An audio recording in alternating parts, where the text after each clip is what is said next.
I stored away as many puppets as I could when those ghostly beings attacked, but there are only just over 1,000 of them left, one of the crimson-robed figures replied. My situation is even worse. Not only were the ghost monarchs severely wounded by the puppet's self-detonation, all of them remaining profound ghosts were also destroyed by the wind attribute ability you unleashed, the white-haired beauty sighed. What are you saying, fellow Daoist Lan? Even though we agreed that you had to refine 8,000 profound ghosts, the pure Xianxia I supplied to you was far more than enough to refine that number of ghostly soldiers, so you must have refined more than the 8,000 that were revealed, right? Now's not the time to be hiding such resources, Lu Zhu said as his expression darkened. The white-haired beauty faltered upon hearing this, and a slightly awkward look appeared on her face. I didn't think that you were aware of this, brother Lu Zhu. Indeed, in order to prepare for unforeseen circumstances, I refined 500 extra profound ghosts. Even though that's not a lot, their individual prowess is far superior to that of normal in-armor profound ghosts. Alright, even though there are still several more perilous places we must pass through during the remainder of our journey, those profound ghosts on top of what's left of the puppets should be enough to get us through to the finish line. I know that you may not fully trust me, but once we secure the divine infernal river elixir, we'll be able to split up and you can go wherever you please. However, I advise you not to try any little tricks before that. Otherwise, don't blame me for turning on you. A threatening tone crept into Lu Zhu's voice as he spoke. The other demon monarchs' expressions changed slightly, but none of them responded to his words as if they hadn't heard him in the first place. Lu Zhu didn't find their reaction to be strange in the slightest. He merely waved a hand through the air and said, "Let's go." He then transformed into a ball of black light that flew on ahead. The dozen or so high-grade demon beasts down below immediately followed suit. The two crimson-robed figures glanced at one another before sweeping their sleeves through the air in unison, summoning specks of black light from within. Those specks of black light then began to glow with spiritual lights of different colors before transforming into puppets of different shapes and forms. These puppets had clearly been carefully preserved by the two crimson-robed figures. Not only were they all in brand new condition, most of them were extremely intricately crafted.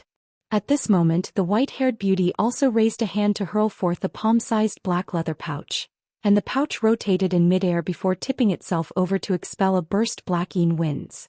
A group of black-armored ghostly soldiers then emerged from within those Yin winds. These ghostly soldiers appeared to be quite similar in appearance to the Yin armor profound ghosts from before, but they appeared to be more sturdy and also larger in stature. From a distance, they presented quite a formidable sight to behold. Go! The ghostly soldiers swept toward Lu Zhu as a swath of black mist under the white-haired beauty's command. Yuan Yao and Yen Li could only part with Han Li to follow the white-haired woman. At this moment, the puppet army also rose into the air and flew along at low altitudes with spiritual light of different colors enshrouding their bodies. The purple blood puppet led the way from the two crimson-robed figures still situated on its shoulders. Mu Qing glanced at Han Li with an indifferent expression before also flying away with her golden flower beneath her feet. Let's set off as well, fellow Daoist Han. Han Li turned to discover Jin Ling appraising him with a hint of a smile on its face, seemingly intent on staying with Han Li to monitor his actions. Thus, Han Li nodded expressionlessly before rising up into the air as a streak of azure light. The golden ape chuckled before following closely behind him as a streak of golden light. A few days later, in front of a cave in a set of grayish-white mountain ranges situated deep within the infernal river, there were several ghostly beings of different forms standing motionlessly on the spot. These ghostly beings were enshrouded under a layer of azure smoke, and among them were faint white shadows as well as massive skeletons that were several tens of feet tall. The white-robed ghostly woman who'd faced Han Li in battle once before abruptly departing was one of those ghostly beings. However, all of them were severely wounded and their auras were extremely feeble. Even the ghostly woman that had proven to be a very troublesome opponent to Han Li was missing an arm, leaving her as an amputee. Standing at the very center of these ghostly beings was a puppet clad in a suit of crimson armor. This was one of the crimson-armored puppets deployed by the Mayfly race. From its outward appearance, this puppet was no different from the other normal crimson-armored puppets. However, the ghostly beings around it clearly all wore expressions of awe and veneration, seemingly rather fearful of it. The puppet stood in a stationary manner among the high-grade ghostly beings, appraising the dark cave before it with faint green light shimmering in its eyes. After a while, a long sigh sounded from deep within the cave, following which an elderly voice rang out. "Don't you think it's inappropriate for the mayfly race to be requesting for my help?" The ghostly beings all adopted serious expressions upon hearing this. The crimson-armored puppet replied, "I'm only doing this because I have no choice, Senior. The ones who have encroached upon our holy land are far more powerful than we'd imagined, and there are 4 or 5 of them that are even more powerful than our golden mayfly tier beings. Aside from myself, all of the puppets have been destroyed. I've already sent out a signal requesting for assistance, but it'll take at least half a year before reinforcements will arrive. By that time, those people would have most likely fled the scene well in advance. Seeing as you have some ties with our mayfly race, I can only request for your assistance, Senior." The crimson-armored puppet extended a respectful bow toward the opening of the cave. The agreement I made with your mayfly race was that I would only stay in your holy land for a while in order to rest and recuperate. I'm not pledging my allegiance to the mayfly race. I've already repaid any debts I owe you, and I even went out of my way to gather all of these high-grade ghostly beings to assist you on this occasion, yet now you're asking me to fight for you in person? Don't you think that's going too far?" The owner of the elderly voice harumphed coldly, and the entire cave tremored with his discontent. "Senior Jiang, I'm not familiar with the details of your agreement with our mayfly race, but with your unfathomable powers, taking care of those beings would be an extremely simple task for you. If you're really reluctant to eradicate them in person, then please allow me to borrow your 5-dragon chopper. That will suffice as well," the puppet replied. "The 5-dragon chopper is one of my most prized treasures. Why should I lend it to you? I paid a sufficiently heavy price to the elders of your mayfly race in order to enter the infernal river." The elderly man seemed to have recalled something an unsavory memory, and his voice cooled even further. The crimson-armored puppet didn't dare to push the elderly man any further. Instead, it suddenly produced an extremely intricate thumb-sized black vial before proposing, "Prior to my departure, the elders of our race bestowed upon me a small vial of water essence. I'm willing to offer this in exchange for your assistance, Senior." Water essence. The owner of the elderly voice seemed to be quite stunned by this offer. The puppet was filled with renewed hope upon hearing the shift in the elderly man's tone, and it continued, "It takes over 100,000 years just for a tiny drop of this water essence to be formed, and not much of it can be found even in the entire spirit realm, making it an extremely rare treasure." A burst of black light swept forth from within the cave, wrenching the small vial from the puppet's grasp before drawing it into the cave, but the puppet made no effort to stop this. "This is indeed water essence. Looks like those old monsters in your mayfly race have got me wrapped around their fingers," the elderly man sighed in a resigned manner. "Then you've agreed to help me, Senior?" The crimson-armored puppet was ecstatic. "I have. But I've already made an agreement with the elders of your race to repress the Qi backlash of this space for your mayfly race. During recent times, the Qi in this place has been rather unstable, so I won't be able to leave this place. As such, I can only lend you my 5-dragon chopper," the elderly man replied after a brief hesitation. "Thank you, Senior. With the 5-dragon chopper, I'll be able to slay those intruders with ease," the crimson-armored puppet said in an elated voice. "All right, here's the treasure." The elderly man wasted no further time as a streak of silver light shot forth from within the cave, reaching the crimson-armored puppet in a flash. The puppet focused its gaze to find a mundane-looking silver chopper hovering before it. Aside from the fact that the surface of its blade was as smooth and bright as a mirror, there was nothing else out of the ordinary about it. "Senior, is this really the 5-dragon chopper?" The crimson-armored puppet picked up the chopper and carefully examined it with a hint of bewilderment in its eyes. "Hee, are you worried that I'm swindling you?" the elderly man chuckled coldly. The crimson-armored puppet hurriedly shook its head and tried to explain, "I wouldn't dare to think that, it's just that this chopper." However, right at this moment, the chopper tremored and flew out of its grasp, then hovered in midair before radiating brilliant silver light. Immediately thereafter, several clear dragon roars erupted from the chopper, following which 5 massive WRM projections slowly emerged along its blade, presenting an intimidating yet spectacular sight to behold. I refined this 5-dragon chopper many years ago from the souls and remains of 5 immensely powerful W-sides slain while traveling on other continents. Back when it was first forged, it was immediately instated on the chaotic myriad spirit roll, and even now, it's still among the top few handful treasures on that spirit roll, the elderly man declared in a proud voice. Apologies for my foolishness, Senior. I'll immediately return this treasure after I take care of those intruders. The crimson-armored puppet was ecstatic upon seeing the WRM projections manifested by the chopper, and it immediately made a hand seal, following which the chopper disappeared up its sleeve as a streak of silver light. I've already cultivated this treasure to be one with my soul, so even if you take it away from here I can recover it at a whim. On top of that, you won't be able to make use of the treasure's full power, especially not in that puppet body of yours. I'll impart upon you a mantra for you to activate the power of your spiritual sense to control the 5-dragon chopper. Even though you won't be able to wield this treasure for long, it should be more than enough to take care of those intruders. However, if you choose to do this, the spiritual sense that you've infused into this puppet will be severely damaged. Are you sure you want to take this course of action? The elderly man asked. Green eyes flashed in the puppet's eyes upon hearing this, and it quickly replied, "If we don't stop these outsiders, I'll be punished by the elders of our race even if I were to make a safe return. I'd rather take the risk and sacrifice this portion of my spiritual sense if required." Good. Seeing as that's the case, I'll teach you the mantra right away. The elderly man chuckled before his voice trailed off.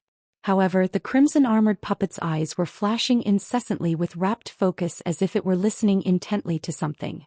After a while, the puppet exhaled before extending a final respectful bow toward the cave. "Thank you for your kindness, Senior. I must make haste, so I'll be taking my leave now." "Not so fast. Here's a vial of pills. Feed them to the other ghostly beings. As long as these ghostly beings can recover their powers, they'll be of assistance to you. The water essence you gave me is quite precious, so I'll throw in the pills to make it a fair trade." A gust of wind swept forth out of the cave, sending a white jade vial flying toward the puppet. The crimson-armored puppet was naturally ecstatic to see this, and it immediately stowed the jade vial away before bidding farewell to the elderly man in the cave again. The ghostly beings also departed in silence behind the puppet. Meanwhile, Lu Zhu and the others were flying through the air above a forest filled with dead trees when a large horde of flying skeletons suddenly flew toward them from the forest down below. These skeletons appeared to be remains of some kind of insect beast. All of them had extremely large front limbs that were like pairs of massive bone blades, and their bodies were enshrouded in balls of yellow chi as they charged toward the army of puppets and ghostly soldiers. In order to conserve their magic power, Lu Zhu and the others refrained from engaging these insect skeletons in battle. Instead, the puppets and ghostly soldiers were deployed to face the oncoming enemies. Swaths of saber projections and sword chi hurtled through the air amid gusts of winds, quickly slicing these skeletons into countless pieces. However, a peculiar scene then ensued. Regardless of how severely damaged the skeletons were or how many pieces they'd been pulverized into, as soon as they fell into the dead forest, they'd be completely regenerated before flying up to join the fray again. It was as if they possessed immortal bodies. Han Li had also refrained from engaging in this battle, but his expression changed slightly upon seeing this. Thankfully, they still had many puppets and ghostly soldiers left. Otherwise, these skeletons would have been quite a nuisance to deal with. It was no wonder that Lu Zhu and the others had insisted on preparing so many puppets and profound ghosts before embarking on this journey. Thus, everyone flew onward while the puppets and ghostly soldiers kept these insect skeletons at bay, and it took them the better part of a day to finally fly out of this dead forest. After emerging from the forest, the insect skeletons were unable to continue regenerating, and they disintegrated into clouds of gray mist after their remains plummeted to the ground. The skeletons seemed to possess a certain level of intelligence as they immediately returned to the forest after witnessing the fate that befell that less fortunate companions, and that was Han Li quite amazed by this sequence of events. It appeared that this dead forest had to have some unique properties. If it weren't for the fact that Lu Zhu and the others were intent on forging ahead as quickly as possible, he would have been quite tempted to investigate the area. After flying onward for a while longer, a large black lake suddenly appeared up ahead. The surface of the lake was inky black and enshrouded under a layer of faint green mist. It was quite obvious that this was not the place for a picnic. However, Lu Zhu paid no heed to this as he flew on ahead, leading everyone directly into the mist without any hesitation. Not long after that, sounds of battle erupted within the mist once again. A month later, all of the puppets and ghostly soldiers had been completely eradicated, and everyone was greeted by the sight of a set of gray mountain ranges in the distance. That was their final destination, the Imbone mountain ranges where divine infernal river elixir could be found. At this point, there were barely even any high-grade demon beasts left aside from the demon monarchs. With Han Li and Jin Ling's powers, they were naturally still alive and well. Yuan Yao and Yan Li encountered perilous situations on several occasions during the journey, but Han Li had made an effort to look after them, so they managed to survive those ordeals with only minor injuries. At this moment, the group stopped around 50 kilometers away from the mountain ranges. The demon monarchs had gathered together to discuss something with grave expressions on their faces. Han Li was looking on at the mountain ranges up ahead with a heavy heart. The second half of the journey had not gone as he'd expected. He'd thought that with how perilous the infernal river was, there would always be chances for him to get away from the demon monarchs. However, to his surprise, they did encounter some perilous situations along this stretch of the journey, but none that were able to draw the demon monarch away. Furthermore, Jin Ling seemed to have received some kind of instruction from Mu Qing as the golden ape refused to leave Han Li's side.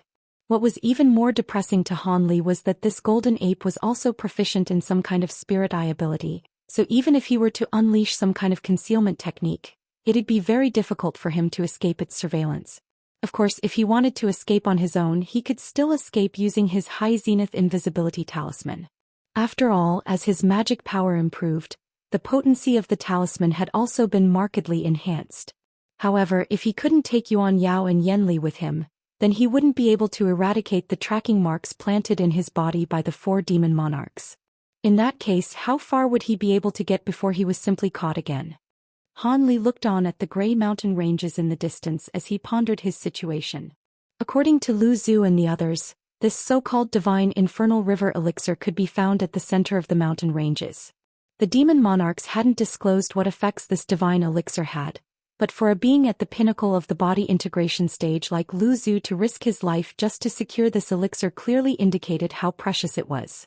However, seeing as this was the holy land of the Mayfly race, there were definitely going to be powerful restrictions around the source of the elixir, and it was most certainly not going to be an easy task to secure it. All of a sudden, Han Li discovered that the demon monarchs all seemed to be looking at him. All of them wore different expressions on their faces, and it seemed that they were engaged in a heated argument. Mu Qing was shaking her head emphatically while a cold light had appeared in Lu Zhu's eyes. The white-haired beauty wore an indecisive look on her face, while expressions of the crimson-robed figures remained a mystery to Han Li as their faces were enshrouded under layers of crimson light. Han Li's heart immediately sank upon seeing this. He didn't know what these demon beasts were talking about, but if the discussion involved him, then it definitely wasn't a good thing. Han Li forcibly repressed the unease in his heart as he cast his gaze toward the mountain ranges with a contemplative look on his face. After a long while, Lu Zhu's cold voice suddenly sounded. "Come over here, fellow Daoist Han. We have something we need you to do." Han Li pursed his lips and slowly flew over to them. "What do you need from me, senior?" Han Li asked as he cupped his fist in a salute. Lu Zhu was appraising Han Li completely expressionlessly while both Mu Qing and the white-haired beauty wore rather strained expressions. "Please have a look at this, fellow Daoist Han." Lu Zhu suddenly raised a hand to offer up the black bead for Han Li's inspection. Han Li faltered upon seeing this object and he felt that it was rather familiar, so he drew closer to get a better look at it. However, as soon as he focused his gaze on it, black light flashed from the black bead, and a thin beam of black light shot forth from it like lightning. Han Li's heart jolted as he immediately tried to take evasive measures, but the air abruptly constricted around him as if had been turned into iron and steel, completely immobilizing him. Mu Qing and the white-haired beauty had just raised a hand each to unleash a restriction on him. Han Li's body was immensely powerful, but there was no way that he could struggle free of a restriction conjured up by 2 body integration stage beings at once. Thus, the beam of black light disappeared into his glabella in an instant. Black light flashed over Han Li's face, following which his eyes became completely vacant, and he no longer tried to resist. Arg! Yuan Yao and Yen Li were naturally extremely alarmed to see this. However, before the two of them had a chance to do anything, crimson light flashed in front of them, following which the two crimson-robed figures appeared. They then immediately plastered a crimson talisman onto each woman's shoulder, and those talismans instantly exploded, transforming into two plumes of crimson threads that enshrouded the two women in the blink of an eye. One of the crimson-robed figures then made a hand seal, and the crimson threads instantly disappeared into their bodies. Yuan Yao and Yen Li felt their bodies go numb before they lost control over their motor functions, but their consciousness were still fully alert. Their eyes were filled with fury and horror, yet they couldn't muster up any facial expressions, thereby giving them an extremely wooden appearance. My body control talismans can control all bodily functions, including even one's spiritual qi. You're both conscious, but you'll be forced to do my bidding as long as I don't remove these talismans, the other crimson-robed figure said in an indifferent voice. The two of them then swept their sleeves through the air, sweeping up the two women before flying into the distance. Following just a few flashes, they returned to where Yuan Yao and Yen Li had originally been situated. At this moment, Lu Zhu cast a series of incantation seals into the black bead in his hand while chanting something at the same time. Moments later, a low ringing sound erupted from the bead and it flew out of his hand. It then embedded itself firmly into Han Li's glabella as if it had become his third eye. Black light flashed erratically over the surface of the bead, creating an extremely unsettling sight to behold. Lu Zhu was quite pleased with Han Li's current condition. This eyeball of a Ci Lai beast was something I obtained many years ago. Unfortunately, this treasure contradicts with the cultivation arts I'm using, so I couldn't fuse it into my body, and I could only refine it into a captivation treasure. Brother Lu Zhu, this brat's cultivation base isn't very high, but he possesses a lot of strange abilities. Are you sure he's under your control? Fellow Daoist Mu and I have already given up on the treasure in the devilish tomb. We don't want anything to go wrong, the white-haired beauty asked as she looked at Han Li with a grim expression. Rest assured, fellow Daoist Lan Ci Lai beasts are true spirit beings that can compare to the likes of true dragons. A captivation treasure refined using its law destruction eye is extraordinarily powerful, and even beings like you and I would be susceptible to its effects, let alone a deity transformation cultivator. If you don't believe in me, I can use the treasure on you so you can experience its power. We trust you, fellow Daoist Lu Zhu. It's just that I still think it's a real pity that we've had to give up on the treasure in the devilish tomb. In order to secure the treasure there, Big Sister Lan and I have made many preparations in advance, but that'll all go to waste now, Mu Qing sighed with a wry smile. The so-called devilish tomb is merely the burial site for a few powerful devils that unintentionally infiltrated the infernal river, only to be slain by the elders of the Mayfly race at the time. Those devils did indeed possess incredible abilities. As for the treasures you're referring to, those should be their remains, some special parts of which may have attained spiritual nature after being nurtured for so many years by the Yin Qi in this place. However, those treasures can't compare to the divine elixir. Don't forget that if you consume the elixir, then apply it all over your bodies, the amount of world's origin Qi that you control will increase by several-fold. In that case, it really wouldn't be a pipe dream for us to further our cultivation paths. If we're lucky, we could even have a shot at ascending to the true immortal realm, Lu Zhu said with a rare hint of excitement in his voice.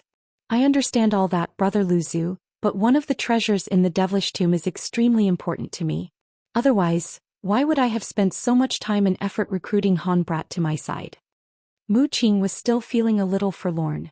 Regardless of how important those treasures are to you, we have to employ some special methods if we want to secure the divine elixir before the Mayfly race reinforcements get here. Only through doing this will we be able to break the restriction as soon as possible and lure the infernal lightning beast away. Alternatively, do you want to give up on the divine elixir for the treasures in the devilish tomb instead? Lu Zhu asked in a cold voice. There's no way I'd give up on the divine elixir. If I had to make a sacrifice, then it'll have to be the treasures of the devilish tomb. Mu Qing made up her mind in the end. Good. Besides, getting Han Brat to lure the infernal lightning beast away isn't imposing on him a sure death sentence. If he survives, you'll still have a chance to go and secure the treasures of the devilish tomb, one of the crimson-robed figures chuckled. You and I are both aware of just how fearsome infernal lightning beasts are. He really will be extremely fortunate if he could survive after luring away that beast. By the way, didn't we only discuss restricting Han Brat earlier? Why have you also restricted the two girls who accompanied fellow Daoist lands here? Mu Qing harumphed coldly before turning to the expressionless Yuan Yao and Yen Li. Don't be alarmed, Sister Mu. I transmitted my voice to Di Shui asking him to control these two. That Han Brat won't be able to protect the two girls any longer after luring the infernal lightning beast away, so it might be rather dangerous to have them running around on their own. Furthermore, the pure Yin Qi in the bodies of those two girls can assist me in refining the divine elixir, the white-haired beauty explained in a nonchalant manner. Mu Qing fell silent upon hearing this. Seeing as all three of them have been restricted, let's act according to the plan. We'll break this restriction together, then get Han Brat to unleash his divine Devilbane lightning in order to lure that infernal lightning beast away from the divine pond. After that we'll be able to secure the divine elixir with ease, Lu Zhu said. Infernal lightning beasts are extremely fearsome creatures. Will divine Devilbane lightning really be enough to lure it away? What if that fails and we only end up aggravating the beast instead? The white-haired beauty asked in a cautious manner. Infernal lightning beasts love to devour lightning, and divine Devilbane lightning is one of the 5 divine lightnings of the spirit realm. How could it possibly be willing to ignore such alluring bait? Lu Zhu was clearly quite confident in his plan. I see. I'm feeling a lot more confident and assured now. The white-haired beauty nodded in response.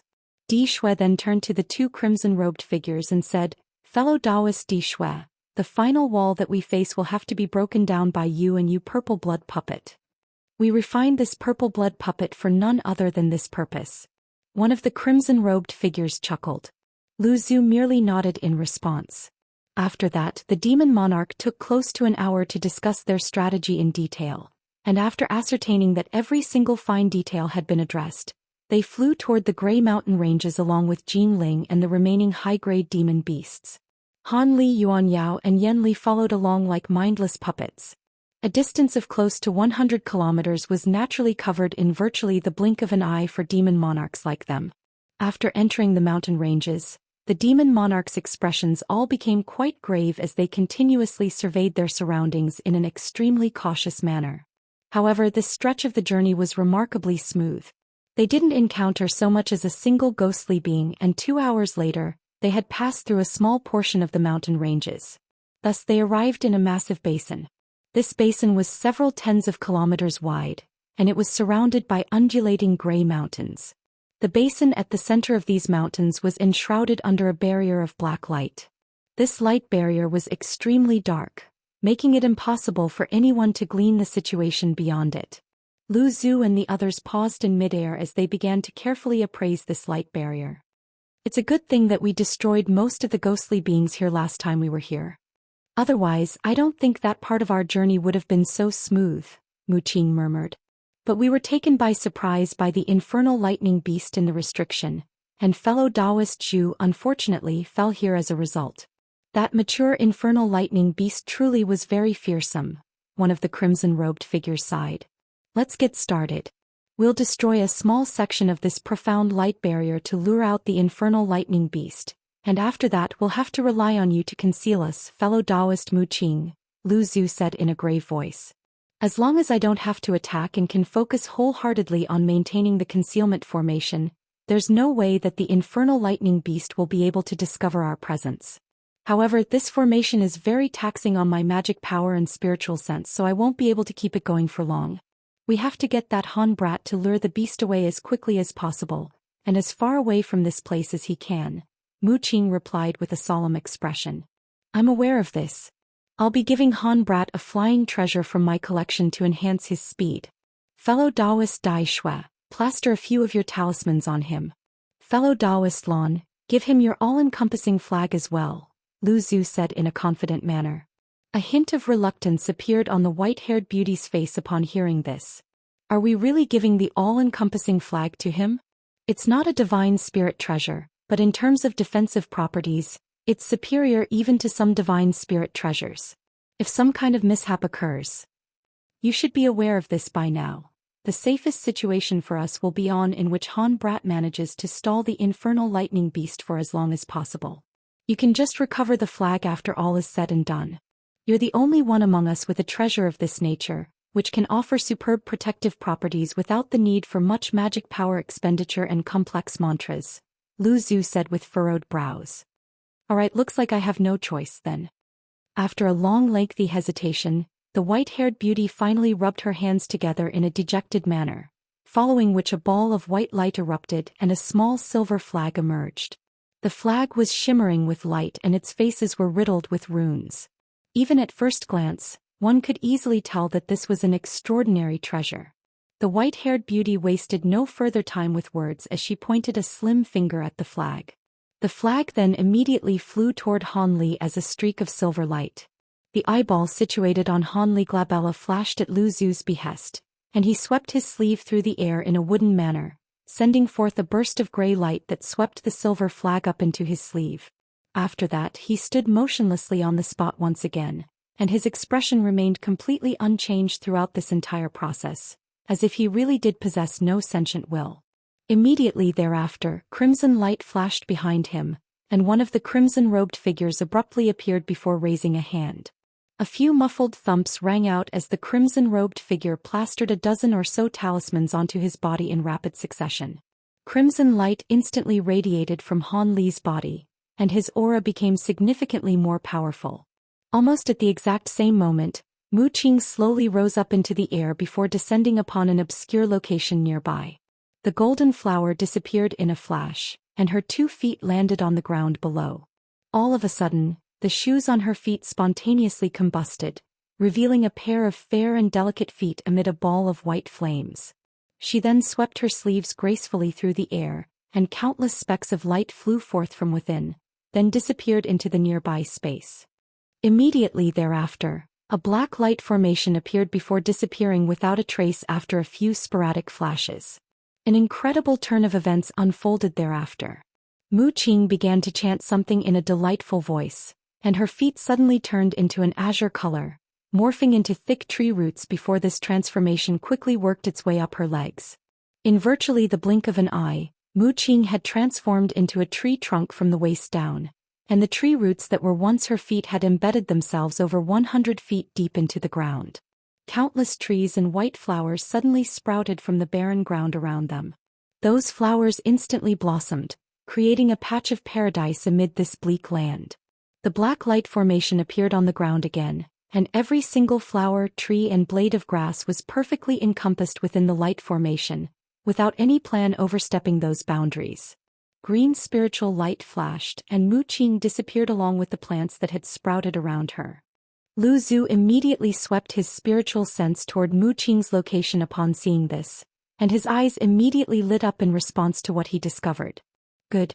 Your concealment formation really is quite extraordinary, fellow Daoist Mu. As long as the infernal lightning beast doesn't focus its search on this specific area, there's no way that it'll be able to find us. Lu Zhu then waved a hand and flew toward the green light barrier, followed closely by the 2 crimson-robed figures, the purple blood puppet and the white-haired beauty. Green light flashed and all of them disappeared into thin air, leaving Han Li standing alone on the spot. Moments later, the black bead on his glabella flashed, and he slowly flew into the air above the black light barrier. After that he remained hovering completely motionlessly in mid-air, completely out in the open. The demon monarchs concealed under the restriction each produced a crimson saber. The short sabers were no more than 3 feet in length, and their design was quite peculiar. Following an instruction from Lu Zhu, the demon monarchs quickly injected their demonic power into their crimson sabers. Brilliant crimson light flashed and tremored like a series of blood vipers writhing in the air. The crimson sabers began to emit a low ringing sound, and the demon monarchs were ready for the next step. Everyone failed to notice that the puppet-like Han Li suddenly moved his hand surreptitiously within his sleeves. In one hand, a silver talisman appeared amid a flash of silver light, while 7 or 8 azure beads had rolled soundlessly into his other hand. Han Li hadn't actually lost control over his consciousness, and he'd actually retained his sentient will. However, at this moment he was rapidly contemplating his situation in a conflicted manner. Back when Mu Qing and the others had immobilized him, thereby forcing him to accept the black bead that flew into his body, he'd thought that he really was in deep trouble. However, much to his surprise and elation, The black bead only caused his consciousness to fade for a split second before it was completely engulfed by the law destruction eye hidden in his glabella. Thus, his consciousness returned, and Han Li himself had initially also been rather perplexed about this. Only after hearing from Lu Zhu that this black bead was the law destruction eye of a Ci beast did he realize what had happened. He already possessed a law destruction eye of his own, so it naturally wasn't strange that his law destruction eye was capable of nullifying and absorbing an ability unleashed by a treasure of the same nature. There was nothing wrong with Lu Zhu's plan, nor his execution, but never would he have thought that Han Li would possess a law destruction eye of his own. After a brief period of contemplation, Han Li decided to go along with what they were doing, pretending to be under their control while searching for an opportunity to free himself. However, he was stunned to hear that they were going to use him as bait to lure away some infernal lightning beast. It was the first time that Han Li had heard such a name, but the demon monarchs were clearly all extremely fearful of this beast, and that was more than sufficient indication of how fearsome that thing had to be. He naturally didn't want to act as bait to draw away such a dangerous creature, but if he were to do anything that went against Lu Zhu's will, they'd immediately realize that he wasn't actually under their control. Seeing as they had a captivation treasure like the eye of the Ci beast, they almost definitely had other treasures and secret techniques that they could use to control Han Li's spiritual sense, and he may not be so lucky next time. Even though he could use his provenance true devil arts to lock his spiritual sense away deep into his soul, the demon monarchs could destroy his soul out of sheer frustration, and that would be an even worse outcome for him. Han Li remained completely expressionless, but his mind was racing rapidly. At the same time he was experiencing the immense spiritual power surging within his body. He didn't know what kind of talismans Di Shui had plastered to his body, but he suddenly felt his blood heat up, and the spiritual power within his body instantly increased significantly. That was quite astonishing to Han Li. Even though these secret techniques that temporarily enhanced one's cultivation base often resulted in negative after effects, in this dire situation, it wasn't a bad thing to receive a power boost. At the very least, the benefits most likely outweighed the potential drawbacks. On top of that, the all-encompassing flag that had been given to him was most likely also quite an extraordinary treasure, as evidenced by the white-haired beauty's reluctance to part with it. He didn't know if this treasure couldn't be refined or if the white-haired beauty had intentionally refrained from refining it, but it had no residual spiritual sense marks residing within it. White light flashed and the small flag appeared in Han Li's palm. He then swept his spiritual sense toward it to find that it was extremely easy to use, and he would most likely be able to easily unleash its powers. Seeing as Lu Zhu had asked the white-haired beauty to give him this treasure, it was quite clear that it would be able to somewhat assist him in withstanding the infernal lightning beast's attacks. Otherwise, there would have been no need to even bother with something like this. With this treasure combined with the trump cards that he was carrying, it wouldn't be impossible for Han Li to escape from this infernal lightning beast. The infernal lightning beast was most likely not going to be an extremely fast being, thereby allowing him to open up some distance between it and himself. Otherwise, there would be no point in the demon monarchs using Han Li as bait if he were merely going to be chased down and killed in seconds. If he were to go against Lu Zhu's will and have his cover blown, even though there was a chance he'd able to escape, those tracking marks were a constant pain his backside. As such, it was better to take a risk and continue pretending to be under their control. As long as he could escape from the infernal lightning beast and separate himself from the demon monarchs, he'd be able to temporarily repress the tracking marks, thereby making it impossible for them to ascertain his location. After that, he could find an opportunity to rescue Yuan Yao and Yan Li. They were the keys to his freedom. Even though Han Li's face remained completely expressionless, he had finally made up his mind. Right at this moment, Lu Zhu and the others finally sprang into action. Following a low cry, the crimson sabers were all thrust forward in unison, blasting forth several thick pillars of crimson light that struck the black light barrier with ferocious might. It was quite clear that these crimson sabers had been prepared by the demon monarchs solely for the purpose of breaking this restriction. As soon as the crimson pillars of light struck the light barrier, it created imagery much like stones being hurled into still water. The entire light barrier suddenly began to ripple and emit a faint ringing sound. All of a sudden, a low beastly growl erupted from within the light barrier, followed by a string of explosive thunderclap that was drawing closer and closer. Lu Zu's expression darkened and he quickly withdrew his crimson saber as he yelled, "That thing's coming, stop." The other demon monarchs also hurriedly withdrew their attacks. Almost at the exact same moment, Mu Qing's crimson saber disappeared in a flash, following which she made a hand seal. Green light flashed from her tree-like lower body, and she activated the formation underfoot. An enormous burst of invisible power erupted, completely concealing their auras. From a distance it appeared that there was nothing there. At this moment, black light flashed from Han Li's glabella, and he received another instruction from Lu Zhu through the Law Destruction Eye. Han Li rubbed his hands together in a wooden manner, and a loud thunderclap erupted as a layer of golden lightning surfaced around his body. He then rustled a sleeve to send the small silver flag flying through the air. Without requiring any hand seals or incantations, the flag immediately transformed into black and white spiritual qi that surrounded Han Li, forming a series of yin-yang projections of different sizes. At the same time, Han Li's thunderstorm wings appeared on his back, and he spread them open, preparing to fly away at any moment. All of a sudden, silver light flashed from the surface of the black light barrier, and the barrier was suddenly torn apart by a bolt of silver lightning that was as thick as a water tank. The arc of silver lightning then circled around in the air, and there seemed to be something lurking within it. Before Han Li had a chance to get a good look at it, Lu Zu's urgent instruction was transmitted directly into his spiritual sense, asking him to flee with all his might. Han Li immediately spread open his wings upon receiving this instruction, and he disappeared amid a gentle breeze. Only then did the arc of silver lightning recede to reveal a black demon beast that was around the size of a horse. The beast's outward appearance was quite similar to that of a wolf, but its back was covered in scales, and it had a single silver horn growing on its head. Its eyes were golden in color, and there were 4 thick arcs of silver lightning revolving around its body. This was none other than the infernal lightning beast that Lu Zhu and the others had been so fearful of. It didn't appear to be all that vicious, but as soon as it appeared, its eyes were immediately drawn to Han Li, who had already fled to several thousand feet away. In fact, it had been drawn to Han Li's divine devilbane lightning. A hint of scorching yearning appeared in the infernal lightning beast's eyes as soon as it caught sight of the golden arcs of lightning around Han Li's body, and after assessing its surroundings to ensure that nothing was amiss, it let loose a low snarl, then crouched down before springing forth as an arc of silver lightning. The beast had unleashed some kind of secret technique to blast arcs of lightning out of its limbs to drastically enhance its speed, and after just a few flashes, it was close to reaching Han Li. Han Li didn't turn around to look behind himself, but he could sense the ferocious beast approaching him from behind. His heart constricted as he cussed internally.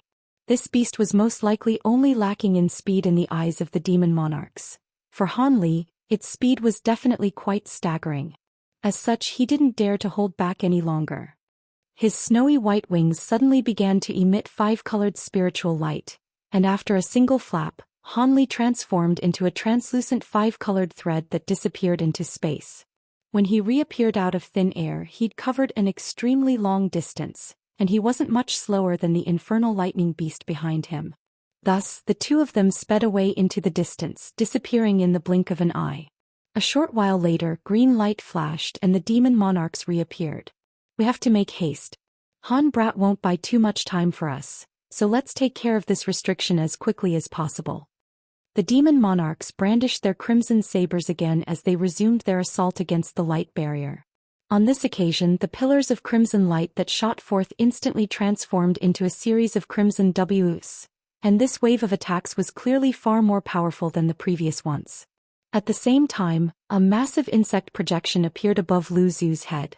The projection opened its mouth before blasting forth a pillar of black light, and the purple blood puppet also swelled to several times its original size at the crimson-robed figure's behest. Mu Qing instantly reverted back to her human form again before also swinging her crimson saber through the air, unleashing several streaks of crimson light that combined to form a massive saber projection, which hurtled directly toward the light barrier. The pillars of crimson light created violent ripples over the surface of the black light barrier, causing it to flash erratically. Within moments, the purple blood puppet had already swelled to around 10,000 feet tall, and it was like a mighty deity as it summoned its massive purple axe, then swung it down toward the black light barrier with ferocious might. A series of rumbling booms akin to thunderclaps erupted as countless axe projections struck the same spot on the light barrier. As for the white-haired woman, she was only injecting her power into her crimson saber with all her might without unleashing any additional abilities. The restriction barrier was extremely powerful, yet it was still unable to withstand the combined attacks from so many body integration stage beings. As such, a hole with a diameter of over 100 feet was blasted into its surface, and even though the hole immediately began to seal itself, there was more than enough time for the demon monarchs to pass through. "I'll stabilize this opening with a secret technique." Lu Zhu was ecstatic, and he immediately unleashed 8 balls of blue light that expanded drastically as they flew through the air. These were 8 blue pillar treasures, and all of them disappeared into the opening at once. An incredible scene ensued. Blue light flashed, and the opening transformed into a square passageway that was paved with blue crystalline stones, as if they'd been embedded into the light barrier. "I'll be going on ahead, everyone," Lu Zhu chortled before entering through the opening as a streak of black light. The 2 crimson-robed figures glanced at one another before one of them leaped down onto the ground while the other stomped a foot onto the purple blood puppet's shoulder. The puppet rapidly shrank down to only several tens of feet in size, then entered the black light barrier with the other crimson-robed figure. For some reason, the 2 decided to leave one of them behind outside the light barrier. The white-haired beauty faltered slightly upon seeing this. Meanwhile, Mu Qing swept her sleeves through the air, and countless specks of light flew toward her from all directions before disappearing into her sleeves. She had cleaned up everything that had been used to set up that concealment restriction. "Sister Lan, are you going to go in with your 2 disciples? Even though the infernal lightning beast has been lured out, who knows what other dangers could lurk in there? With their lowly cultivation bases, there's a good chance that they could perish in there. Jinling, you can stay out here." Mu Qing issued a few cautionary words to the white-haired beauty, then delivered an instruction to the golden ape before also flying into the passageway with her golden flower beneath her feet. Jinling bowed in response and remained on the spot as it was told. However, the white-haired beauty's brows furrowed as she cast her gaze toward the puppet-like Yuan Yao and Yen Li. A cold smile then appeared on her face as she murmured to herself, "I'd be even more worried if I were to leave them outside. You do come with me." She made a hand seal to release a gust of gray-een winds which swept up the 2 women before she entered the passageway. Thus there were only a few beings left behind outside the light barrier. "Let's guard this entrance here for now. If everything goes smoothly, they should be able to return with the divine elixir soon," the crimson-robed figure who had stayed behind suddenly said to Jinling. "I certainly hope that to be the case. Well, I'll be following your orders here, senior."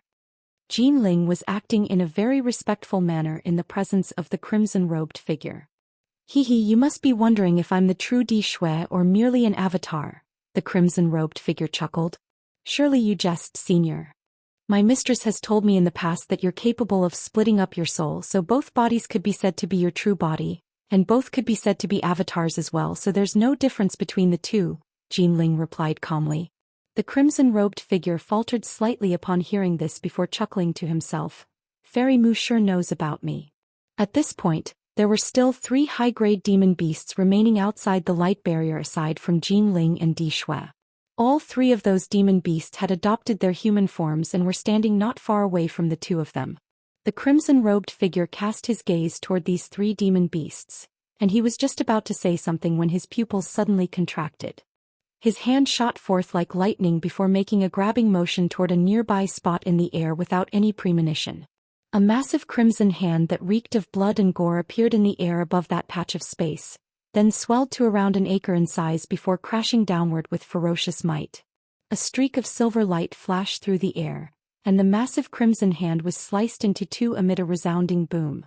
A humanoid figure then swayed nearby, and a crimson-armored puppet appeared amid a flash of silver light, appraising the crimson-robed figure and the others in an expressionless manner.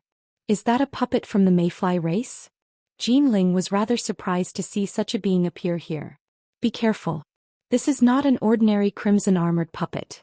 A powerful being from the Mayfly race has imbued some of their spiritual sense into this puppet," the crimson-robed figure cautioned in a grave voice.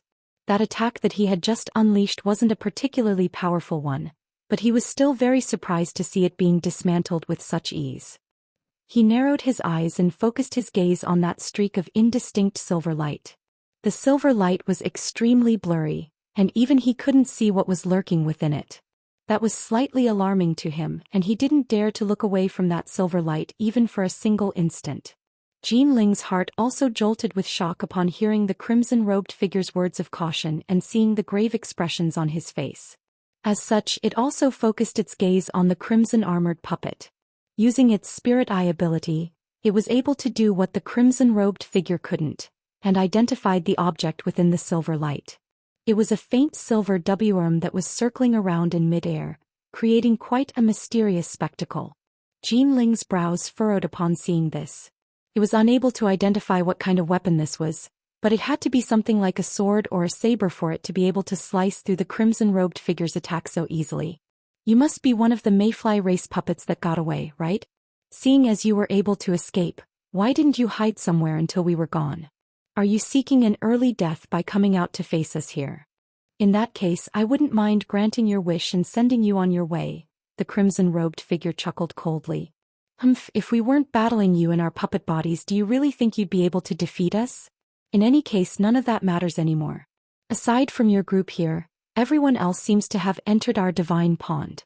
Looks like I'll be able to trap all of you here and kill you in one fell swoop, the crimson-armored puppet said in a cold voice. You think you can kill all of us on your own?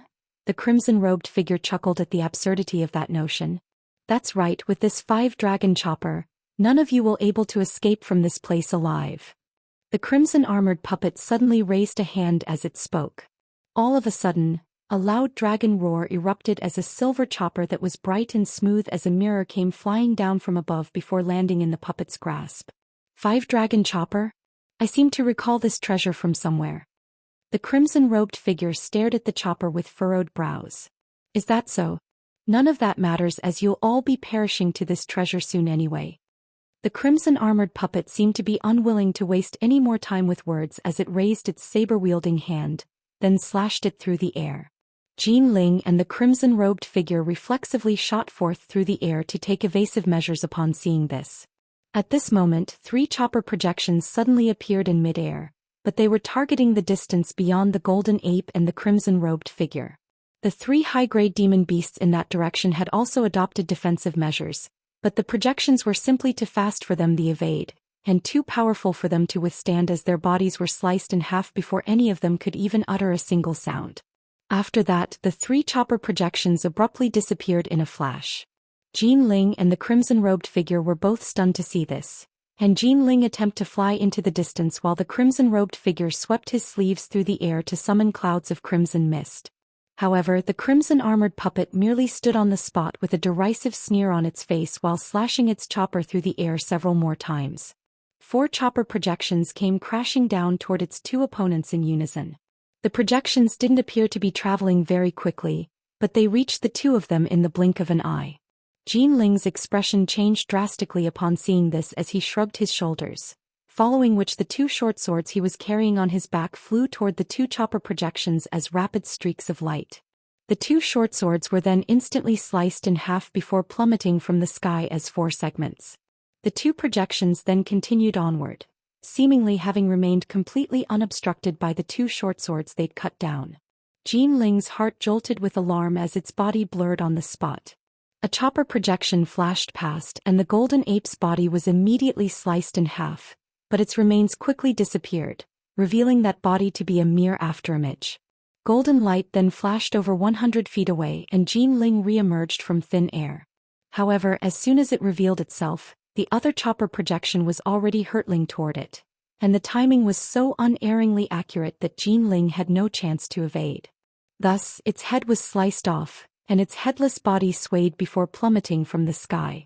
Meanwhile, the crimson-armored puppet made a grabbing motion toward the silver chopper in its other hand, and a ball of green flames emerged, within which was trapped a miniature golden monkey with a horrified look on its face. The crimson-armored puppet chuckled coldly as silver light flashed from the surface of the chopper, and the miniature monkey let loose a cry of anguish before disintegrating into nothingness within the green flames. Only then did the crimson-armored puppet turn its gaze toward the other direction. There, the crimson-robed figure had released a vast expanse of blood mist that encompassed roughly an acre of area around his body. The two chopper projections were whizzing through the air like a pair of lethal weapons, but the crimson-robed figure had been able to evade them so far, albeit with difficulty. Green light flashed within the puppet's eyes, and it harumphed coldly before suddenly tossing its chopper up into the air. Brilliant silver light instantly erupted from the chopper as countless chopper projections shot forth through the air, and on this occasion, even the crimson-robed figure was greatly alarmed. He immediately hurtled toward the nearby blue passageway, having clearly realized that this saber-wielding opponent was not someone that he could oppose. However, unbeknownst to the crimson-robed figure, the five-dragon chopper was only truly beginning to bare its fangs now. The crimson-armored puppet made a hand seal and all of the chopper projections in the air suddenly disappeared. A loud thunderclap then erupted from the silver chopper itself before it transformed into 5 Immerse of different colors. All of them circled around in the air before transforming again into 5 massive translucent blades, then disappearing on the spot in unison.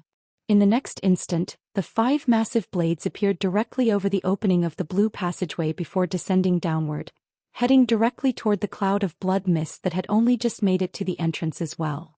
The crimson-robed figure's expression changed upon seeing these giant blades, and brilliant crimson light erupted from its body as it prepared to unleash another ability. However, right at this moment the 5 giant blades suddenly twisted outward before disappeared on the spot. In the next instant, they appeared at the edge of the cloud of blood mist like 5 massive doors, emitting a vast expanse of 5-colored light. The 5-colored light swept the crimson cloud aside without any impediment, and a horrified look finally appeared on the crimson-robed figure's face. He didn't have time to unleash any other secret techniques, so he could only hurriedly sweep his sleeves through the air while opening his mouth at the same time. A small azure shield, a thin crimson veil and a round bowl were blasted forth at once. The 3 treasures were radiating scintillating light, and it was quite apparent that they were all extraordinarily powerful treasures. As soon as they were unleashed, they transformed into 3 barriers of light of different colors, shielding the crimson-robed figure within. After doing all that, the crimson-robed figure abruptly inhaled before expelling a few mouthfuls of blood essence, then raised a hand to summon a purple talisman. The talisman disappeared into the ball of blood essence in a flash, following which the ball exploded to form a cloud of blood mist that settled over the crimson-robed figure. Immediately thereafter, a suit of purple armor surfaced over his body. This suit of armor was extremely intricately crafted, and there were arcs of electricity crackling over its surface, making it appear as if it were some kind of ethereal otherworldly treasure. At this moment the 5-colored light had brushed aside the cloud of blood mist and reached the crimson-robed figure. Following a few crisp cracks, the 3 protective light barriers that had been set up were also shattered in quick succession before the 5-colored light crashed heavily into the crimson-robed figure's body. The purple suit of armor flashed with brilliant light, and it finally kept the 5-colored light at bay. But only for a split second. In the next instant the 5-colored light began to revolve around the suit of armor, and it was sliced in half at the waist. The crimson-robed figure possessed countless abilities, but none of them stood a chance against this seemingly unstoppable streak of 5-colored light. A hint of despair flashed through the crimson-robed figure's eye as over 100 talismans and a dozen or so treasures of different forms erupted from his body. However, his last-ditch efforts proved to be futile in the end, and all of these objects were pulverized in mere moments by the 5-colored light. A blood-curdling cry rang out as the 5-colored light completely inundated the crimson-robed figure, and not even his soul had been able to escape. A cold light flashed through the puppet's eyes upon seeing this, and it murmured to itself, "The main forte of the 5-dragon chopper is its unmatched cutting power. It's nothing more than a laughable delusion to think that you can withstand its attack using those treasures." It then made a grabbing motion and the 5 massive blades in the distance transformed into 5 WRM projections before flying back toward it. In the end the 5 WRM projections converged overhead, to form that shimmering silver chopper again, then descended from above. A hint of elation flashed through the crimson-armored puppet's eyes and it raised a hand to catch the chopper, but the light in its eyes suddenly dimmed, and its body swayed unsteadily as it almost tumbled out of the sky. Thankfully, it managed to right itself amid a flash of spiritual light, but a resigned look appeared in its eyes. It heaved a faint sigh before catching the silver chopper in its grasp again. It gently swept a hand over the chopper's mirror-like surface, and a burst of ringing erupted from its blade. This treasure is indeed extraordinarily powerful, but the rate at which it exhausts my spiritual sense is just as staggering. Looks like I'll have to put an end to everything the next time I unleash its power, the puppet mused to itself with a contemplative look on its face. At this moment, ferocious winds were swept up in the distant sky. A vast expanse of dark clouds descended and suddenly encompassed most of the entire sky. Several high-grade ghostly beings descended amid gusts of winds before landing in front of the puppet. "Have you done everything I asked?" the puppet asked. "Rest assured, Master, we've set up everything required. As soon as you enter the divine pond, we'll immediately seal off the area using the formation. Even if someone manages to emerge alive from in there, they won't be able to immediately get away, and we'll be able to trap them for some time," a zombie-like high-grade ghostly being replied in a careful manner. "Half of you come with me, the other half stay behind and take care of the formation. Those people have managed to divert one infernal lightning beast away, but what they don't know is that there's not just one infernal lightning beast guarding, but a couple instead, consisting of one male and one female." The crimson-armored puppet chuckled coldly. The zombie-like ghostly being seemed to possess a high level of intelligence, and it wore a hesitant look as it said, "Even though those infernal lightning beasts were left behind to guard this place by the elders of your mayfly race, we'd most likely be attacked by them as well, seeing as we don't carry any badges with us to grant us entry. Don't worry, those people went in ahead first, so the infernal lightning beast will attack them first. All you have to do is sneak over and land the killing blows when the opportunities present themselves. With this 5-dragon chopper alone, I wouldn't be overly optimistic about my chances. However, with this infernal lightning beast to assist me, it'd be strange if any of them could escape this place alive. As for the other infernal lightning beast, it's a pity that it was lured away, but had it not been for the fact that it had been drawn away, those people wouldn't have ventured into Divine Pond. It wouldn't be difficult to defeat them on the outside, but killing them all would be very difficult. But now..." The puppet chuckled in a sinister manner. All of the other ghostly beings immediately fell silent upon hearing this.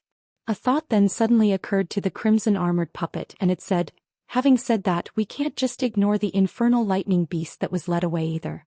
We need to send people after it, and if that man it's pursuing is quickly killed or if something else happens to make it return in advance, then we have to be informed right away through our myriad distance talisman. Rest assured, Master, we've already sent White Ghost after them. She's the one who's most proficient among us in concealment and movement techniques, so she'll definitely be up to the task," the ghostly being hurriedly replied. "White Ghost? Is that the one who managed to escape with only one arm amputated despite facing the most powerful being among the intruders?" the crimson-armored puppet asked. "That's right. If she was sent out, then we should indeed have no issues. Let's go, the intruders have most likely entered the underground palace below the Divine Pond already," the crimson-armored puppet instructed. All of the ghostly beings immediately heeded its command, and 3 of them entered the blue passageway with the puppet while the other 2 high-grade ghostly beings remained outside. One of them let loose a long howl and countless black skeletons appeared from within the nearby dark clouds. Hanli waved a hand through the air, and 7 or 8 bolts of golden lightning erupted behind him, heading straight for a ball silver lightning situated over 1,000 feet behind him. It was none other than the infernal lightning beast that had been pursuing it for an immeasurable distance already. At the sight of the oncoming arcs of golden lightning, the beast wasn't intimidated nor fearful in the slightest. Instead, it immediately opened its mouth to expel a burst of silver light. As soon as the divine Devilbane lightning came into contact with this silver light, it was swept up in a soundless manner before being devoured by the beast. The infernal lightning beast licked its lips as bursts of dull rumbling erupted from within its stomach, and its eyes lit up as if it had just enjoyed a rare delicacy. Hanli was able to take advantage of this delay to open up some distance between himself and the infernal lightning beast. However, the beast wasn't flustered in the slightest upon seeing this. It merely snarled as silver arcs of lightning revolved around its 4 limbs before setting off in pursuit again. Hanli didn't even have to turn around to know what the beast was doing, as it had done the same thing countless times along this chase. This beast was a sliver faster than him even when he was flying as quickly as he was capable of, so even though he was able to open up some distance, it didn't take long before the beast narrowed the gap again. After that, it would begin to attack him from afar. In the beginning, it would blast bolts of astonishingly powerful silver lightning out of its mouth. However, Han Li possessed his divine Devilbane lightning and lightning robe to protect himself, so he was able to handle those attacks with ease. The infernal lightning beast immediately stopped blasting lightning out of its mouth upon seeing this, and instead switched to unleashing azure claw projections. The projections started off at around the size of human hands, but not long after leaving the beast's claws, they would swell to around 10 feet in size. Several of those claw projections hurtling through an area at once could even suck away all the air in that area, giving one a sense that escape was impossible. If it weren't for Han Li's thunderstorm wings allowing him to combine wind and lightning movement techniques for short periods of time, he would have most likely been severely wounded by those claw projections already. Even so, the situation was still extremely perilous for him, and he was even dealt a glancing blow by a claw projection not long ago, which had almost resulted in catastrophic circumstances. Thankfully, the all-encompassing flag the white-haired beauty had given him took effect on that occasion, manifesting a gigantic yin-yang projection that nullified most of the power from the attack. Even so, his suit of resentful armor was completely destroyed, and he had suffered some minor injuries. As such, Han Li naturally didn't dare to let the beast draw any closer. Every time the beast drew too close for comfort, Han Li would unleash his divine Devilbane lightning to stall its pursuit. The infernal lightning beast seemed to have realized that Han Li was a consistent source of divine Devilbane lightning, so it wasn't in a hurry to kill him, and merely stalked him as if it were toying with its prey. Close to an hour had passed and Han Li had already taken this beast out of the Grey Mountain ranges. He had only been able to last this long as he possessed far more magic power than other beings of the same cultivation base. He was proficient in movement techniques, and he had a large amount of divine Devilbane lightning at his disposal. If another deity transformation stage or even spatial tempering stage being were in his position, they would have most likely fallen prey to this beast already. It was no wonder that Lu Zhu and the others weren't optimistic about his chances of survival. In order to break the restriction on the Infernal River, Han Li had already used up a lot of his divine Devilbane lightning, and without a large supply of that lightning left, Lu Zhu and the others would naturally be led into thinking that he wouldn't last very long at all. Han Li was keeping a constant eye on the infernal lightning beast behind him while thinking of a way to escape, seeing as the demon monarchs had most likely already broken through the restriction on their end and no longer had any spare capacity to try and track him down. There was definitely no way that he'd be able to escape from this fearsome demon beast through normal methods. The only things he could rely on were his lightning beads, the 2 new types of talismans he'd refined, and his mature gold-devouring beetles. The first 2 of those 3 trump cards were disposable items, so he was planning to use them against the demon monarchs, but unleashing the gold-devouring beetles was extremely taxing on his spiritual sense. As such, he would refrain from using them unless he was in a truly dire situation. Countless thoughts raced through Han Li's mind as he tried to find a solution. He couldn't unleash too many gold-devouring beetles as the after-effects would essentially cripple him. However, he could try releasing just a few to impede the infernal lightning beast behind him. The beetles didn't have to harm the beast. All they had to do was slow it down slightly and he'd be able to escape.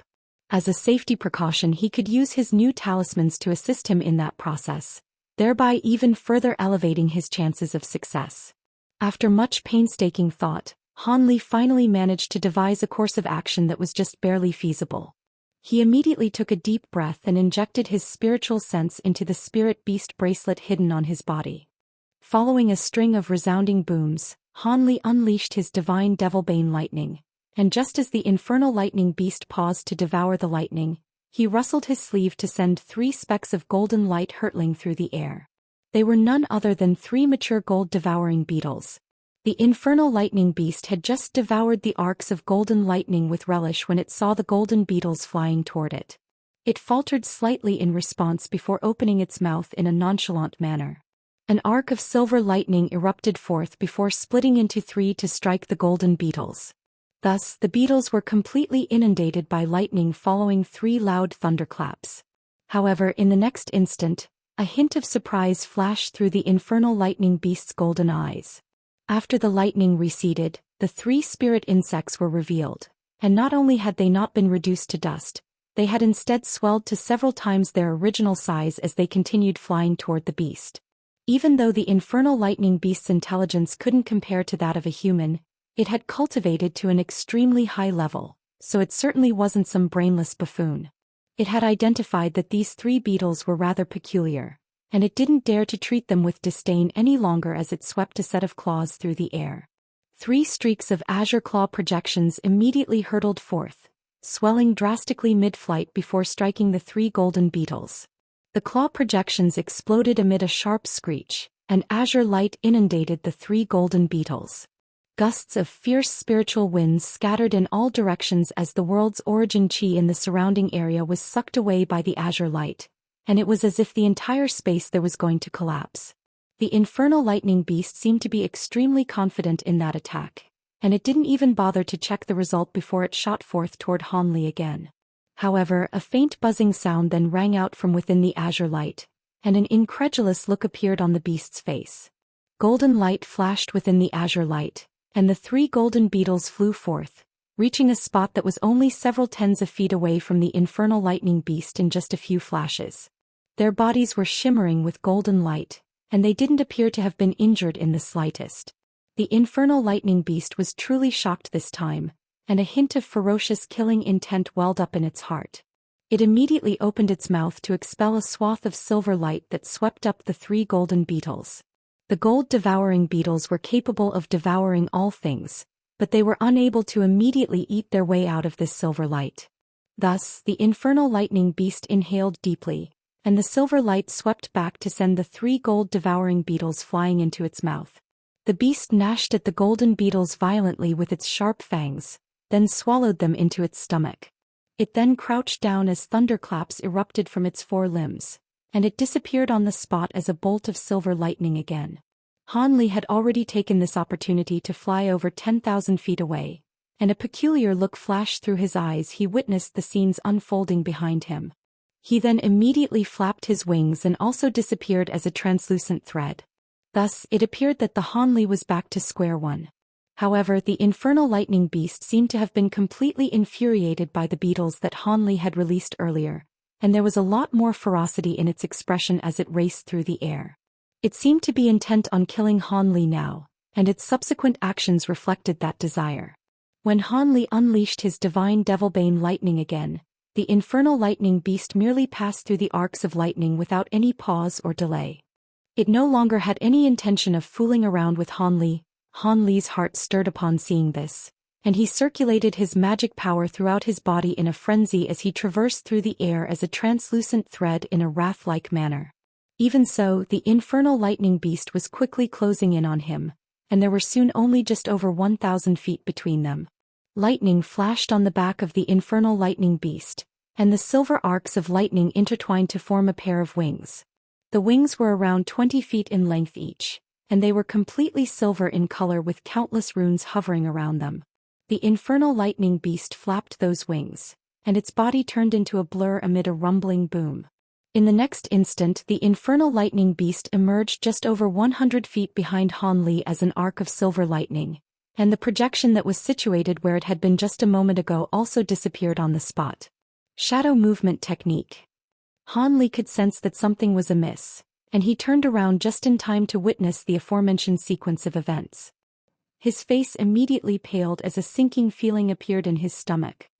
He had not anticipated that this beast would possess such a troublesome movement technique. Shadow movement techniques weren't the fastest movement techniques, but they were definitely the rarest and most mysterious. There weren't even all that many people in the world who had witnessed such movement techniques. If it weren't for the fact that Han Li had conducted extensive research on his own lightning movement technique back in Deep Heaven City, reading through many relevant tomes that were sold in the city, he wouldn't have been able to identify that movement technique so quickly. However, he clearly couldn't afford to stand around and wallow in his astonishment under such dire circumstances.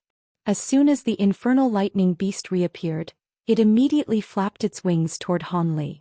The wings of lightning then abruptly disappeared amid a loud thunderclap. Han Li faltered slightly upon seeing this, yet before he had a chance to react, a loud thunderclap erupted overhead, following which a massive net of lightning came plummeting from above, and it was upon him in the blink of an eye. Han Li's heart jolted with shock, and silver runes immediately surged around his body as he conjured up a new lightning robe, which flew through the air before also transforming into a net of golden and silver lightning to keep the oncoming arcs of silver lightning at bay.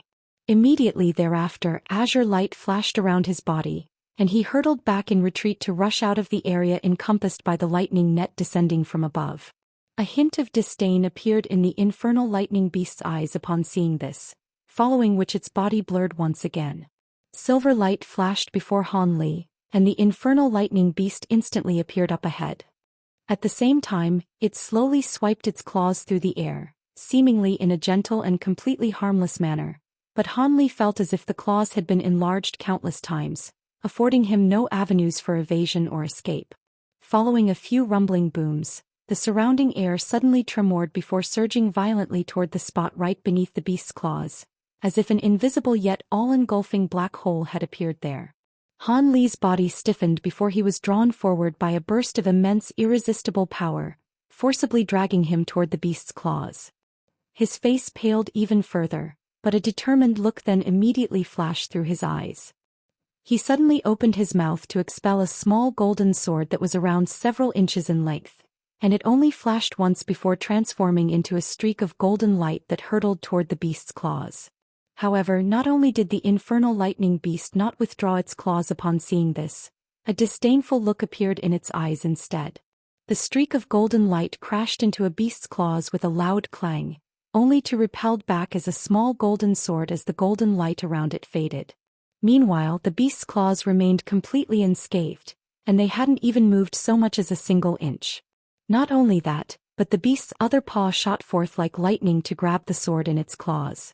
A vicious look then appeared in its eyes as its entire paw turned pure silver in color, and it brought its claws together with ferocious might to completely crush the golden sword. Not only were infernal lightning beasts blessed with extraordinary strength from birth, their bodies were as powerful as top-grade treasures. With those two attributes combined, it had crushed countless treasures with its sharp claws. As such, it had thought that it would be able to completely pulverize this small sword, just as it had done with countless treasures in the past. However, the golden sword merely tremored in its immensely powerful grasp, and the spiritual light emanating from the sword dimmed a little, but it remained completely unscathed. The beast had severely underestimated how robust Han Li's azure bamboo cloudsworm swords were. This sword had been refined with several types of rare materials by Han Li, and there were very few treasures as robust as it even in the spirit realm. The sword was unable to harm the infernal lightning beast, but the latter wouldn't be able to destroy the sword in a short time either.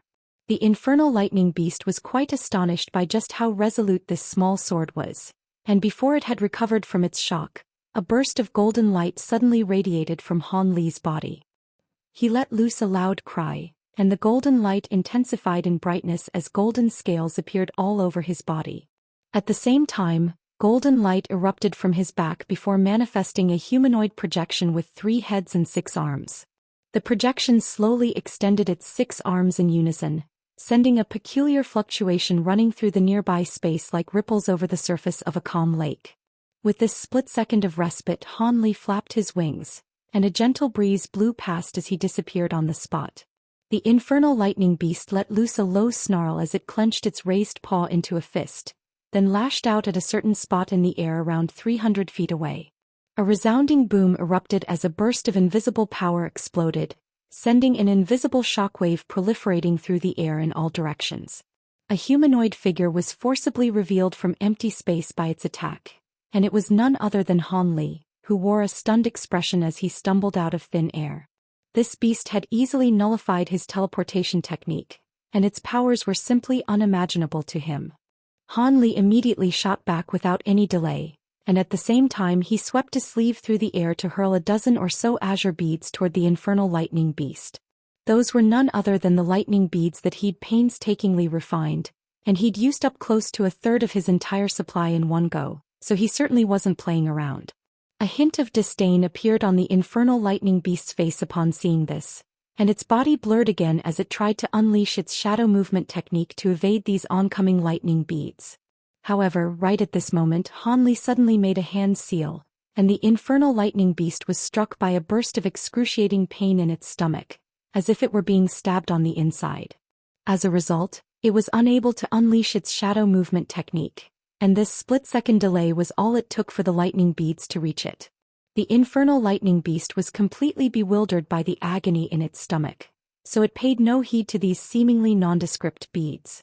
A loud thunderclap erupted as it half-heartedly conjured up a barrier of silver lightning, then hurriedly inspected its own internal condition.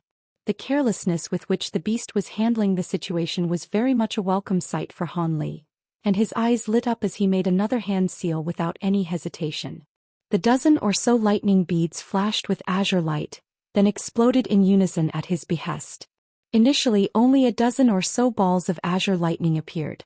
Those then swelled drastically in size as a dozen or so bursts of tremendous lightning attribute power erupted forth. A lightning cloud that was several acres in size appeared in an instant, completely catching the infernal lightning beast off guard as it enshrouded the beast's entire body. Lightning flashed violently amid resounding thunderclaps, and a roar of sheer fury erupted from within the lightning cloud. The beast was naturally proficient at devouring lightning, but this attack possessed power equivalent to that of several body integration cultivators attacking at once, so it was naturally unable to devour such immense and volatile power. Furthermore, Han Li was spurring on his gold-devouring beetles with all his might to eat the beast from the inside, thereby severely debilitating it through sheer agony, and it could only withstand the power of the lightning beads with its powerful body alone. The lightning cloud in the sky put the power of azure heavenly lightning on full display as arcs of azure lightning flashed amid deafening thunderclaps that were audible even from close to 100 kilometers away. Meanwhile, Han Li wasn't just standing idly on the spot. He rustled both sleeves at once, and a series of talismans shot forth before circling through the air, shimmering with silver runes. These talismans were all quite mysterious, and 108 of them were summoned at once. Han Li made a hand seal before rapidly pointing his fingers in succession toward the lightning clouds down below with a grave expression on his face. The talismans immediately transformed into 108 streaks of silver light that disappeared right in front of Han Li. In the next instant, silver light flashed above the giant lightning cloud, and the silver runes reappeared. They surged through the air to form a strange diagram that encompassed the entire lightning cloud below. Han Li cast an incantation seal, and all of the talismans exploded in unison, creating a massive silver light formation. Within the formation, a projection of a large palace appeared in a mirage-like manner, as if it weren't actually a part of this world. The palace was shimmering with silver light, and there were countless runes dancing in the air above it. At the same time, heavenly music sounded, captivating the listener with its delightful beauty. However, as soon as the listener tried to listen more closely to the music, it would abruptly disappear. Han Li was ecstatic to see the realization of the formation, and he hurriedly made a hand seal, upon which the formation slowly descended. Right at this moment, a thunderous roar erupted from within the lightning cloud. Following a few earth-shattering thunderclaps, the azure lighting cloud tumbled and surged violently, and several arcs of lightning that were as thick as water tanks forced their way out of the lightning. The huge bolts of lightning circled around within the lightning cloud like a series of menacing giant dragons, and the entire lightning cloud was eradicated within moments. After the lightning cloud was eradicated, the arcs of lightning also disappeared, and the infernal lightning beast was revealed in the distance again. At this moment the beast was in an extremely sorry state. Not only had its scales become dull and lusterless, the parts of its body that weren't covered in scales had been completely charred black. Only the single horn on its head was still shimmering with silver light, as thin arcs of electricity revolved around it. Those thick bolts of silver lightning had clearly been unleashed by none other than that horn. What was even more surprising was that as soon as the beast was revealed, it immediately opened its mouth to expel a burst of crimson light, within which 3 flashing specks of golden light could be seen. Those 3 specks of light were emitting a faint buzzing sound, and they were none other than his gold-devouring beetles. They had been forced out of the beast's body by its immense magic power. A shiver immediately ran down Han Li's spine upon seeing this. After the beetles had been swallowed by the beast, Han Li had been overjoyed, and as a result, a hint of killing intent had welled up in his heart. Only after witnessing the scenes that had just unfolded did he realize how delusional he'd been. As such, he immediately relinquished any intention of killing this beast. Han Li looked down to discover his azure bamboo cloudsworm sword was hovering beneath one of the infernal lightning beast's paws, and it was shimmering with faint golden light. It was quite clear that the infernal lightning beast had dropped the sword as it was too busy dealing with the attacks from the gold-devouring beetles and the lightning cloud. In any case, the sword didn't appear to pose any threat to it, so there was no need for it to pay it any heed. At this moment, the infernal lightning beast was glowering intently at Han Li with fury and ferocity in its eyes. Having just withstood that devastating string of attacks, it wanted nothing better than to tear Han Li apart with its bare claws.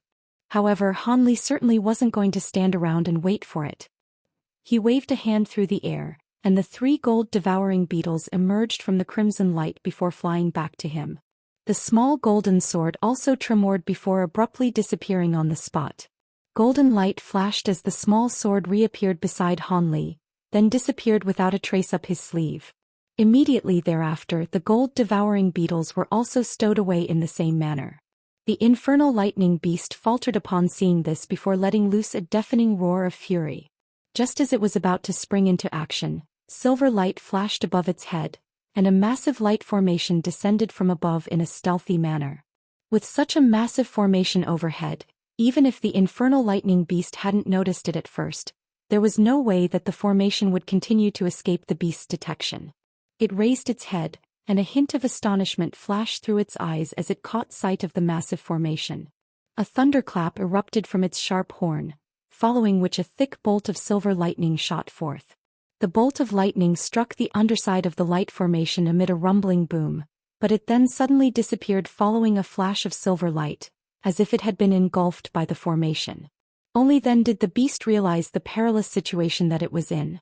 Lightning flashed from its 4 limbs as it immediately attempted to flee the scene, but it was already too late. The light formation rotated in midair before disappearing in a flash. Meanwhile, the infernal lightning beast had shot back over 100 feet, only for a burst of silver light to flash before its eyes, following which it found itself in a swath of white mist. It surveyed its surroundings to find countless tall walls and buildings around it, stretching as far as the eyes could see in all directions. The beast's heart jolted with shock initially, but it quickly calmed down. It had lived for countless years, and it had experienced more than its fair share of situations where it had been trapped in formations by its enemies, so it was able to remain tranquil and unflustered in this situation. It raised its head to look up into the sky, only to find a vast expanse of murky silver light that completely obstructed its vision. The infernal lightning beast cocked its head to the side and contemplated its current predicament, then rose up into the air as an arc of silver lightning, slashing its claws through space during the process. A dozen or so azure claw projections hurled forth in a flash, crashing heavily against the silver light barrier. Silver and azure light intertwined amid a string of dull thump, and the silver light barrier tremored slightly before falling still again. The infernal lightning beast faltered in midair with a slightly surprised expression upon seeing this, seemingly slightly taken aback by how powerful this restriction was. Unbeknownst to the infernal lightning beast, this light formation had been conjured up by the 9 palaces' heavenly talismans, which Han Li had only managed to refine after extensive periods of painstaking effort. There were a total of 108 such talismans, and they were extremely effective for trapping enemies. Of course, that also depended on what kind of being was trapped within this formation. At Han Li's current cultivation base, he wouldn't even be able to truly trap an average body integration stage being, let alone this infernal lightning beast. He was currently standing at the edge of the light formation, injecting his magic power into one of the 108 talismans in a frenzy. When the beast within unleashed that earlier attack, Han Li had felt a burst of immense power being transmitted into his body, forcing him to stumble back a few steps as his expression changed drastically. Thankfully, he was able to recover after circulating his magic power throughout his body. However, it was quite apparent that this restriction wasn't going to be able to contain this beast for long. After all, the gulf in cultivation base between himself and this infernal lightning beast was nothing if not night and day. However, he wasn't counting on this formation to trap the beast in the first place. All he needed was for it to buy him some time. Seeing as the formation had temporarily trapped his opponent, Han Li immediately withdrew his hand before flapping his wings and flying away as a streak of azure light, heading straight toward the direction he'd come from. After a few flashes, Han Li had reached the end of the horizon, and he would disappear from view after just one more flash. However, right at this moment Han Li's expression suddenly changed as he swept a hand through the air. Several tens of small golden swords shot forth in unison, piercing toward a certain spot in space. An astonishing scene then ensued. White light flashed from the location that the golden swords were flying toward, and a white-robed woman with a missing arm suddenly appeared. It was none other than that ghostly woman whom Han Li had battled once. The woman was also quite stunned that Han Li had managed to detect its presence. She seemed to be about to say something, but Han Li wasn't interested in hearing what she was about to say as a cold light flashed through his eyes. All of a sudden, a loud cry erupted from within one of his sleeves, following which a streak of black light shot forth, then faded to reveal a small black monkey. It was none other than the Weeping Soul Beast. Han Li was currently running for his life, and the last thing he needed was a prolonged battle with this ghostly woman. As such, he immediately summoned his Weeping Soul Beast to take care of her as quickly as possible. As soon as the white-robed ghostly woman caught sight of the Weeping Soul Beast, she let loose a sharp shriek as an expression of horror appeared on her face.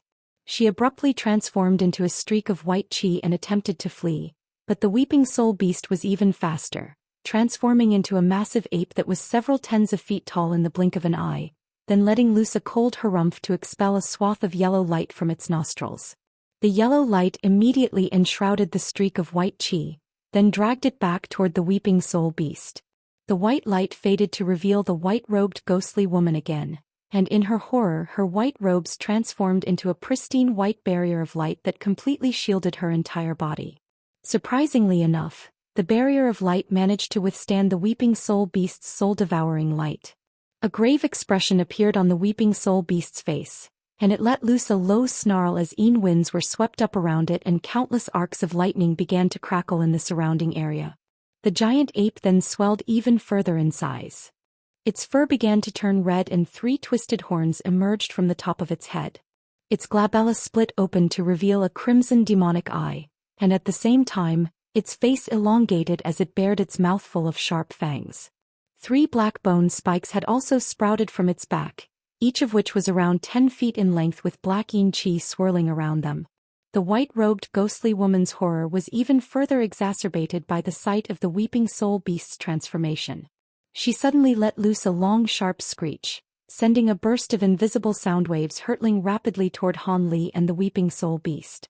However, Han Li was already prepared for this well in advance. He laid a hand on the back of his own head and gray light erupted forth along with 5 colored flames, shielding both himself and the Weeping Soul Beast within. As such, Han Li managed to withstand the soundwave attack with nothing more than a slight pain in his spiritual sense. As for the Weeping Soul Beast, it was completely unaffected. Instead, a sinister look appeared on its face, and it slowly opened the demonic eye on its glabella to shoot forth a bolt of lightning as thick as a large bowl. The bolt of lightning was as vibrant red as blood, and it was able to completely ignore the white light barrier as it instantly punctured the body of the white-robed ghostly woman, who was completely immobilized by the Weeping Soul Beast's soul-devouring light. The ghostly woman let loose a howl of anguish as the crimson arc of lightning bound her body like a spirit snake, then forcibly dragged her through the air, taking her over to the Weeping Soul Beast in the blink of an eye.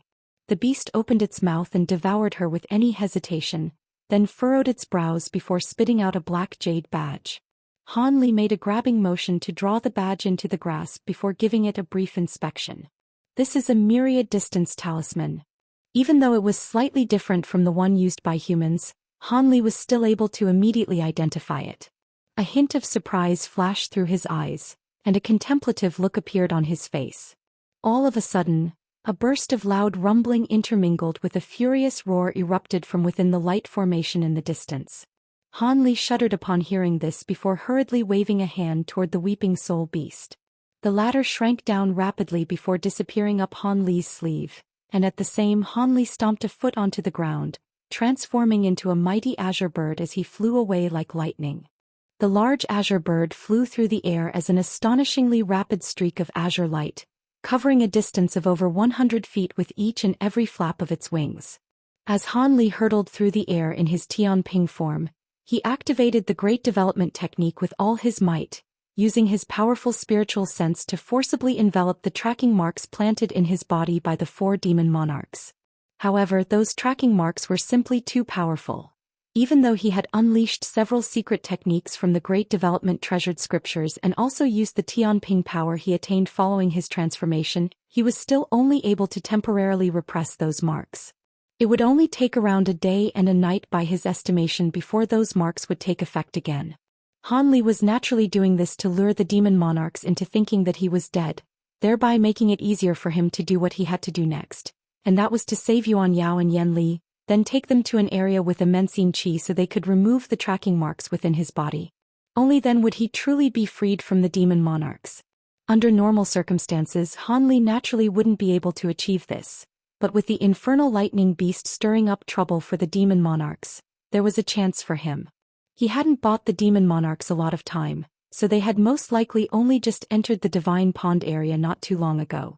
Even if they knew that this beast was on its way back, there was no way that they'd be willing to let all their prior efforts go to waste and give up on the divine infernal river elixir.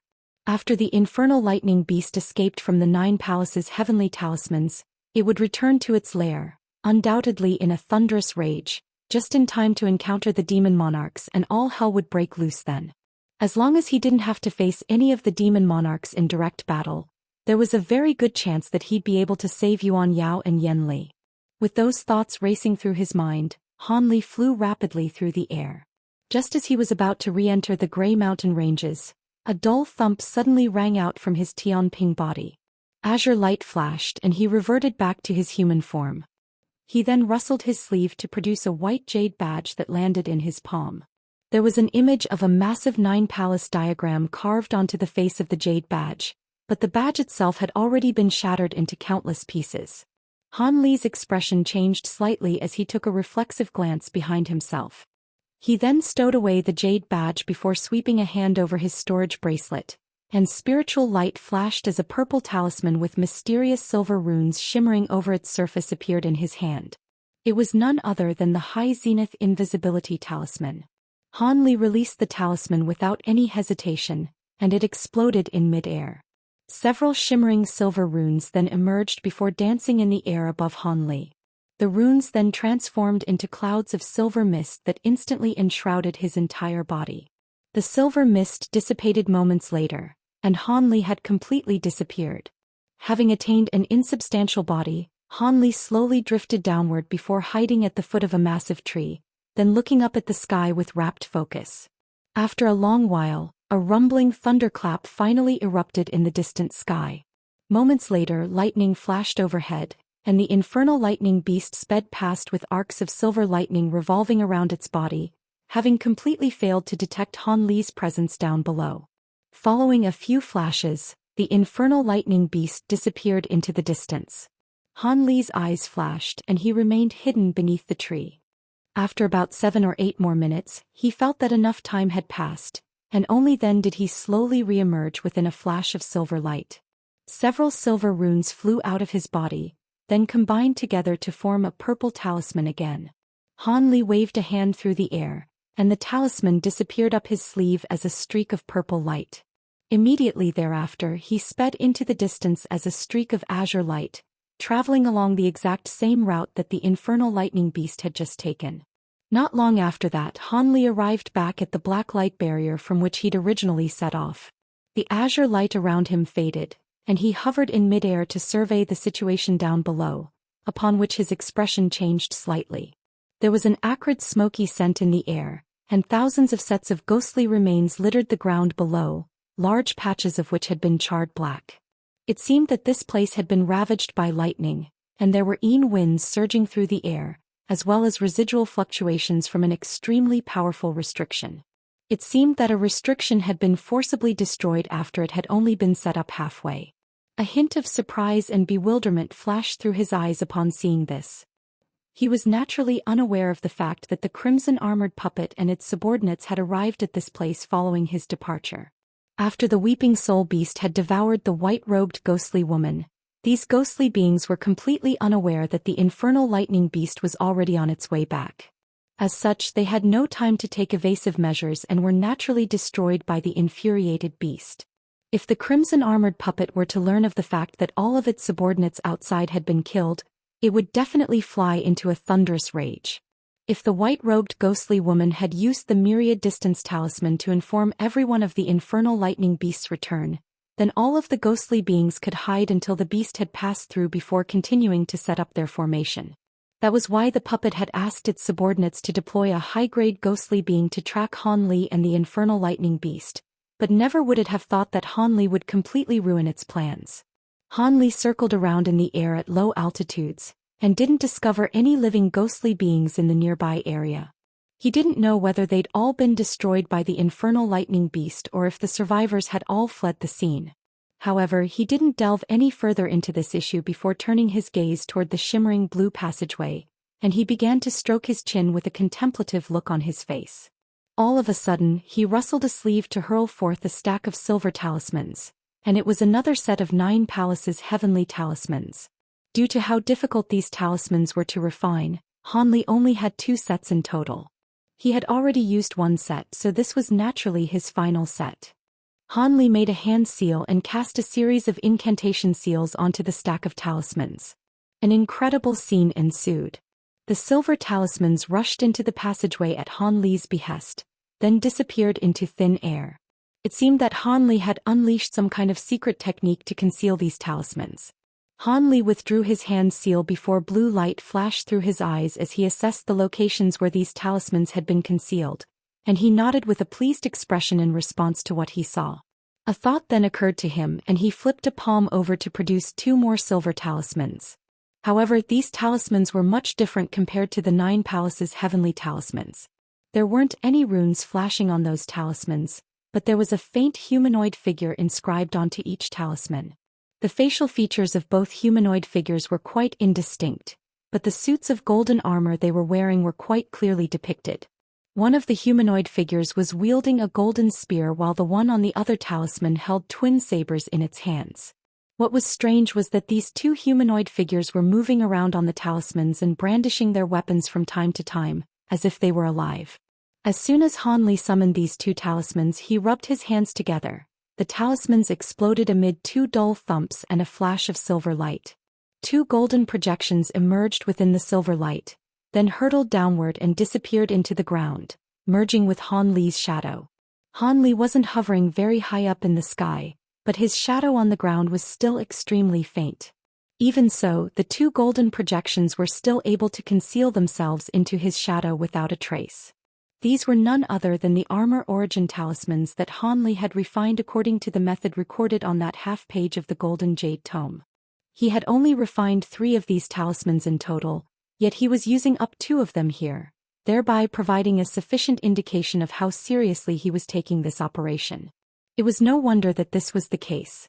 After all of the beings within the black light barrier were fearsome beings at or above the body integration stage. He wouldn't even be able to take on any single one of them, so he had to prepare as thoroughly as he could. After using up 2 of his armor origin talismans, Han Li still wasn't satisfied. He opened his mouth to expel a ball of silver flames, which then transformed into the spirit-engulfing fire raven. He then raised a hand to produce a dozen or so azure lightning beads, all of which were swallowed by the bird. Immediately thereafter, the fire raven flew up onto a massive tree nearby before concealing itself from view. After doing all that, Han Li exhaled to compose himself before he raised his hand to summon the High Zenith Invisibility Talisman again.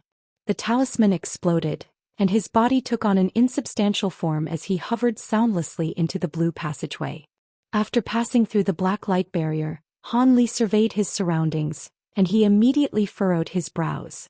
The area around him was extremely dark, and there were only a few azure rocks situated an indeterminate distance away that were glowing with a faint light, making Han Li feel as if he'd returned to the Umber realm again. However, with his spirit eyes, the darkness naturally didn't faze him. Han Li narrowed his eyes slightly and everything around him became clear as day. The surrounding area seemed to be extremely bleak and desolate with nothing on the ground aside from a few rocks of different sizes. There weren't even any tall trees around, and the occasional patches of plant life he could see were all short bushes and scrubs. Han Li inhaled a few times to find that the spiritual qi in the surrounding area was quite abundant and rich, which made the scenes around him rather perplexing. However, he didn't remain in this place to ponder the situation for too long. Instead, he continued onward, venturing deeper into this unknown land.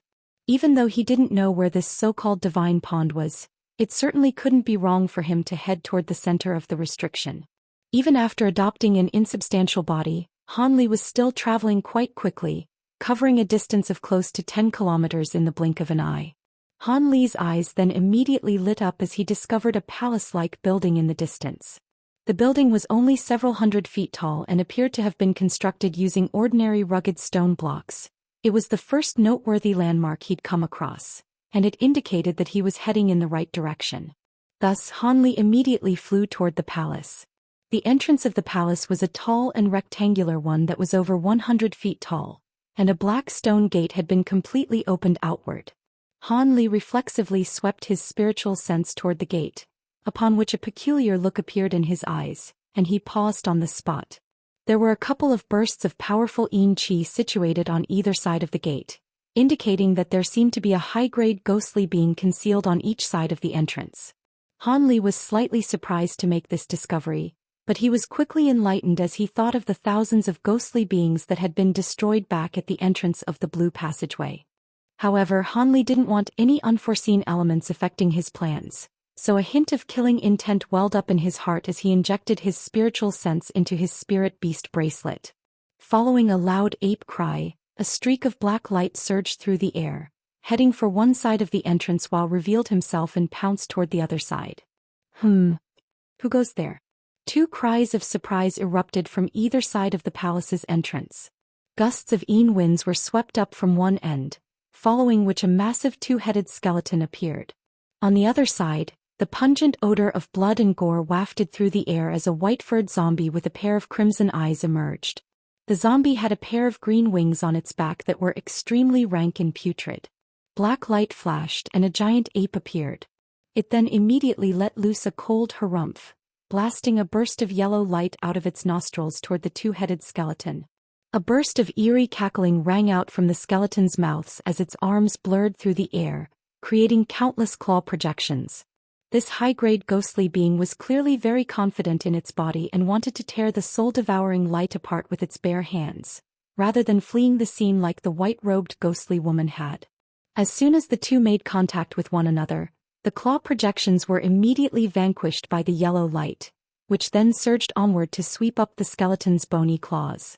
Yellow light flashed, and the two-headed skeleton let loose a howl of anguish as its bone claws disintegrated into clouds of black mist. The skeleton was shocked by this turn of events, and it hurriedly attempted to hurtle back in retreat, but it was too late. The yellow light continued onward, sweeping up the skeleton's entire body, transforming it into a dense cloud of black mist that was then sucked into the weeping soul beast's mouth. The beast then let loose a cry of elation before turning to appraise Han Li, just in time to see Han Li hovering above the white-furred zombie while pointing a finger toward the divine essence-fused mountain. The mountain had expanded to over 100 feet in size, and it had trapped the ghostly being down below. Meanwhile, two golden armored projections had appeared, and both of them were in the process of withdrawing their weapons from the zombie's body. One of them was wielding a spear with arcs of golden lightning surging along its entire length, and the spear had punctured the zombie's heart, creating a charred wound. As for the dual sabers, they had been withdrawn from the zombie's back, following which a layer of white light flashed, and the zombie's repugnant wings were sealed in translucent glacial ice. Han Li didn't spur on the two projections to kill this ghostly being. Instead, he indicated for the weeping soul beast to do the honors. The weeping soul beast faltered slightly before immediately springing through the air with an elated expression, quickly landing beside Han Li. It unleashed its soul-devouring light from its nostrils again, reducing this zombie into yin qi as well before devouring it, then thumping its chest with glee. These two were both powerful ghostly beings that had been cultivating within the infernal river for countless years, so they were most definitely rare delicacies for the weeping soul beast. Han Li smiled at the sight of the ecstatic weeping soul beast, and a plan suddenly began to hatch in his mind. He carefully appraised the weeping soul beast before issuing some instructions. The weeping soul beast listened with wide eyes before nodding emphatically. Black light flashed from its entire body, and it transformed into a demon beast with a single horn on its head and arcs of lightning revolving around its limbs. It was a spitting image of the infernal lightning beast that had almost hunted down Han Li earlier, except it was slightly smaller in size. Han Li nodded with a pleased smile upon seeing this before waving a hand toward the infernal lightning beast, and it shrank down to only several inches in size before disappearing up his sleeve. He then brought out his high zenith invisibility talisman again to conceal himself, then entered through the palace gates. The palace consisted of a main hall with a smaller hall on the side, and Han Li went directly into the larger main hall. The interior of the hall was very clean, and it was completely empty aside from a dozen or so thick stone pillars. However, Han Li paid no heed to all of this as his attention had been completely drawn to a small hole that was shimmering with white light at the center of the hall. He slowly made his way over to this hole, then peered into it to discover that it was a smooth round tunnel that led downward on a slanted angle, and there were no stairs or rungs to be seen. Furthermore, Han Li could only see a vast expanse of faint white light within the tunnel, thereby preventing him from seeing what lay at the bottom. After a brief moment of contemplation, Han Li slowly drifted down this tunnel. Along the way, he discovered that this tunnel was extremely deep. Even after descending for over 10,000 feet, there was still no end in sight. However, there were gusts of cold winds blowing toward him from down below, so there was clearly some kind of ventilated place at the conclusion of the tunnel. After descending for several thousand more feet, Han Li's expression changed slightly as he could hear the indistinct sounds of thunderclaps and beastie roars, as well as the occasional earth-shattering boom that made the stone walls of the tunnel around him tremor and quake. Han Li began to slow down in his descent while releasing his spiritual sense to survey the situation up ahead. Moments later, a film of piercing white light appeared down below, and he had reached the exit. After sweeping through the area with his spiritual sense, he found that there was nothing lurking down there. He was reassured by this discovery and landed soundlessly onto the ground below, then quickly passed through the white film of light. On the other side, he found himself in another massive hall that was several times larger than the one above it, and also vastly more lavish in its construction as well. Not only was the floor paved with flawless white jade, there were gems the size of large bowls embedded onto the walls and ceiling of the hall. These gems shimmered with a gentle white light that illuminated the entire hall. The spiritual chi in this area was also a lot more abundant than that of area up above, and there were spirit herbs and spirit flowers of all types of different colors growing in 2 miniature flower gardens on either side of the hall. All of the plants were extremely vibrant and shimmering with faint spiritual light, clearly having been nurtured here for countless years. However, Han Li merely looked away with a disinterested furrow of his brows. He was immediately able to identify that even though these plants were quite rare, they were mostly renowned for their beauty and aesthetic appeal rather than any practical applications. However, Han Li was only able to see most of the hall as a small portion of it was currently enshrouded in dense blood mist and arcs of lightning that were flashing violently. Clumps of blood mist and lightning intertwined with one another at low altitudes over a certain section of the hall, tumbling and exploding incessantly as they fought for dominance. However, it was quite clear that the arcs of lightning were far more powerful than the blood mist. If it weren't for the fact that there were countless green threads and gusts of winds whizzing through the mist to reinforce it, it would have most likely have been vanquished by the arcs of lightning already. Even so, fist-sized balls of lightning were still being manifested amid rumbling thunderclaps, then exploding to tear through large swaths of blood mist, thereby placing it firmly on the back foot. The blood mist completely obstructed Han Li's vision, but it was most likely the case that it had been conjured up by Di Shui in conjunction with the other demon monarchs. Amid the flashes of lightning, Han Li could indistinctly make out the silhouettes of 2 single-horned beasts, both of which were roaring with fury. There were 2 infernal lightning beasts unleashing a relentless barrage of fearsome attacks, so it was no wonder that the demon monarchs were severely on the back foot. Han Li was quite stunned by this observation, and after spectating the battle for a while he turned his gaze downward, upon which his pupils abruptly contracted. Directly down below the vast expanse of blood mist was a green pond that was several tens of feet in size. There was white mist as well as rich spiritual chi swirling around the pond, and there was also an indistinct layer of crimson light over the surface of the water as well. Is that the divine infernal river elixir? Han Li made his way over to the pond, but he didn't pause to examine it for too long. Instead, he continued to survey his surroundings as if he were searching for something. All of a sudden, his eyes lit up as he caught sight of the motionless Yuan Yao and Yan Li standing in an obscure corner of the palace.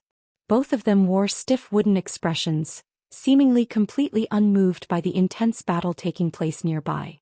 Han Li had witnessed the restrictions being cast on these two women, so he knew that their consciousness were still intact, but they were unable to control their bodies at all. He was relatively confident in his ability to break restrictions of this nature. After taking a glance at the intense battle that was raging within the palace, Han Li repressed the elation in his heart before carefully turning his attention to other sections of the hall. He had not forgotten about the ghostly beings that he'd encountered on his way here, and there were definitely other high-grade ghostly beings that had snuck into this place as well. He didn't want to save Yuan Yao and Yan Li, only to be ambushed by those troublesome beings. Prior to discovering the locations of those hidden ghostly beings, it would be very unwise to set his plan into motion. Thus, he released his spiritual sense toward every section of the hall aside from the one where the battle was taking place, but didn't discover anything amiss. Han Li's brows furrowed slightly, and after a brief moment of contemplation, a hint of faint blue light flashed through his eyes.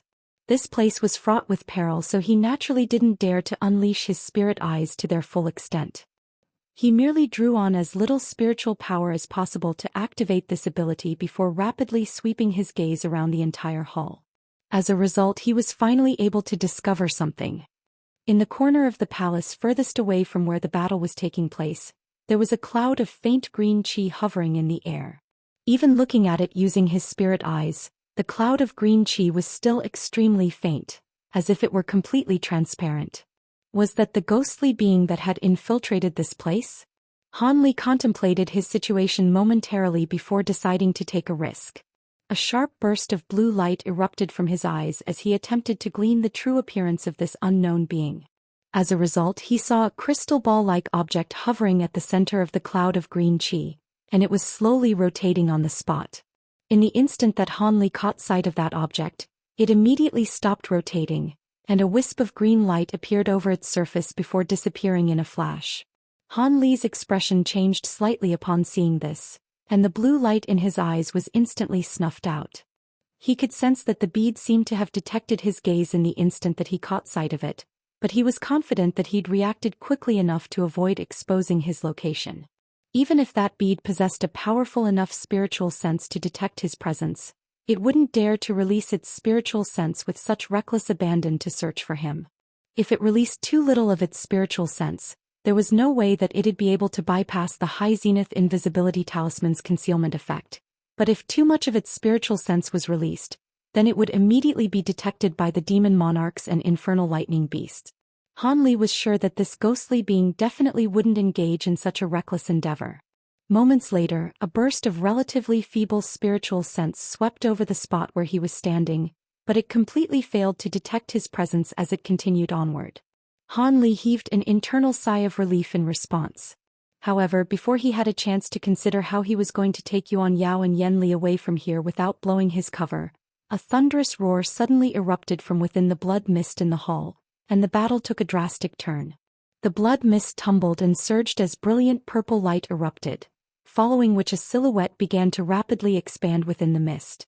In the blink of an eye, the purple blood puppet emerged from the mist, having already reached over 200 feet tall, and it was still swelling in size with reckless abandon. One of the crimson-robed figures was also standing atop one of the puppet's shoulders with his hands clasped behind his back. As soon as the massive puppet emerged, crimson light flashed through its 6 eyes, and it abruptly made a grabbing motion to summon a huge crimson axe into his grasp, then swung it through the air with devastating force. The massive axe came crashing down like a small mountain, and even before it had even struck anything, gusts of ferocious winds had been swept upon around it. The silver arcs of lightning down below all tremored violently as a result, looking as if they were going to split apart. A beastly roar erupted from within the lightning, and the arcs of lightning suddenly intertwined with one another as if they had sprung to life. They converged to form a silver lightning sword amid a series of rumbling thunderclaps, then pierced straight up into the air. An earth-shattering boom erupted as the lightning sword struck the blade of the axe, upon which both of them shattered and disappeared into nothingness. Lightning then flashed once again as several azure claw projections that were each around 10 feet in length appeared before hurtling directly toward the purple blood puppet.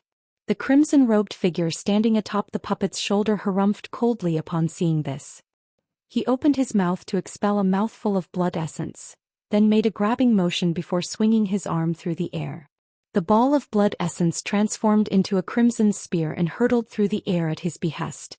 The crimson spear pierced through several claw projections in the blink of an eye, and was just about to disappear into the lightning down below when silver light suddenly flashed, and a projection of an infernal lightning beast's head that had been expanded to several times its actual size emerged from within the lightning.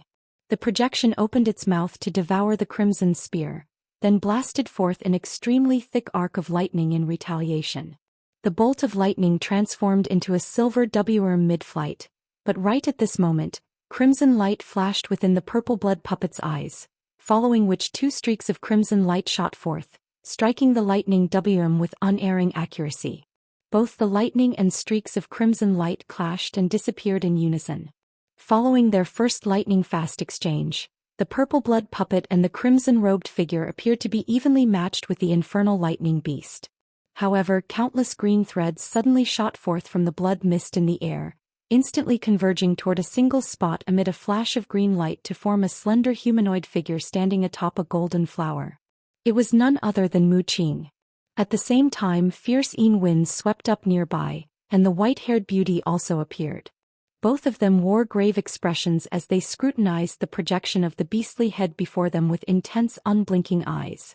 A ferocious look appeared on the projection's face upon seeing this, following which lightning flashed violently down below, and another similar projection appeared, except this one was slightly smaller, and the horn on its head was a little thinner than that of the first projection. The white-haired beauty's expression darkened even further at the sight of the 2 infernal lightning beast head projections, and she murmured, "To think that there were 2 infernal lightning beasts here.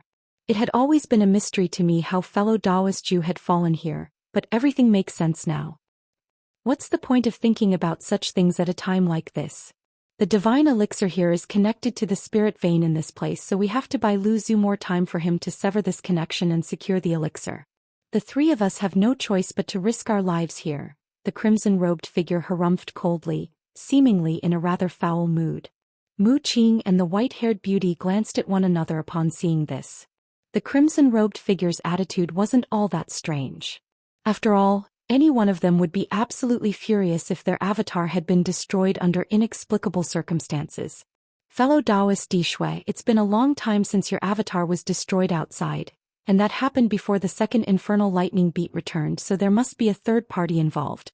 They've either remained outside to ambush us as soon as we leave or they've entered this place as well. Perhaps they're right here in this hall, spectating our battle against these 2 infernal lightning beasts," Mu Qing said with a cold light in her eyes. "So what if that's the case? We're too busy fending off these 2 beasts to worry about anything else. Speaking of which, I've been unable to detect the tracking mark I planted in Han Brat's body this entire time, so it looks like he really was killed by the other infernal lightning beast. That's a real shame," the white-haired beauty sighed. "For the infernal lightning beast to return so quickly indicates that Han Brat is most definitely dead, so there's no point in thinking about him now. Our main priority is to take care of these 2 infernal lightning beasts. Even though they're not very intelligent, their lightning attribute powers are extremely troublesome for us to deal with. Only fellow Daoist Lu Zhu among us isn't susceptible to the powers of lightning, but he's also the only one who can sever the spirit vein, so we can only hold on to the best of our abilities here. As for the ones that killed my avatar outside, they've been too scared to reveal themselves even after all this time, so they're clearly not powerful enough for us to worry about. All we have to do is be a little more cautious so we don't get struck by any sneak attacks from those cowards," the crimson-robed figure said in a cold voice.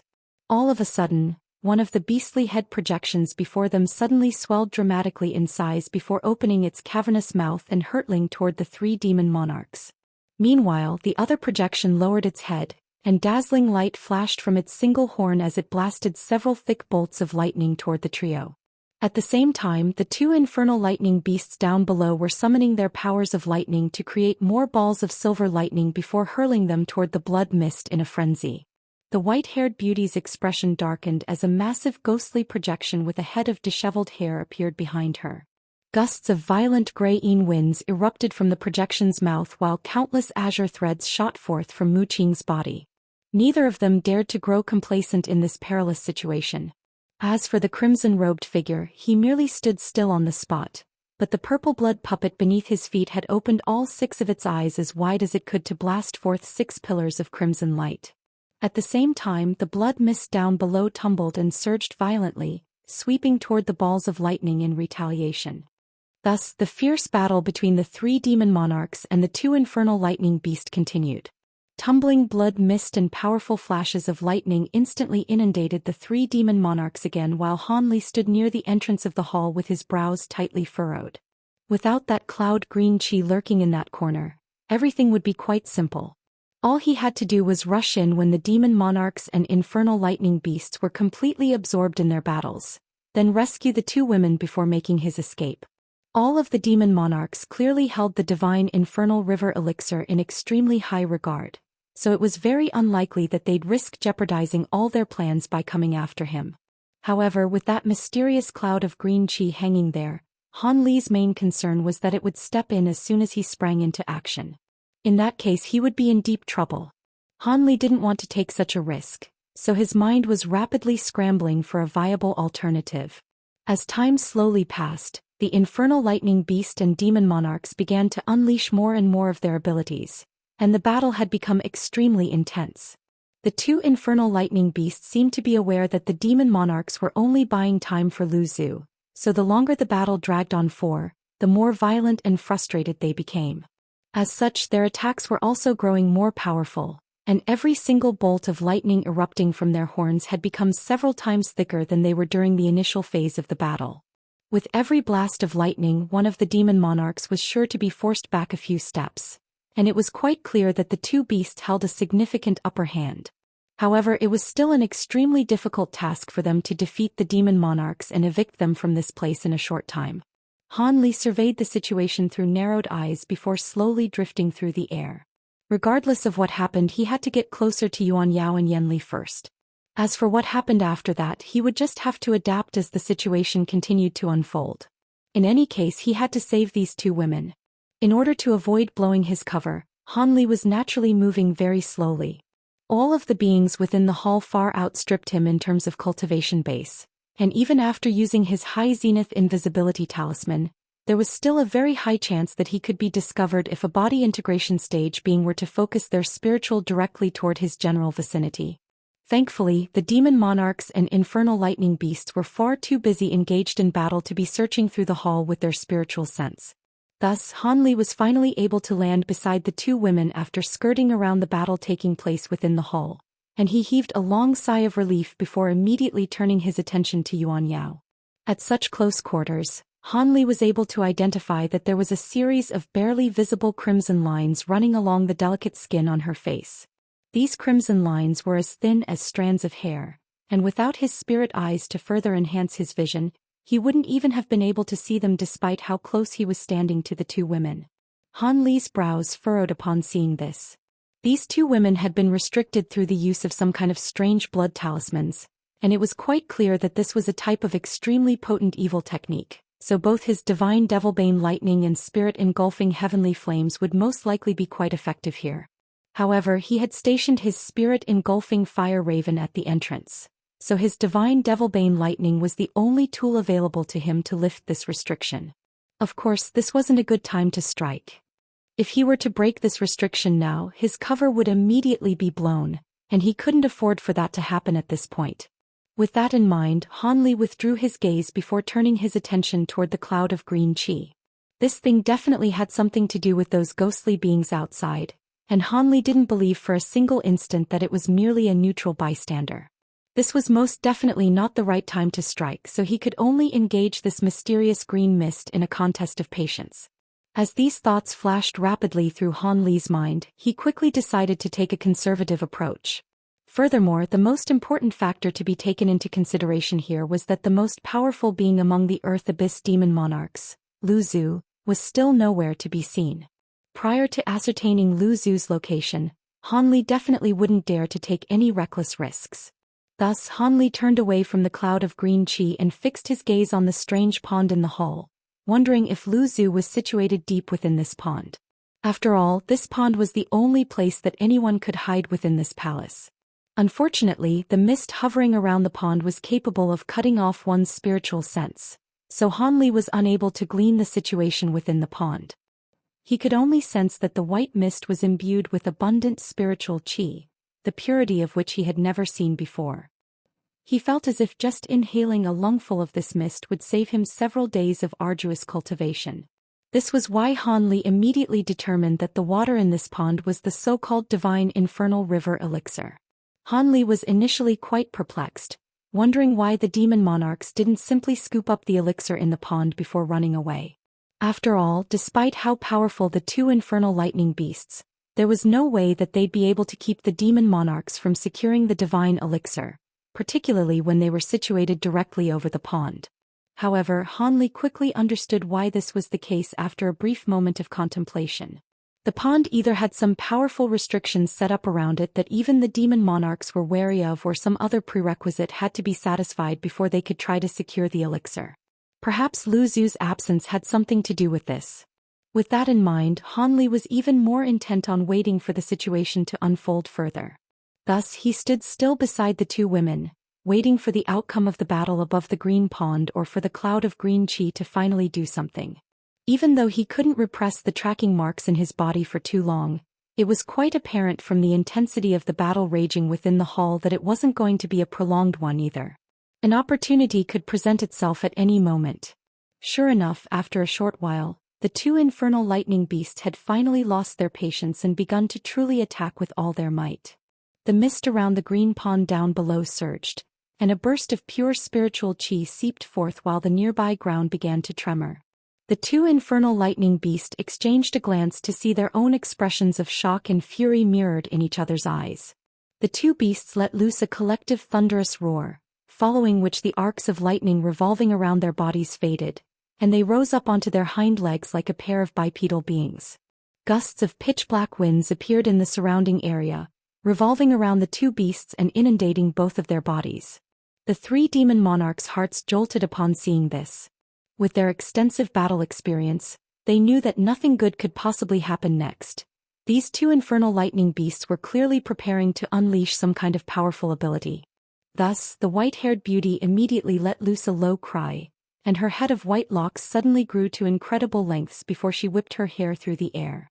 Countless streaks of white light shot forth to enshroud the gusts of black winds. These streaks of white light were as straight as arrows, and they appeared to possess immense penetrative power. Meanwhile, Mu Qing made a hand seal and brilliant azure light erupted from her body. Projections of flowers appeared all around her before blurring and transforming into wheels of all types of different colors. The edges of these wheels were extraordinarily thin, and they shot forth soundlessly through the air along with the streaks of white light, creating quite a harrowing sight to behold. However, an unexpected scene then ensued. The two beasts did nothing to prepare themselves from the oncoming attack, simply allowing them to strike the black winds surging around their bodies. However, a sharp screeching sound akin to that of metal grating on metal then erupted, and all of the attacks were repelled as if they'd struck an indestructible wall. The two women both faltered upon seeing this. Right at this moment, the black winds dissipated to reveal a pair of sinister humanoid demon beasts that were each around 100 feet tall. The two demon beasts each had a single horn on their heads as well as silver scales all over their bodies, indicating that they were still the same infernal lightning beasts. However, the shape of their limbs and bodies very closely resembled those of a human. What was even more unsettling to the three demon monarchs was that as soon as the two beasts emerged in this humanoid form of theirs, they immediately began to make hand seals while each expelling an object out of their mouths. One of them was a small black flag that was flashing with black light, while the other was an intricate disc that was emanating brilliant white light. The crimson-robed figure was the first to realize what they were up to, and he hurriedly yelled, "Stop them! They're trying to activate the restriction left behind by the mayfly race."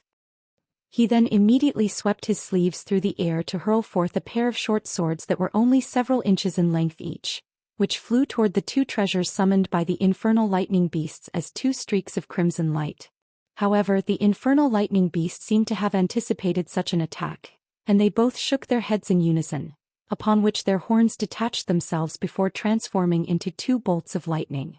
The bolts of lightning manifested from the two horns clashed with the streaks of crimson light amid two resounding booms, and the immense powers of lightning instantly pulverized the two short swords with devastating might. These horns were the hardest body parts of these two beasts, and they'd been refined for countless years, so it was no wonder that they were able to destroy the crimson-robed figure's spirit swords so easily. However, the two horns weren't done just yet. Both of them disappeared on the spot before reappearing several tens of feet in front of the crimson-robed figure amid a loud thunderclap, then hurtling forth at an astonishing speed. The two infernal lightning beasts seemed to have identified that the crimson-robed figure was the weakest of the three, so they decided to combine their powers to kill him first. The crimson-robed figure's heart jolted with shock, but the two horns flying toward him were too fast for him to evade. As such, he could only conjure a layer of crimson light around his body, which then shot forth as a pair of crimson shadows to shield him. These were none other than the blood puppets he'd refined. Immediately thereafter, his long robes bulged as a crimson light barrier surfaced over his body. The two blood puppets were quite powerful, but the two horns suddenly merged as one, forming a sharp lightning spike that punctured the two puppets' bodies with ease before continuing on toward the crimson-robed figure. The crimson light barrier only managed to stall the lightning spike for a split second before the former was punctured as if it were nothing more than a papier-mâché structure. An earth-shattering boom erupted as a gaping wound as wide as a large bowl appeared on the crimson-robed figure's chest. The crimson-robed figure rapidly slammed his palms all over his own body, plastering a dozen or so crimson talismans to himself in one fell swoop. A peculiar scene then ensued. Not only was the gaping wound on his chest not shedding so much as a single drop of blood, the flesh around the edges of the wound squirmed in a grotesque manner before regenerating at a rate that was discernible to the naked eye. Mu Qing and the white-haired beauty's expressions eased upon seeing this. If the crimson-robed figure really were killed in a moment of complacency, then the two of them wouldn't be able to last very long at all against these two infernal lightning beasts. However, right at this moment, the lightning spike suddenly circled around in a flash, aiming for the crimson-robed figure's head on this occasion. Before Mu Qing and the white-haired woman had a chance intercept, a giant purple palm hurtled through the air, moving at an astonishing speed that completely belied its massive size. The hand streaked through the air like an illusionary blur before catching the lightning spike in a vice-like grip. However, a loud thunderclap suddenly erupted within the massive hand in the next instant, and countless arcs of lightning erupted from the lightning spike as it squirmed through the fingers on the huge hand like a silver snake. Following a few flashes, the lightning spike returned to the infernal lightning beasts, where it split into two again before reattaching themselves onto the heads of the two beasts as their horns. The two horns were still shimmering with silver light, having been remained completely unscathed in the aftermath of that intense clash. During this brief delay, the two beasts had managed to activate the treasures hovering before them, and they opened their mouths in unison to expel mouthfuls of blood essence onto the pair of treasures. Black and white light flashed respectively from the flag and the disc, completely absorbing all of the blood mist down below. The flag then transformed into a dark cloud that rose up into the air, disappearing into the ceiling of the palace in a flash. Meanwhile, the disc transformed into a streak of white qi that plummeted and disappeared into the ground. Mu Qing and the white-haired beauty's hearts jolted with shock, yet before they had a chance to do anything, brilliant spiritual light suddenly erupted from the ceiling of the palace, following which a series of black patterns emerged. Those patterns rapidly spread along the ceiling before combining to form a massive formation. Black light was flashing all over the formation, and there was a black hole at the very center, within which violent winds were howling incessantly. It was as if a passageway into another space had been forced open. At the same time, scintillating white light erupted from the ground as a series of fist-sized runes appeared. In the very instant that those runes emerged, a massive golden light formation appeared within the green pond amid the tumbling mist. As soon as this light formation appeared, it enshrouded the entire pond beneath it, and it was shimmering with piercing golden light that forced one to shield their eyes. Mu Qing and the white-haired beauty were both shocked and infuriated upon seeing this. They had enough belief in Lu Zu's abilities to know that he wouldn't actually be trapped in the pond by this golden formation, But with this formation acting as an obstacle, it was clearly extremely unlikely that they'd be able to secure the divine elixir in a short time. What was even more troublesome was that the black light formation overhead was still expanding rapidly, quickly encompassing all of the demon monarchs down below. It then slowly detached itself from the ceiling and descended at the behest of the two infernal lightning beasts. As such, they'd either have to take evasive measures, thereby forcing them away from the green pond, or face the power of this restriction. Just as Mu Qing was hesitating about how to proceed, the voice of the white-haired beauty suddenly sounded in her ears. "Fellow Daoist Mu, let's join forces to break this formation. Brother Dishue, please cover us." After a brief hesitation, she nodded in response. This appeared to be the only feasible course of action. At the same time, the crimson-robed figure had also heard the same voice transmission. At this moment, the gaping hole on his chest, which would have been lethal to a normal person, was already almost completely healed. And aside from the fact that the light in his eyes had dulled slightly, the wound didn't appear to have affected him much. He furrowed his brows upon hearing the white-haired beauty's proposal, then cast his gaze toward the purple blood puppet's massive hand, which it had used to catch the lightning spike earlier. The entire palm of the hand had been charred black, and there was an acrid burnt smell emanating from it. The crimson-robed figure heaved a long sigh before also slowly nodding his head. He then abruptly stomped a foot onto the purple blood puppet's shoulder, then reached a hand up his sleeve before tossing out a wooden box that was golden in color. He began to chant something while pointing at the box, and its lid flew off as 7 streaks of light of different colors erupted from within. The streaks of light faded to reveal 7 puppets of different forms. Some of them were in the form of demon beasts, some resembled flying spirit race, some were a mix between human and demon, and there were even 2 huge puppets. One of those was a massive worm while the other was a giant ant. All 7 of these puppets had been refined from metallic materials, and their bodies were covered in runes. They had quite clearly been painstakingly crafted by Dishue with great care and effort. The white-haired beauty chuckled upon seeing this, and she rotated on the spot as 8 bursts of black chi flew forth from her body, within each of which there was a blurry humanoid figure clad in black armor. These were none other than the Een armor ghost monarchs that the white-haired beauty had stored away for recovery and recuperation. As soon as these ghost monarchs appeared, they immediately sat down in a cross-legged manner around the white-haired beauty. Inky black Een chi emanated from their bodies, forming a massive black cloud around an acre in area in the blink of an eye. On the other side, Mu Qing's skin had turned completely green, and she made a hand seal as countless azure threads surfaced around her. Patches of strange and exotic plants then instantly appeared in the surrounding area with her at the very center. Meanwhile, the 2 infernal lightning beasts paid no heed at all to what the 3 demon monarchs were doing. They merely maintained their hand seals as spiritual light flashed all over their bodies, injecting their power into the formation overhead in a frenzy. They appeared to be extremely confident in this restriction. Seeing as the battle was finally about to be decided, Han Li's expression suddenly changed as he rustled a sleeve and tipped out a dozen or so azure beads into his hand. He then narrowed his eyes as he cast his gaze over to another corner of the hall.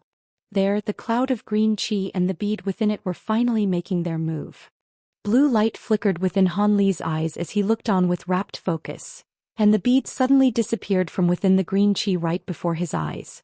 Even with his bright sight spirit eyes, he was unable to track down its location.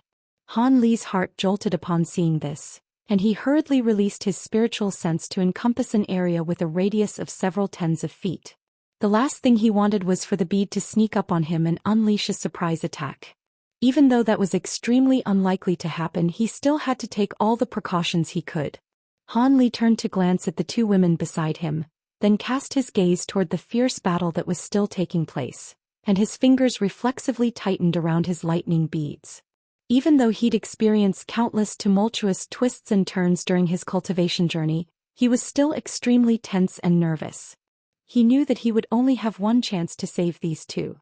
If he were to fail, then this palace was going to be his final resting place, and over 1,000 years of arduous cultivation would go to waste. This feeling of teetering on a knife's edge between life and death was making Han Li's heart pound in his chest. At this moment, Mu Qing and the white-haired beauty began to attack the black spell formation. Meanwhile, the crimson-robed figure, the purple blood puppet, and the 7 other metallic puppets he just summoned stood in front of the 2 women, acting as their guardians. A sharp, ghostly screech suddenly erupted from within the clouds that the white-haired beauty was situated in, following which a white bony ghost claw suddenly reached out before making a grabbing motion.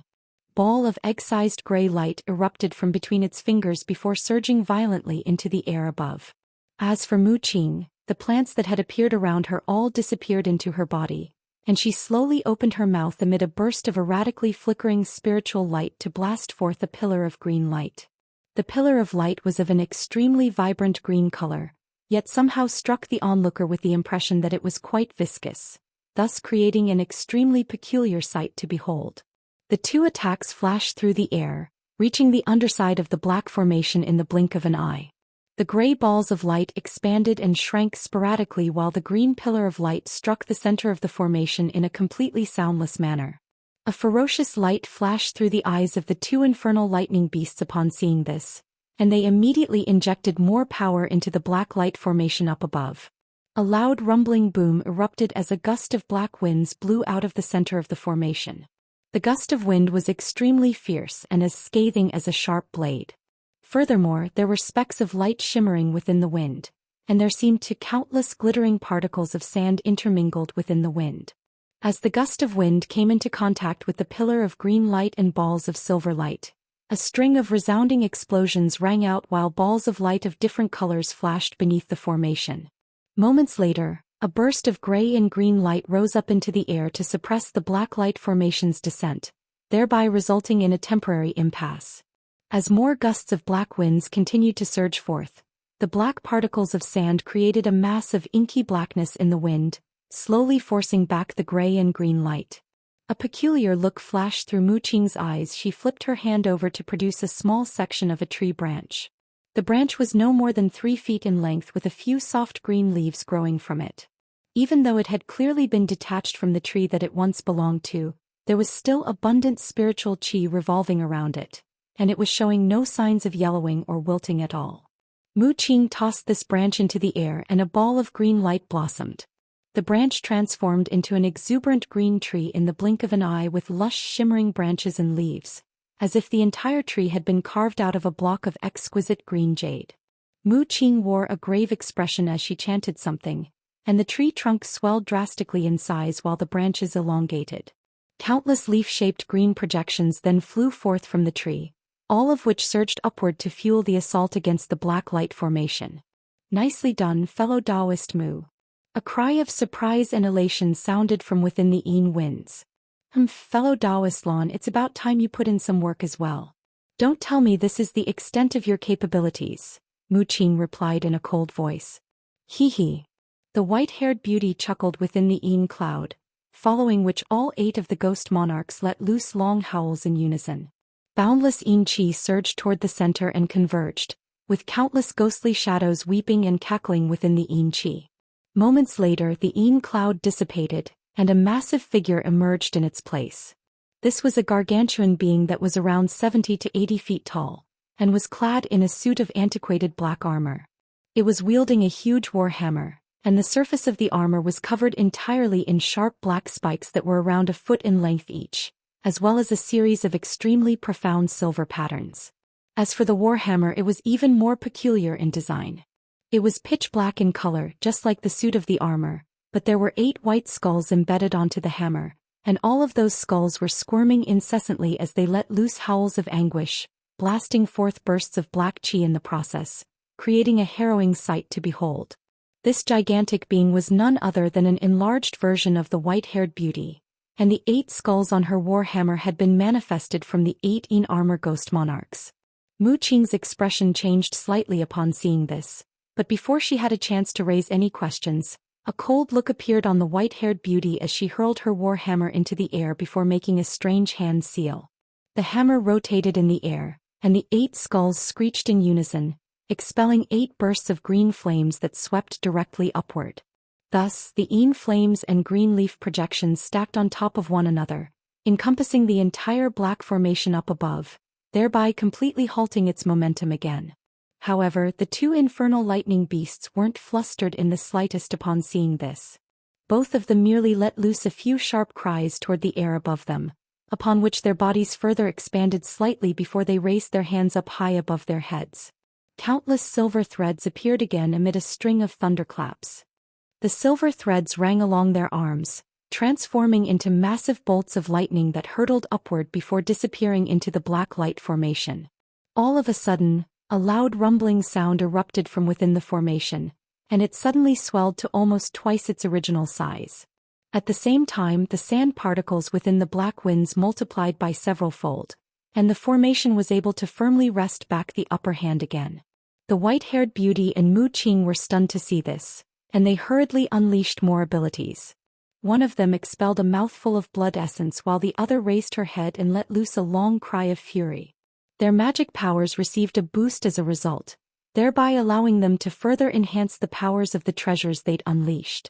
Thus, leaf projection and Yin flames were both bolstered significantly, yet the two demon monarchs were still unable to completely halt the formation's descent. Both of their expressions changed drastically upon seeing this.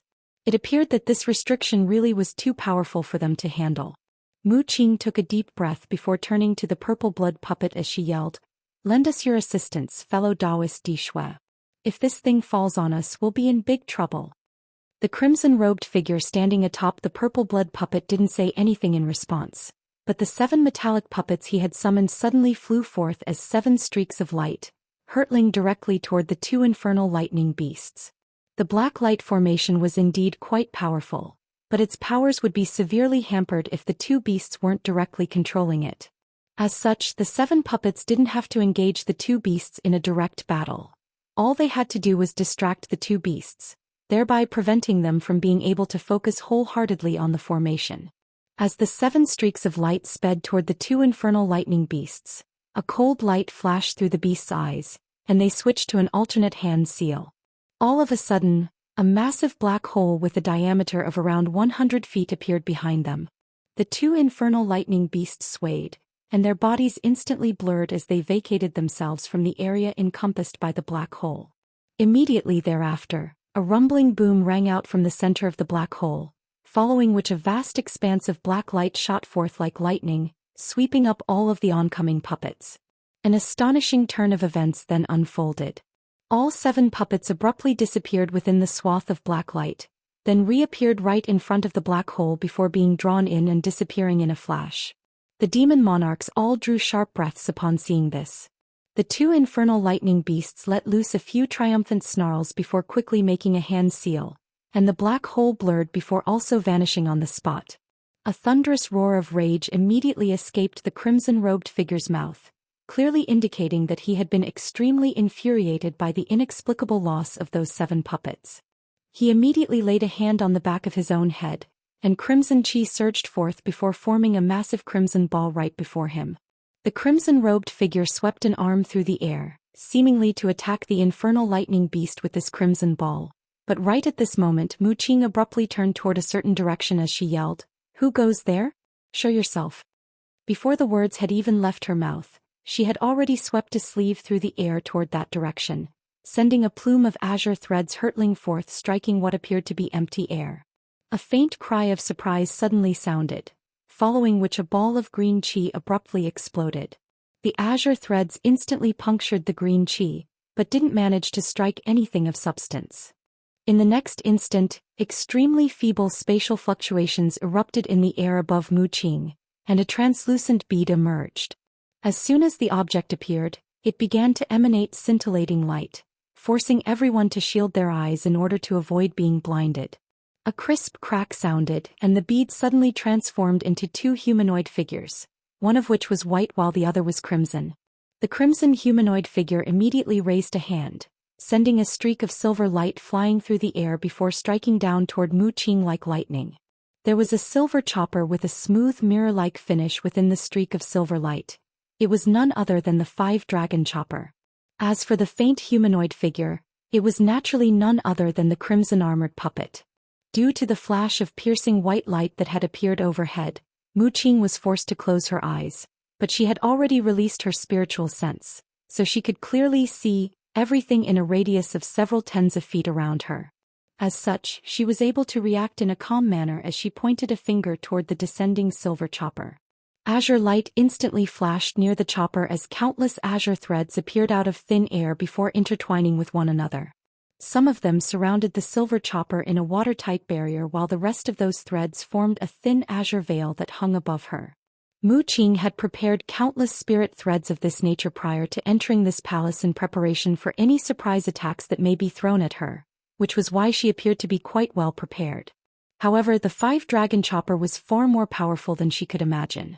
The barrier of azure threads around the chopper was sliced through with ease before it descended onto the azure veil without any pause. The azure veil was sliced apart as if it were a papier-mâché structure, and the chopper continued to descend toward Mu Qing. Mu Qing's expression changed drastically, and only then did she realize just how dangerous this chopper was. She wanted to try and evade, but it was already too late. The chopper manifested a series of projections during its descent, all of which disappeared in a flash. Mu Qing's heart jolted upon seeing this, and she only had time to conjure up a suit of azure armor over her body before a series of massive shimmering silver appeared around her in all directions.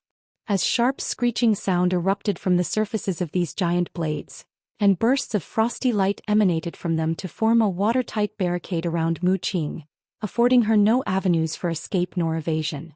Mu Qing's face immediately turned deathly pale upon seeing this, but she then gritted her teeth before rustling both sleeves at once, and a short black rod appeared in each of her hands. She swung these rods through the air and mountainous staff projections instantly appeared before her, then crashed straight toward the massive blades around her. Mu Qing was well aware of the fact that she had already lost the initiative, and that if she were to stay rooted to the spot she would definitely be killed. A rapid string of clangs rang out as the staff projections were able to smash open the frosty light, opening up an escape path for Mu Qing. However, more waves of frosty light surged forth to replenish the chink that had been inflicted by the staff projections, and it was as if there were no end to this lethal light. All of a sudden, the 2 black rods were sliced apart by the frosty light, and the staff projections immediately faded as a result.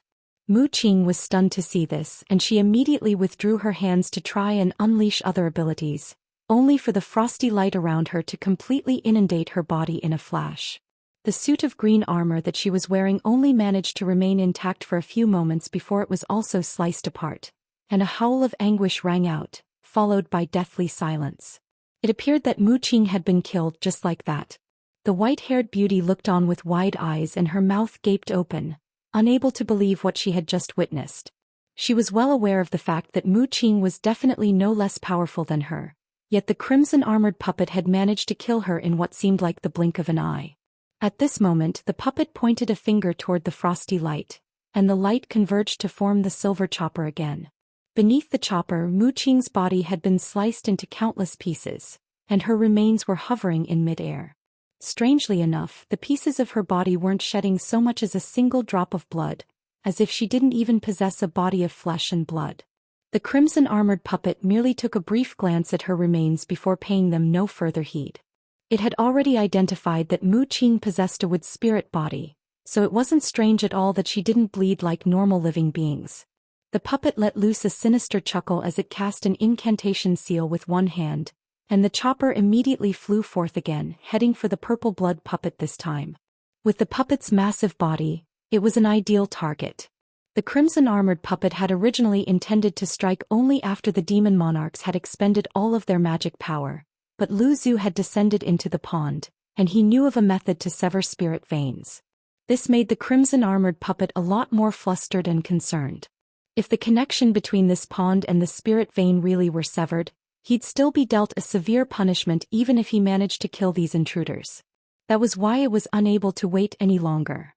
However, much to its surprise, Mu Qing had been extremely alert and set up countless invisible spirit threads in the nearby area, thereby allowing her to detect the puppet's location. However, that didn't matter to the puppet anyway. He possessed the insanely powerful 5-dragon chopper and he had the infernal lightning beasts on his side, while his enemies had already expended a lot of their spiritual power in the preceding battle. With so many factors in its favor, it would be a simple task for it to kill all of the intruders. The crimson-robed figure stood atop the purple blood puppet's shoulder, and a hint of fear flashed through his eyes at the sight of the oncoming silver chopper.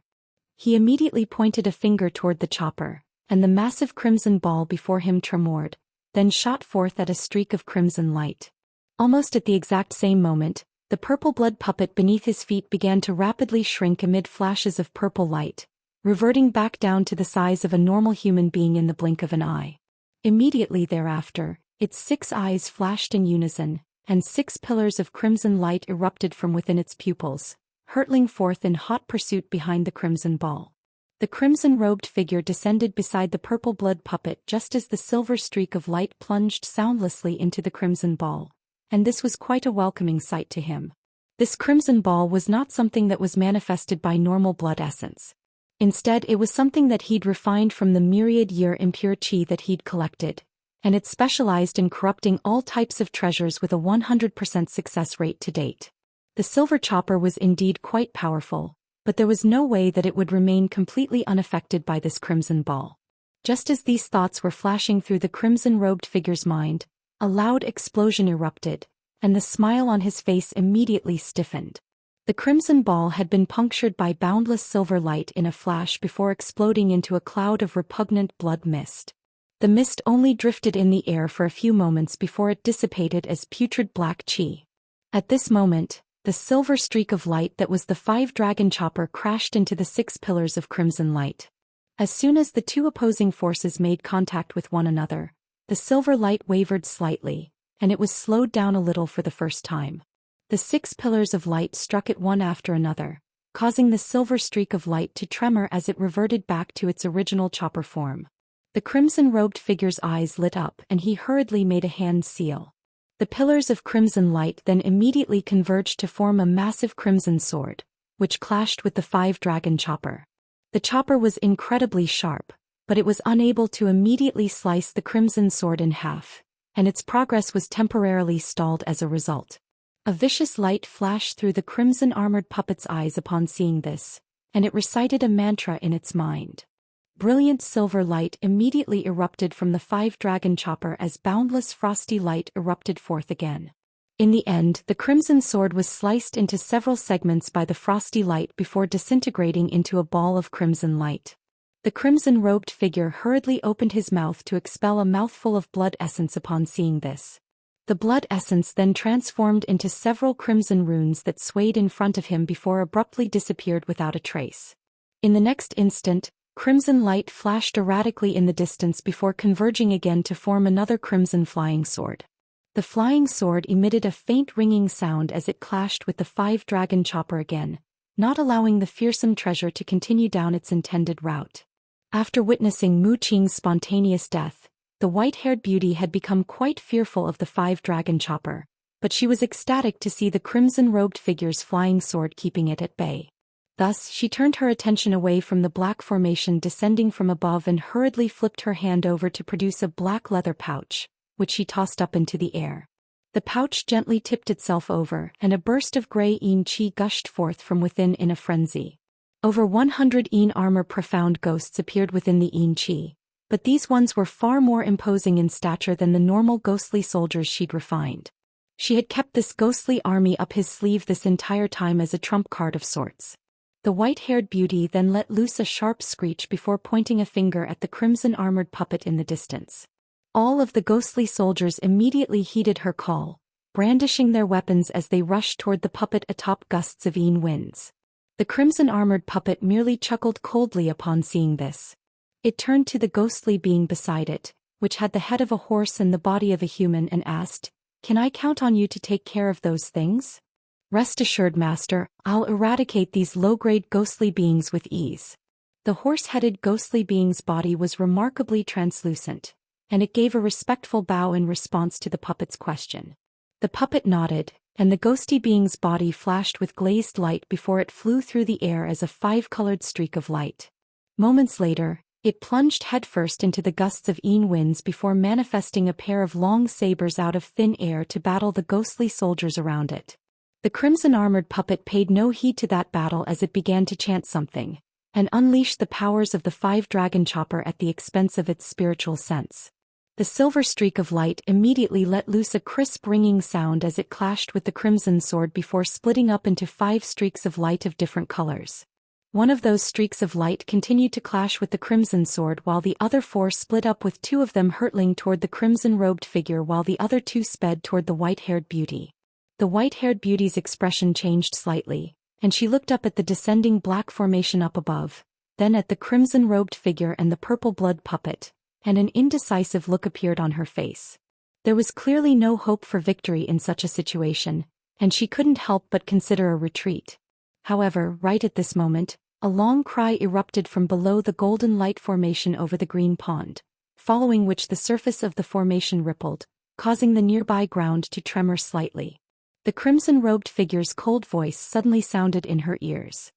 Fellow Daoist Lu Zhu is about to be back soon. The white-haired beauty faltered slightly, and she hesitated for a moment longer while the 2 streaks of light sped toward her at an alarming rate. In the end, she could only heave a resigned sigh as the projection of the disheveled ghost appeared behind her again. She then made a grabbing motion with both hands, and the massive black ghost's huge hands reached out toward the oncoming streaks of light. At the same time, the white-haired beauty summoned a small white bone flag before sweeping it through the air, sending forth a burst of gray light that also sped toward the 2 opposing streaks of light. On the other end, even with the crimson-robed figure and the purple blood puppet combining their powers, they were still engaged in an arduous battle against the 2 streaks of light that had flown toward them. Right at this moment, a sense of foreboding welled up in the white-haired beauty's heart, and she suddenly turned toward a certain corner of the palace, following which the veins on her forehead immediately bulged with fury.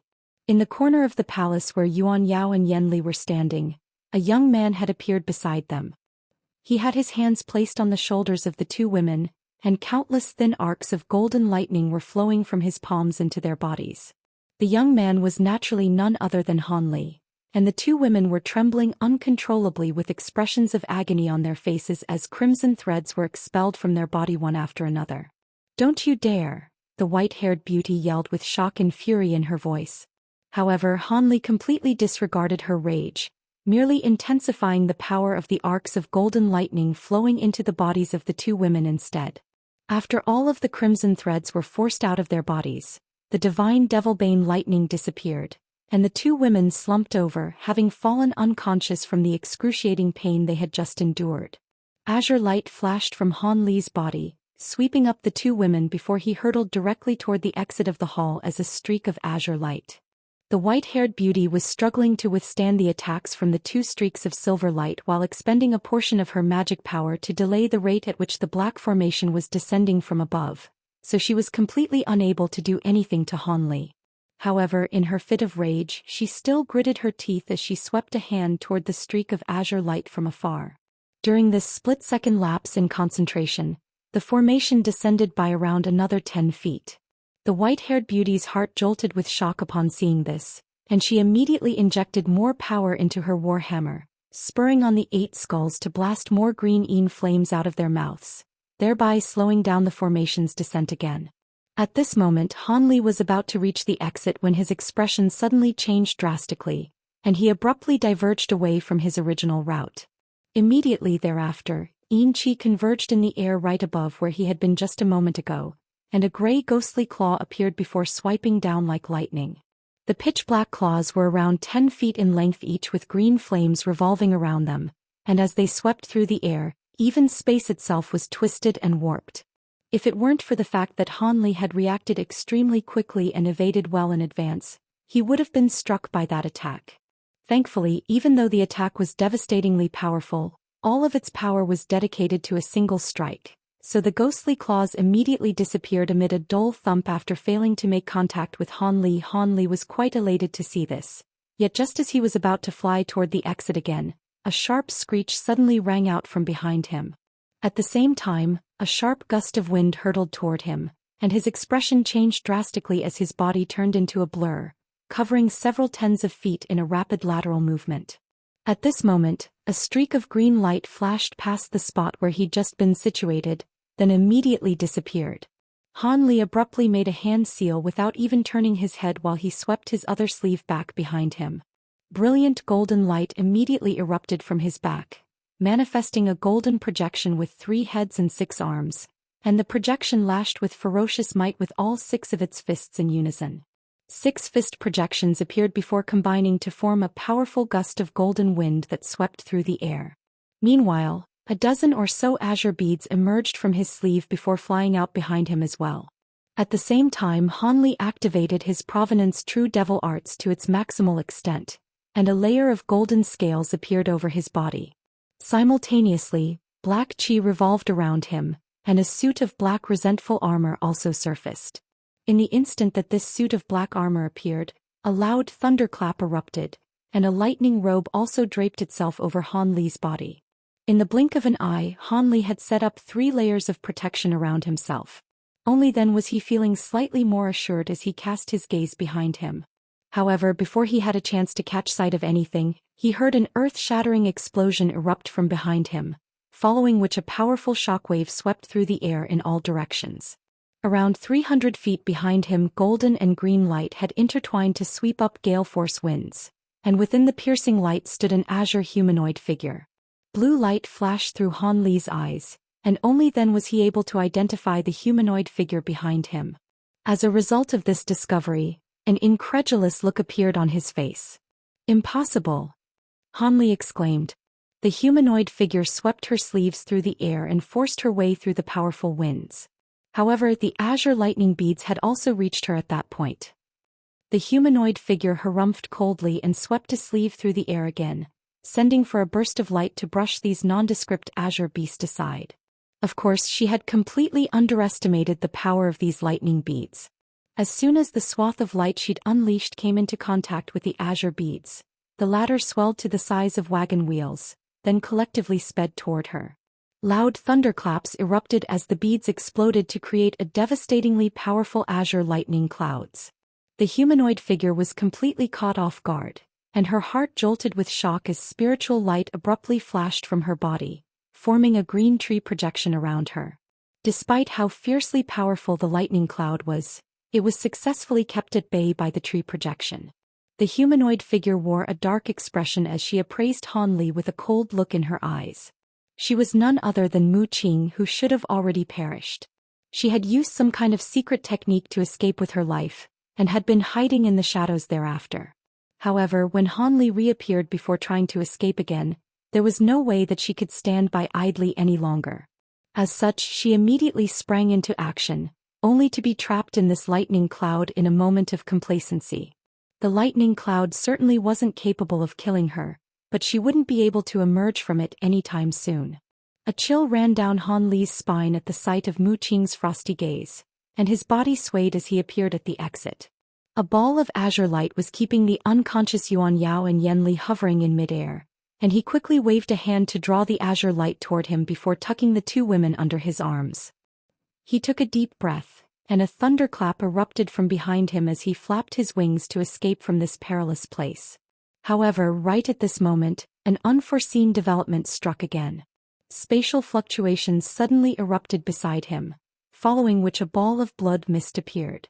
A burst of sinister cackling rang out from within the mist, and a massive hand that reeked FO blood and gore shot forth like lightning, grabbing directly toward Han Li. The crimson hand had appeared completely out of the blue, extremely close to his body, so regardless of how fast he was, there was no way that he could evade it. His face paled and golden light erupted from his body as he was forced to withstand this attack using his body. A resounding boom erupted as the crimson hand clawed through Han Li's lightning robe and black armor, then grabbed onto his shoulder. It was quite clear that the owner of this hand merely wanted to restrain Han Li rather than kill him. However, they had clearly underestimated the defensive properties of the layer of golden scales on Han Li's body. Han Li's azure robes naturally stood no chance in the face of the crimson hand, yet when the fingers of the hand clawed onto those golden scales, they were struck by a cold, slippery sensation, thereby preventing them from piercing through Han Li's skin. Meanwhile, Han Li certainly hadn't enjoyed that attack either. After being struck by the crimson hand, his body stumbled back and he was also launched through the air. Thankfully, he possessed far superior movement techniques compared to normal cultivators, and his body twisted before turning into a blur, and he disappeared on the spot before the crimson hand could make a second grab for him. At this moment, brilliant crimson light erupted nearby, and a crimson humanoid figure appeared. It was none other than a blood puppet, but this one was no less powerful than a body integration cultivator. It was certainly far more formidable than the two that Hanli had slain in the past. As the purple blood puppet in the distance was blasting crimson pillars of light out of its 6 eyes to combat the 2 streaks of silver light, the pair of eyes on the back of its head suddenly turned toward Hanli with a cold expression. Of course, Hanli was unaware of this, yet what he did know was that he definitely couldn't afford to be stalled here by this blood puppet. Otherwise, if any of the demon monarchs received some respite from the ongoing battle, then it would be impossible for him to escape. On top of that, the golden formation over the green pond had been rumbling incessantly, and Lu Zhu appeared to be close to breaking free as well. Right at this moment, the blood puppet turned to Hanli in an expressionless manner before slowly raising both hands. There was crimson light shimmering erratically on the tips of its fingers, and Hanli was greatly alarmed as he let loose a low cry before conjuring up several projections that fled into different directions. All of the projections were also carrying replicas of Yuan Yao and Yen Li, so there was no way to tell which one was the real Hanli. Crimson light flashed through the blood puppet's eyes, and it immediately turned its gaze toward one of the projections. It let loose a sinister cackle before abruptly disappearing amid a flash of crimson light. In the next instant, crimson light flashed next to the projection that the puppet had set its eyes on, and the blood puppet reappeared before instantly sweeping both hands through the air. Countless crimson claw projections were immediately launched toward the projection. This projection was naturally the real Hanli, but he didn't appear to be surprised at his inability to swindle the blood puppet. The expression on his face was remarkably calm as black light flashed from one hand to summon a rapidly expanding miniature black mountain before him, while he swept his other hand through the air to hurl forth a pair of azure scissors. The blood puppet's claw projections were indeed extremely powerful, but it was naturally unable to claw through the divine essence-fused mountain. Streaks of crimson light exploded over the surface of the small mountain, and it tremored violently amid a sharp screeching sound, but it was able to withstand the attack completely unscathed in the end. The blood puppet was quite taken aback by this development. At this moment, the azure scissors that Hanli had hurled through the air reached the blood puppet in a flash, and it transformed into a pair of azure lightning Ws that rushed directly toward the puppet. This was none other than the pair of lightning W scissors he'd obtained from the Tianping race. The blood puppet remained completely expressionless as it raised its hands to grab the oncoming lightning Ws. A peculiar look appeared on Hanli's face upon seeing this, and he suddenly took a few steps backward. He flapped his wings amid a flash of brilliant azure light, transforming into a translucent line along with Yuan Yao and Yen Li before disappearing into space. The blood puppet let loose a low roar as it thrust its palms forward instead. 2 bursts of crimson light swept forth to swat the 2 lightning Ws flying, and the blood puppet's body swayed as it prepared to set off in pursuit of Hanli. Right at this moment, golden light flashed from the ground below as a streak of golden spear chi and 2 streaks of bright saber chi broke through the ground before hurtling toward the puppet. The blood puppet was caught by surprise, and it immediately rushed several tens of feet to one side. Only then was it able to just barely evade those surprise attacks. It looked down to discover that 2 golden humanoid figures had appeared down below, both of which were around 10 feet tall and clad in suits of golden armor. One of them was wielding a golden spear while the other was wielding twin sabers. They were a pair of expressionless golden-armored warriors. The blood puppet turned toward Hanli, only to discover that during this split-second delay, he had already flown far away as a streak of azure light. The puppet harumphed coldly, yet just as it was about to give chase, the 2 armored warriors down below blurred before appearing on either side of the blood puppet. One of them thrust its spear forward, and it transformed into a massive golden python that pounced with ferocious might. Meanwhile, the other warrior slashed its twin sabers through the air, sending countless golden blades of wind sweeping toward the puppet. These 2 golden-armored warriors were none other than the 2 shadow puppets summoned using Hanli's armor origin talismans. The 2 of them each possessed around 70% to 80% of Hanli's power and abilities, yet even so they were still certainly not to be scoffed at. The blood puppet flew into a thunderous rage, but it was too wary of these golden puppets to pursue Hanli. Otherwise it would only get attacked as soon as it tried to unleash a teleportation technique. It swept its sleeves through the air, and a gust of putrid crimson winds surged forth, sweeping aside the oncoming giant python and blades of wind. It then opened its mouth to blast forth 2 pillars of crimson light which punctured the bodies of the 2 armored warriors, easily blowing large holes into their chests. However, the crimson puppet's pupils immediately contracted at the sight of what happened next. The gaping wounds on the chests of the 2 golden armored warriors healed amid a flash of golden light, and they were back to perfect condition again. One of them raised its golden spear, and a loud thunderclap rang out as a dozen or so arcs of golden lightning surged forth, transforming into golden lightning snakes mid-flight. Meanwhile, the other golden armored warrior tossed its twin sabers into the air, and they revolved around as 5 skull projections emerged within a burst of golden light. The skull projections opened their mouths in unison to expel a wave of 5 colored flames. The surprise in the blood puppet's eyes grew even more pronounced. However, it wouldn't have been fazed even if Hanli had unleashed those attacks in person, let alone the fact that these puppets only possessed around 70% to 80% of Hanli's full power. As such, it made a hand seal and specks of crimson light appeared all around its body. Those specks of crimson light then abruptly expanded to form balls of crimson light. The puppet swept an arm through the air, and the balls of light hurtled toward all directions in a soundless manner. The ball of light crashed into the arcs of lighting and wave of glacial flames amid a dull thump, and the balls of light transformed into balls of crimson flames. The attacks unleashed by the 2 golden armored warriors were quickly vanquished, following which the crimson flames completely swept up their bodies.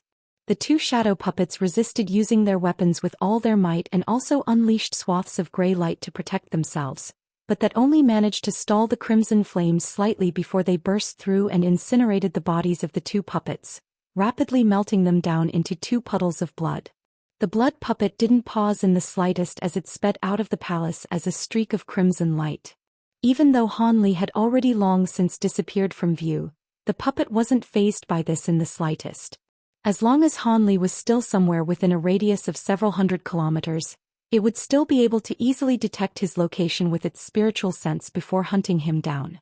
When the crimson streak of light rose up into the air, Hanli was already nowhere to be seen. However, the blood puppet merely chuckled coldly as it closed its eyes before making a hand seal, releasing its spiritual sense toward all directions. Mere moments later, the puppet opened its eyes before letting loose a long cry and setting off as a streak of crimson light again, heading directly toward the exit of that blue passageway. After just a few flashes, the streak of red light had disappeared into the distance.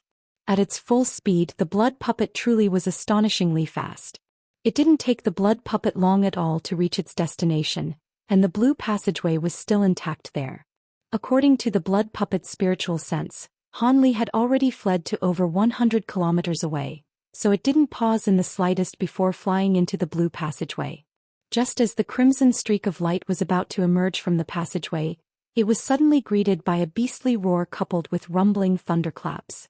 The blood puppet was rather startled to hear this, and it hurriedly focused its gaze up ahead.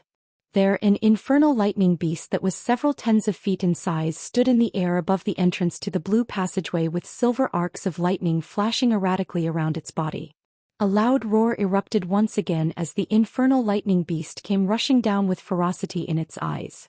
"Impossible!" the blood puppet exclaimed in astonishment and horror. There were already 2 infernal lightning beasts in the palace. How could there possibly be a third one here? In the face of this fearsome beast, the blood puppet clearly wasn't going to continue in its pursuit of Hanli. Spiritual light immediately flashed from its body as it summoned a wooden badge. The wooden badge rotated in midair before expelling a swath of light that protected its body within. The blood puppet then made a hand seal, and clouds of blood mist emanated from its body to create an additional layer of protection. In the face of an infernal lightning beast, which was a fearsome being at the pinnacle of the body integration stage, it had chosen to unleash its most potent defensive measures. Only then would it have a chance of withstanding the initial round of ferocious attacks from the infernal lightning beast, then think of a way to flee for its life. However, just as these thoughts were running through the blood puppet's mind, a burst of buzzing suddenly rang out around it. A series of silver runes then emerged out of thin air, and space was torn open amid flashes of spiritual light. Brilliant silver light radiated throughout the area as a massive silver formation of light slowly took shape. These were none other than the 9 palaces' heavenly talismans that Han Li had set up in advance. He had unleashed some kind of secret technique to activate this trap even from such a long distance away. A peculiar look appeared on the infernal lightning beast's face, and it suddenly stopped in midair directly above the light formation. The blood puppet immediately sensed that something was amiss, but after taking a glance at the infernal lightning beast up above, it hesitated momentarily before plummeting toward the ground. However, after it had descended for several tens of feet, a pleasant bird call rang out, and silver light flashed as a silver fire raven appeared out of thin air. The bird was only around a foot in size, and it opened its mouth to expel a dozen or so azure beads that hurtled toward the blood puppet. The puppet found those beads to be slightly familiar, and its heart jolted with shock as it realized what they were.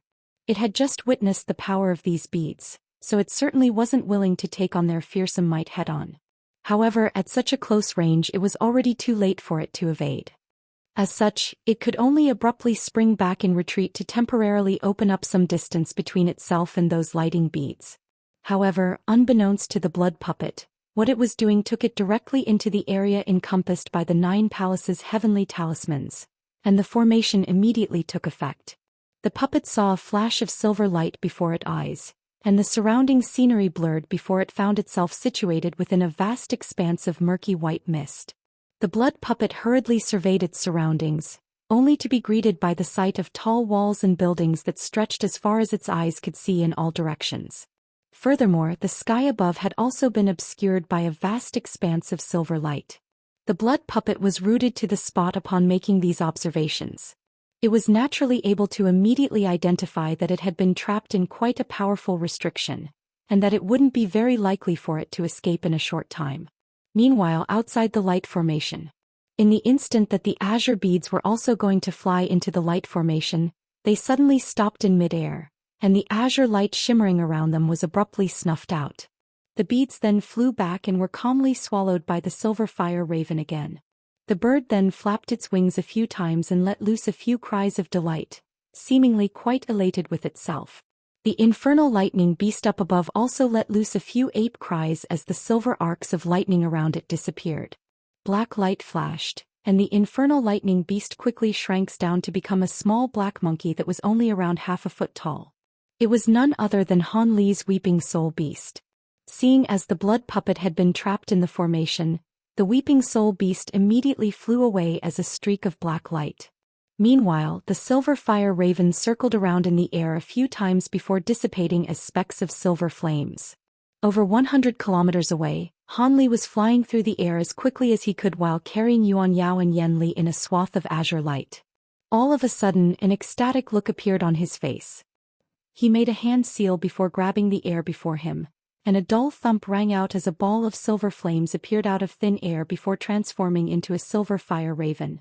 As soon as the fire raven appeared, it immediately opened its mouth to expel the dozen or so lightning beads again. Han Li swept a sleeve through the air to sweep up the lightning beads, following which the fire raven also disappeared into his body. A contemplative look appeared on Han Li's face and he slowed down a little in his flight. Moments later, a streak of black light approached him from afar before landing beside him. The black light then faded, and the small monkey that was the weeping soul beast sprang onto his shoulder. A smile appeared on Han Li's face as he stroked the little monkey's fur.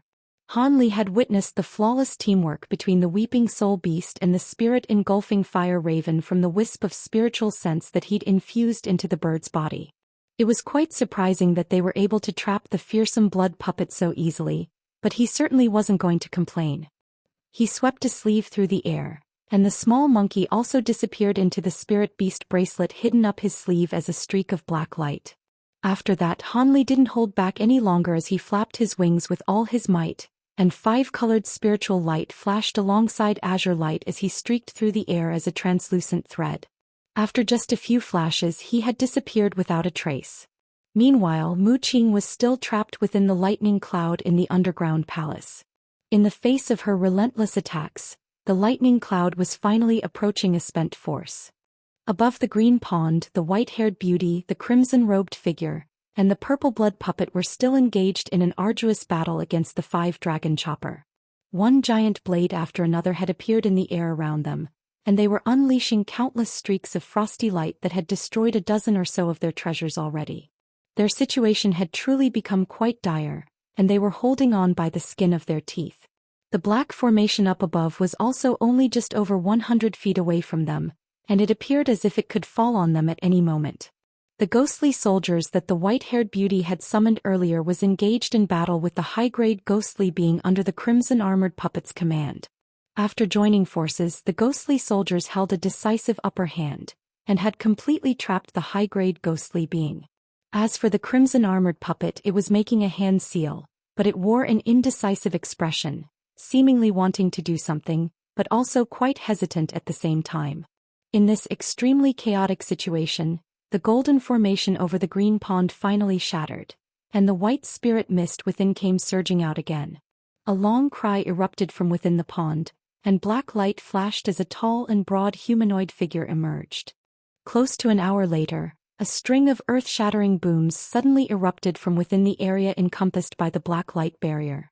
The light barrier then began to tremor violently, and a string of relentless explosions erupted from underground.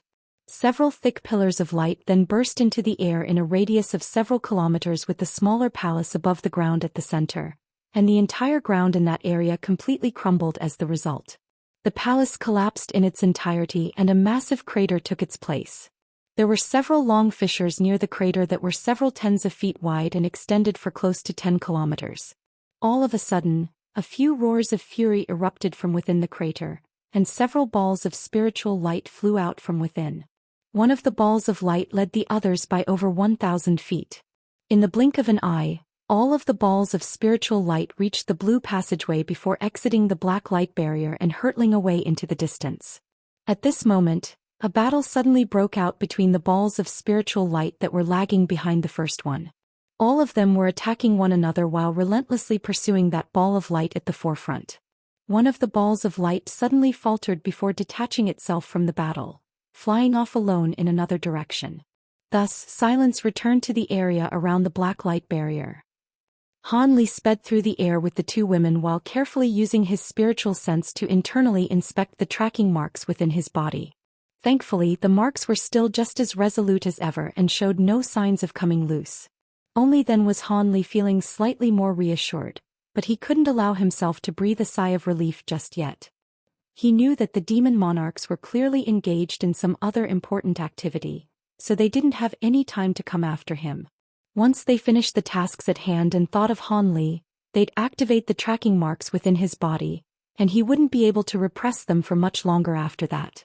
Thus, Han Li didn't intend to continue fleeing like this. After traveling for close to 1 million kilometers, a set of undulating hills that were enshrouded in dense yin qi appeared up ahead. Han Li paused for a brief moment of contemplation before descending with the two women, disappearing into the black yin qi after just a few flashes. The hills weren't as bleak and desolate as Han Li had imagined. Aside from some short gray bushes and scrubs that were growing over the bumpy terrain, there were even several types of tall trees here. The bark on these trees were all quite dull and lusterless, but they were extremely lush, and the branches and leaves extending from them encompassed close to half of the hills in the area. Han Li flew for a while longer through the black qi before stopping at one of the hills. He swept his spiritual sense through the surrounding area, and after ensuring that there were no powerful ghostly beings nearby, he immediately rustled his sleeve to summon a small golden sword. The small sword swayed before transforming into several streaks of golden light that crashed violently toward a rock face. Following a series of dull thumps, a large cave was carved out, and the streaks of golden light squirmed into the cave like a group of spirit snakes. Han Li stood before the cave with his hands clasped behind his back, and after about 5 minutes the small golden sword returned to him. Han Li's expression changed slightly as he flipped a hand over to produce a stack of small flags of different colors. He tossed the flags through the air, and they disappeared into the cave as streaks of light of different colors. A burst of seemingly ordinary black mist then billowed out of the cave, perfectly merging with the nearby yin qi. Han Li waved a hand toward the swath of azure light behind him before entering the cave that had just been carved out. The two women were being carried within the swath of azure light, and they also drifted slowly into the black mist. The deepest part of this temporary cave abode wasn't very large. It was only just over 100 feet in radius. However, it was situated right at the center of the hill, so it was extremely deep and discreet. Han Li appeared at the end of the stone tunnel before taking a seat with his legs crossed as the center of the makeshift cave abode. The two women had also been carried here by the azure light, and they were gently laid onto the ground. The azure light disappeared in a flash, but the eyes of the two women were still tightly shut, and both of them remained in an unconscious state. Han Li didn't find this to be surprising at all. Those crimson threads were clearly extremely sinister items, and he had to forcibly inject his divine devilbane lightning into their bodies in order to rid them of those crimson threads as quickly as possible. On top of that, these two women possessed semi-ghostly bodies themselves, so they were naturally unable to handle the excruciating pain of having his divine lightning course through their bodies. Of course, this was also very much a result of the fact that these two women didn't possess powerful enough physical bodies. If they possessed bodies as powerful as Han Li's, they'd be able to shrug off this pain with ease. However, seeing as Han Li was willing to employ this method to rid the crimson threads from their bodies in the first place, he was clearly confident that he'd be able to rouse the two from their unconsciousness after the event. Spiritual light flashed from his hands as a dozen or so thin and long silver needles appeared on his palm along with a stack of azure talismans. He raised a hand and the silver needles shot forth, piercing into the bodies of the two women until only half of the needles remained exposed. The two women still didn't wake up, but expressions of pain appeared on their faces. However, Han Li paid their reactions no heed as the azure talismans in his other hand descended toward the two women as a collective swath of azure light. As the azure spiritual light shimmered around their bodies, the pain on the two women's faces gradually eased, and their complexions also improved significantly. Han Li then made a hand seal and cast one profound incantation seal after another through the film and azure light and into the bodies of the two women. As he cast those incantation seals, the silver needles also began to tremor gently in an extremely rhythmic manner while flashing with silver light. Han Li exhaled as he waved a hand through the air, and silver light flashed from the two women's bodies as the silver needles flew back before disappearing up his sleeve. After doing all that, Han Li said in a calm voice, "It's time to wake up, fellow Daoists." Han Li's voice wasn't very loud, but he'd unleashed his spirit stun thorn ability as he spoke. Of course, he only unleashed the ability to an extremely slight extent so that it was just enough to rouse them, but not powerful enough to harm their spiritual sense. Yuan Yao moaned as her long eyelashes fluttered, and she opened her eyes with a disoriented look on her face. A thought then suddenly occurred to her, and she immediately rose up into a sitting position with a shocked expression in her eyes. "Fellow Daoist Han?" Yuan Yao's expressions eased significantly at the sight of Han Li, and she was just about to say something when Han Li waved a hand to cut her off with a grim expression on his face. "If you have something to say, you can say it later. For now, check to see if there are any residual crimson threads in your body." Yuan Yao adopted a serious expression as she nodded and crossed her legs before closing her eyes. Moments later, Yan Li also awakened and received the same instruction from Han Li. After a short while, both women heaved a collective sigh of relief as they opened their eyes again. "Those things within my body have already been completely removed. Thank you, Brother Han. If it weren't for you, my junior martial sister and I would have never been able to escape from that nightmarish situation," Yan Li said as she extended a grateful bow toward Han Li. Prior to falling unconscious, they had been unable to control their bodies, but they remained full aware and alert. As such, after having the restrictions placed on them, the two women were filled with horror, thinking that they'd be reduced to mindless slaves for the rest of their lives. Much to their surprise and elation, Han Li was still able to save them in such a dire situation. Yan Li didn't know how Han Li had managed to accomplish this near-impossible feat as she'd already fallen unconscious at that point, but it had to have been an extremely perilous process. As such, her words of gratitude were quite genuine and earnest. Yuan Yao also bowed alongside Yan Li. Even though she didn't say anything, the gratitude in her eyes was plain to see. "There's no need to thank me, fellow Daoists. By saving you two, I'm also benefiting myself. I've managed to forcibly seal away the tracking marks in my body, but I won't be able to keep this up for long. The demon monarchs could activate them at any moment, so I'll have to ask the two of you to see if the Yin Qi in this area will be sufficient to help rid me of these tracking marks." Han Li's survival hinged on whether he could expel these tracking marks from his body, so he immediately raised the issue without any delay. The two women glanced at one another upon hearing this before surveying their surroundings while detecting the yin qi in this place. After a while, Yuan Yao turned to Han Li and asked, "The yin qi here isn't as abundant as we'd like, but we have a 60% to 70% chance of being able to expel those tracking marks. Do you think we should find another place with more abundant yin qi or take a risk here?" 60% to 70%? That's already enough. We most likely won't have enough time to search for a more suitable place. Those demon monarchs are already aware that I'm still alive, and as soon as they finish what they're doing, they'll definitely activate these tracking marks and come after me.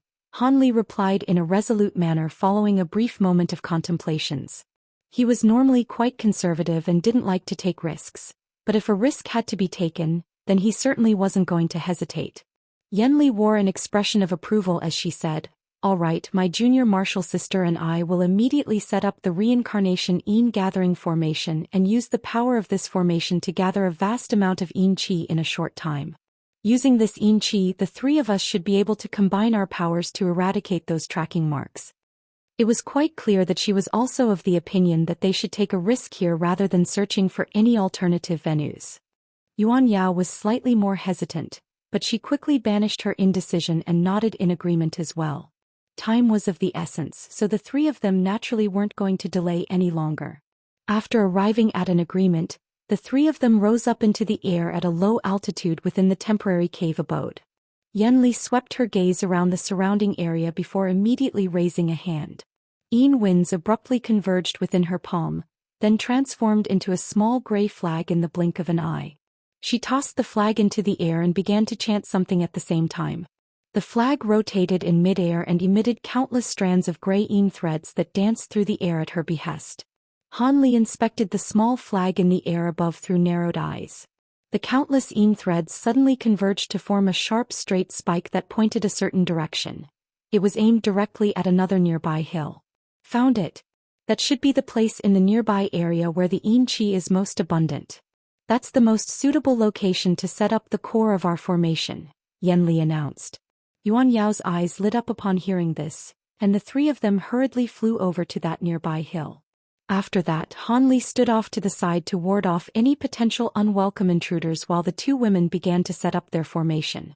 The formation covered such a vast area that encompassed the entire hill down below.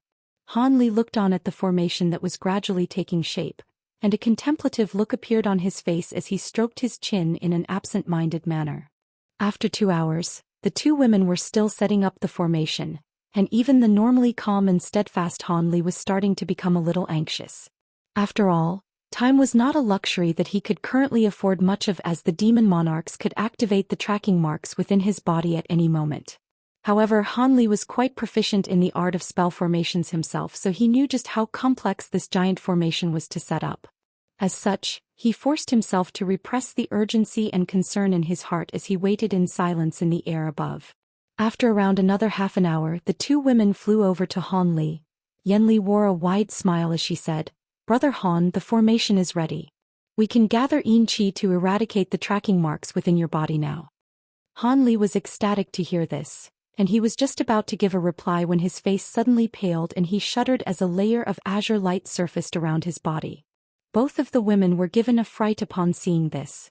Golden light flashed around Han Li's body as he righted himself, but he wore a grim expression on his face as he said, "Someone's activated one of the tracking marks. I don't know which demon monarch it is, though." The spiritual pressure emanating from his body fluctuated erratically as he spoke, and the two women exchanged a glance with concern in their eyes. "It's all right, I can still suppress the tracking marks for now. Once we eradicate them, I'll be fine," Han Li said as he forced a smile onto his face. "You're right, Brother Han. Let's get started right away then," Yuan Yao said as she took a deep breath to compose herself, of course. "However, before we start, I have to tell you something, Brother Han. This secret technique to draw yin qi into one's body is meant to be used on ghostly cultivators and ghostly beings.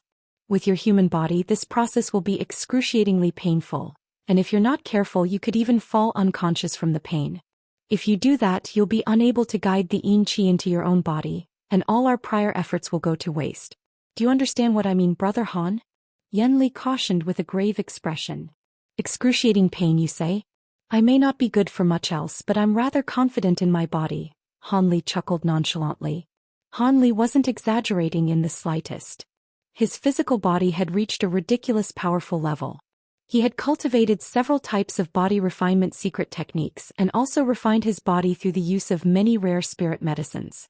Pain that was excruciating to others was something that he could simply ignore. Yan Li nodded at the sight of Han Li's confident expression and immediately led him to the core of the formation, which was that aforementioned hill where the yin qi was most abundant. There was a small plateau of just over 100 feet in size at the summit of the hill, and small formation had been set up there at the center of the larger formation. The three of them walked into the small formation side by side, and Han Li sat down with his legs crossed at its center while the two women sat on either side of him. Han Li slowly closed his eyes, and the two women opened their mouths in unison to expel a black bead each. The beads rotated in midair before flying toward two opposite directions, embedding themselves into the slots that had been prepared well in advance on either side of the formation. After that, the two women both made a hand seal at the same time, and a faint ringing sound erupted from the formation. Bursts of black light emerged all around the formation before rippling outward. All of a sudden, the entire massive formation around the hill was activated. Balls of yin qi rose up into the sky from many locations on the formation before rapidly rotating in midair to form a massive vortex at an altitude of over 1,000 feet. The vortex was so vast that it encompassed an even larger area than the massive spell formation down below, creating quite an intimidating sight to behold. An immense burst of suction force was emanating from the vortex, and the pure yin qi in the air as well as deep within the ground surged forth in a frenzy as wisps of black qi to be absorbed by the black vortex. As a result, the vortex expanded even further, thereby allowing it to draw on yin qi from an even larger area. If Han Li were to open his eyes and look up into the sky at this moment, he'd witness balls of black light rapidly rotating at the center of the vortex, crushing all types of yin qi before fusing them together again. At the very center of the vortex, an inky black ball was slowly taking shape. A burst of astonishing spiritual pressure was seeping out of the black ball, and it seemed to possess an extremely immense burst of power that could plummet through the entire vortex at any moment. Yuan Yao and Yan Li chanted unintelligible incantations in low voices while constantly making a series of hand seals, casting one incantation seal after another toward the small formation that they were situated in, thereby causing the vortex up above to further accelerate in its rotation. In just this short period of time alone, the vortex had already drawn a staggering amount of yin qi. Right at this moment, ghostly howls erupted in the distance from all directions.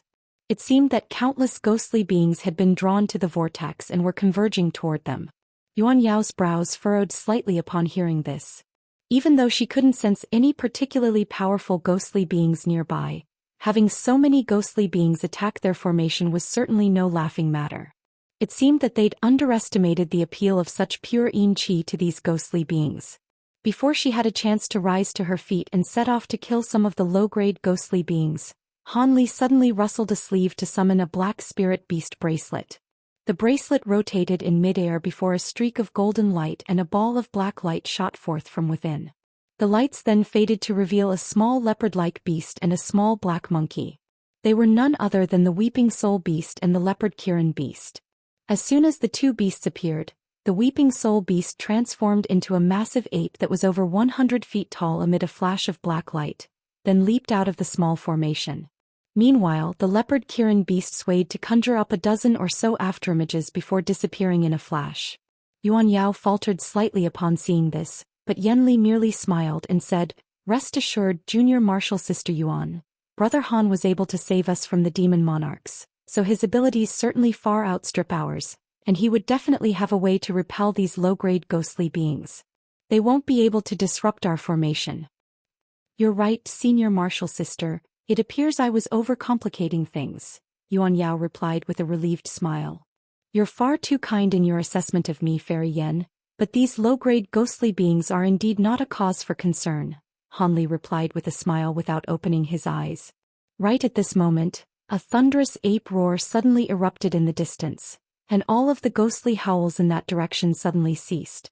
In contrast, countless howls of anguish erupted from the other side, and all of those ghostly howls were filled with horror. Those ghostly howls quickly receded into the distance, and everything soon fell silent in that direction as well. Looks like your spirit beasts are truly extraordinary, Brother Han, to think that they were able to take care of those ghostly beings so easily. A hint of surprise flashed through Yen Li's eyes as she spoke. She was confident that those ghostly beings were definitely no match for the two spirit beasts, but she was still rather surprised that they'd been taken care of so quickly. Han Li merely smiled and gave no response to this. The leopard Kirin beast had most likely only killed a small portion of the ghostly beings on its side before scaring the rest away through intimidation, but all of the ghostly beings on the Weeping Soul beast's side had most likely been devoured already. After a while, Han Li said, I've already prepared my meridians from an influx of Yin Qi, and it looks like we've gathered enough Yin Qi already, so let's begin. There's only one demon monarch activating their tracking mark at the moment. If a few more tracking marks are activated, then I won't be able to repress them. Yen Li glanced up at the vortex in the air through narrowed eyes as she said in a solemn voice, It's indeed about time. Let's begin, Junior Martial Sister Yuan. Yuan Yao nodded in agreement with a serious expression on her face. Thus, black light flashed from the hands of the two women as they each produced a small black flag that was around an inch in length, then tossed them toward either side of the formation at the same time. The two flags immediately transformed into a pair of giant flags that stood outside the small formation. The two women then made another hand seal in unison, and a loud burst of rumbling immediately rang out from above. The massive black balls within the vortex suddenly flashed with black light, and as it continued to slowly rotate, two streaks of black light descended, carrying two bursts of black qi that were so dense that they appeared to be streaks of viscous black liquid. The black qi then disappeared without a trace into the two giant flags. Black qi suddenly began to surge around Yuan Yao and Yen Li's bodies, following which they began to emit a powerful burst of spiritual pressure. The two women let loose sharp cries as they raised their hands in unison, flicking their fingers toward Han Li in quick succession. Countless black threads shot froth from their fingertips, disappearing into Han Li's body in a flash.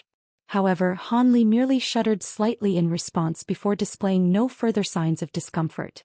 Yuan Yao and Yen Li couldn't help but exchange a glance upon seeing this, and both of them could see their own admiration mirrored in each other's eyes. However, they didn't stop what they were doing during this process, and countless black threads surged toward Han Li like a torrential storm before instantly disappearing into his body. Aside from the fact that Han Li's body was glowing with a faint azure light, there was nothing to suggest that he was experiencing any discomfort at all. Yuan Yao and Yen Li were truly stunned upon seeing this. The two of them had fallen unconscious almost immediately after the divine Devilbane lightning had been injected into their bodies, and the amount of Yin Qi that had been injected into Han Li's body already far outstripped the amount of divine Devilbane lightning that they had had to withstand. As such, the two of them were growing rather hesitant. Just as the two women were trying to decide how to proceed, Han Li's calm voice sounded. Keep going. I can sense the tracking marks in my body loosening slightly.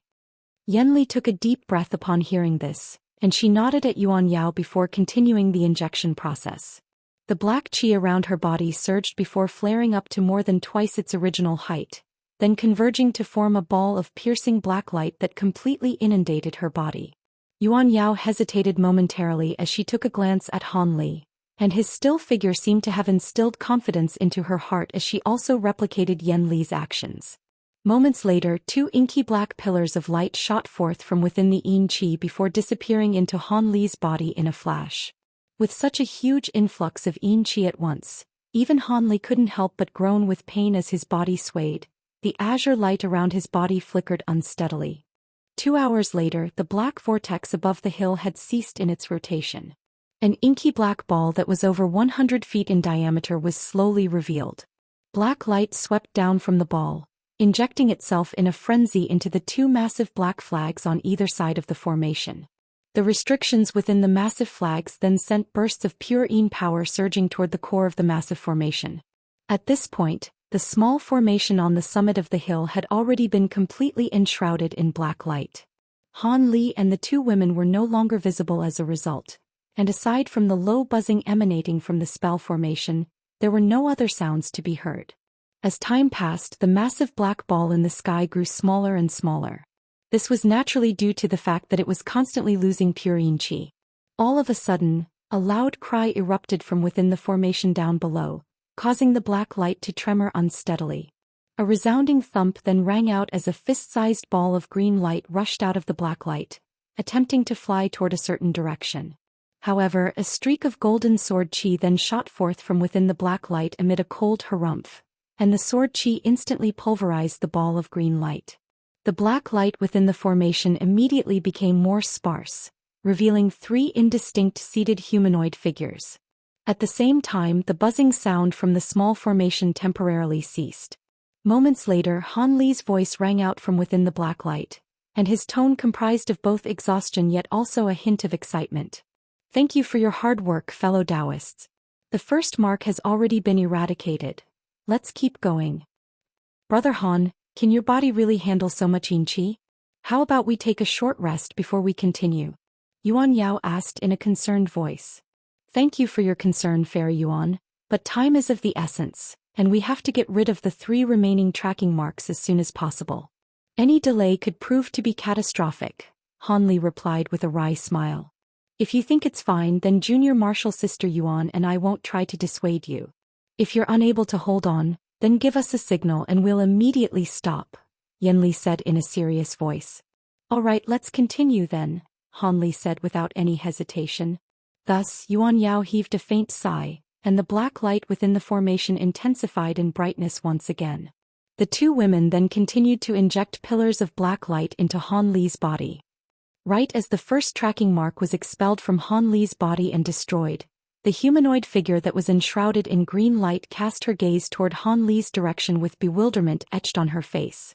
The humanoid figure was situated on a tall mountain several 100,000 kilometers away from Han Li's location, and she murmured to herself, "How could this be? My tracking mark was destroyed? Theoretically, there's no way for cultivators below the body integration stage to be able to accomplish this. Could it be that he's receiving assistance from a powerful being?" The humanoid figure was naturally none other than Mu Qing.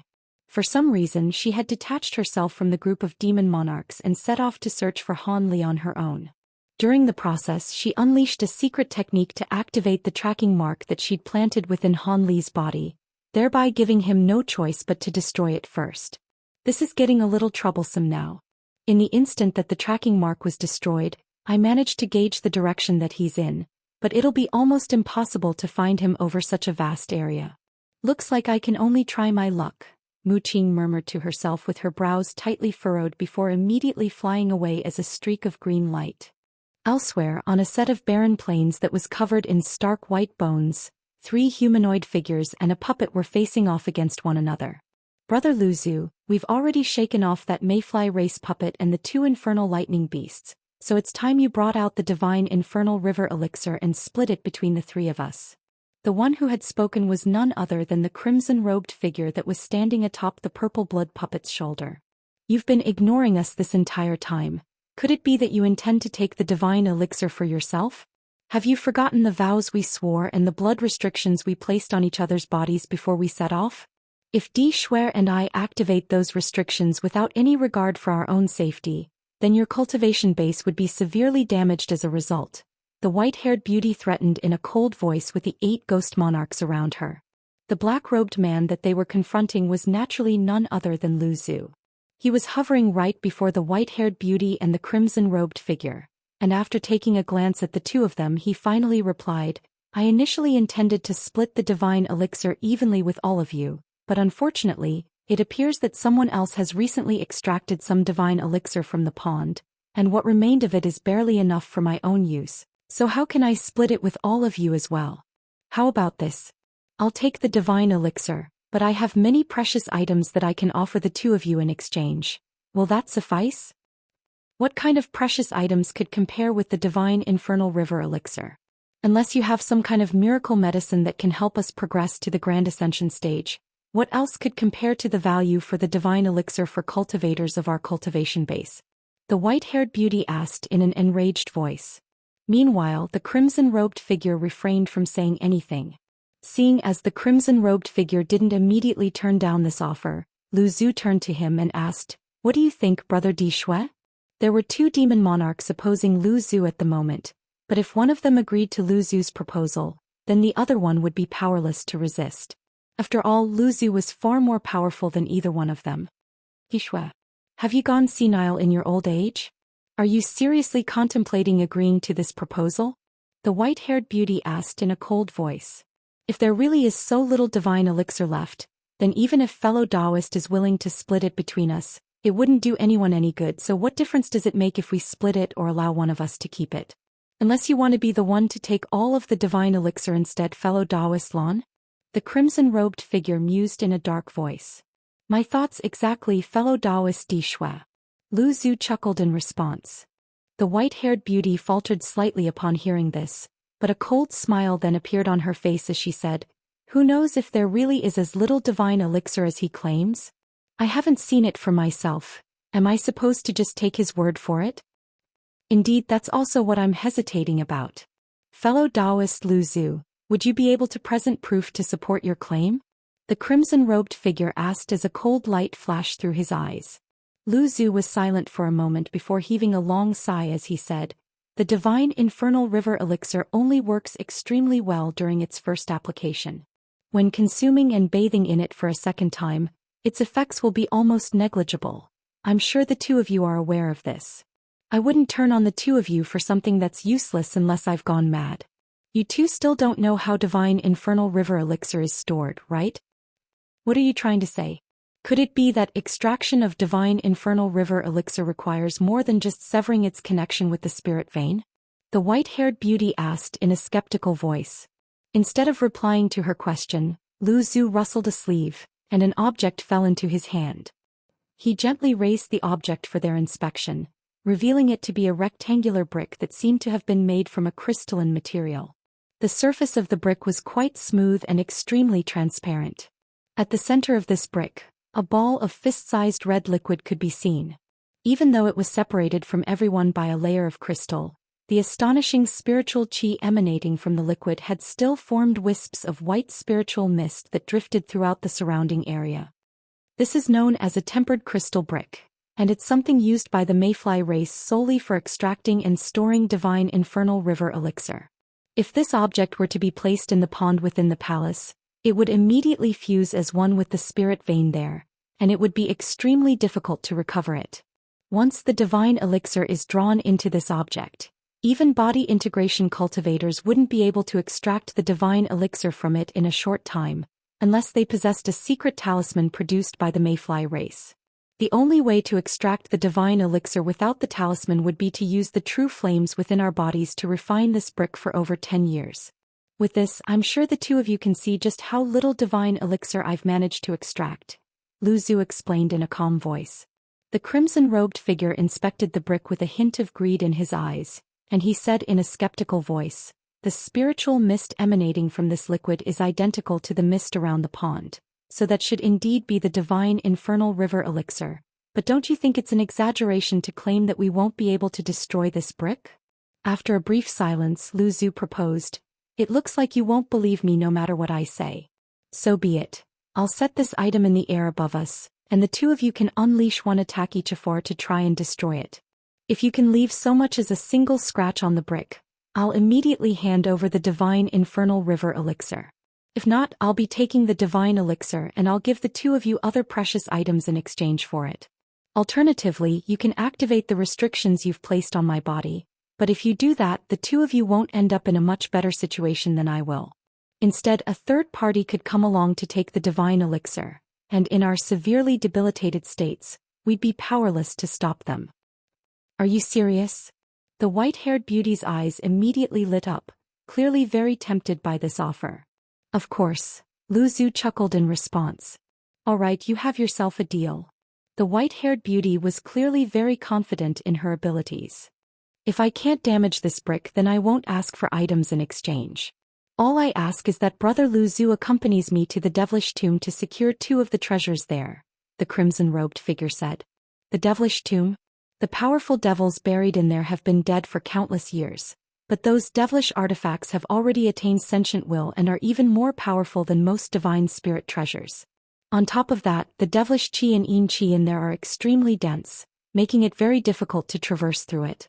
Didn't you and fellow Daoist Mu Qing raid the tomb once already? only for the trip to end in failure?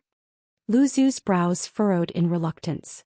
Why are you asking a question you already know the answer to? Seeing as that Han brat is still alive, we'll be able to make use of his divine devilbane lightning to ward off the devilish qi and yin qi. If you accompany us as well, then our success will virtually be ensured. Fellow Daoist Mu Qing departed halfway, most likely to search for that Han brat already. The white-haired beauty's brows furrowed upon hearing the crimson-robed figure's condition. If we go to the devilish tomb, we'll most likely be delayed quite significantly there. If the Mayfly race reinforcements arrive during that time, none of us will be able to get away. Lu Zhu's voice wasn't quite as resolute as it had been before. If the Mayfly race really can access this space so quickly, then why would that puppet have confronted us? It could have just waited for reinforcements to arrive. No one from the Mayfly race should be able to enter this place in a short time. Of course there will be some risk involved, but surely you should take some risks for us, seeing as you're taking all of the divine infernal river elixir. Brother Lu Zhu, the crimson-robed figure chuckled. Lu Zhu remained completely expressionless, but the contemplative look in his eyes indicated that he was weighing up his options. Only after a long while did he finally reply, "All right, I can accompany you to the devilish tomb, but I'll only assist you in securing 2 of the treasures in there. If you want to secure additional treasures, then you'll have to do so with your own power." You have yourself a deal. As for the tempered crystal brick, I trust that you're telling the truth, so I won't try to damage it. The crimson-robed figure chortled with glee before drifting back several tens of feet. The purple blood puppet beside him also retreated a few steps in a wooden manner. What do you want to do, fellow Daoist Lon? Seeing as Di Shui had struck up a deal with him, Lu Zhu was feeling a lot more assured, and a cold light flashed through his eyes as he turned to the white-haired beauty. The white-haired beauty's pupils contracted, and only after a brief hesitation did she reply in a cold voice, "I have the same condition as fellow Daoist Di Shui, but before that I want to test if this brick truly is indestructible as you claim." "Sure, go ahead then." Lu Zhu immediately raised his hand, and the tempered crystal brick hovered into the air 70 to 80 feet above his head. The white-haired beauty stared at the brick with a hint of scorching desire in her eyes before sweeping a sleeve through the air, upon which the 8 ghost monarchs behind her instantly sprang into action. Black light flashed, and the white-haired beauty donned that suit of black armor again as the massive warhammer appeared in her hand. 8 ghostly howls erupted from the warhammer, and Lu Zhu glanced at the weapon as he warned, "Your treasure is indeed quite powerful, but it won't be able to break the tempered crystal brick. I'm warning you in advance. Don't try any sneaky tricks while you attack the brick. Otherwise, don't blame me for turning on you." Let me see if this thing really is indestructible or not."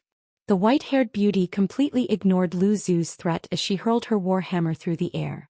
Ghostly qi and yin winds instantly erupted as the warhammer swelled drastically in size.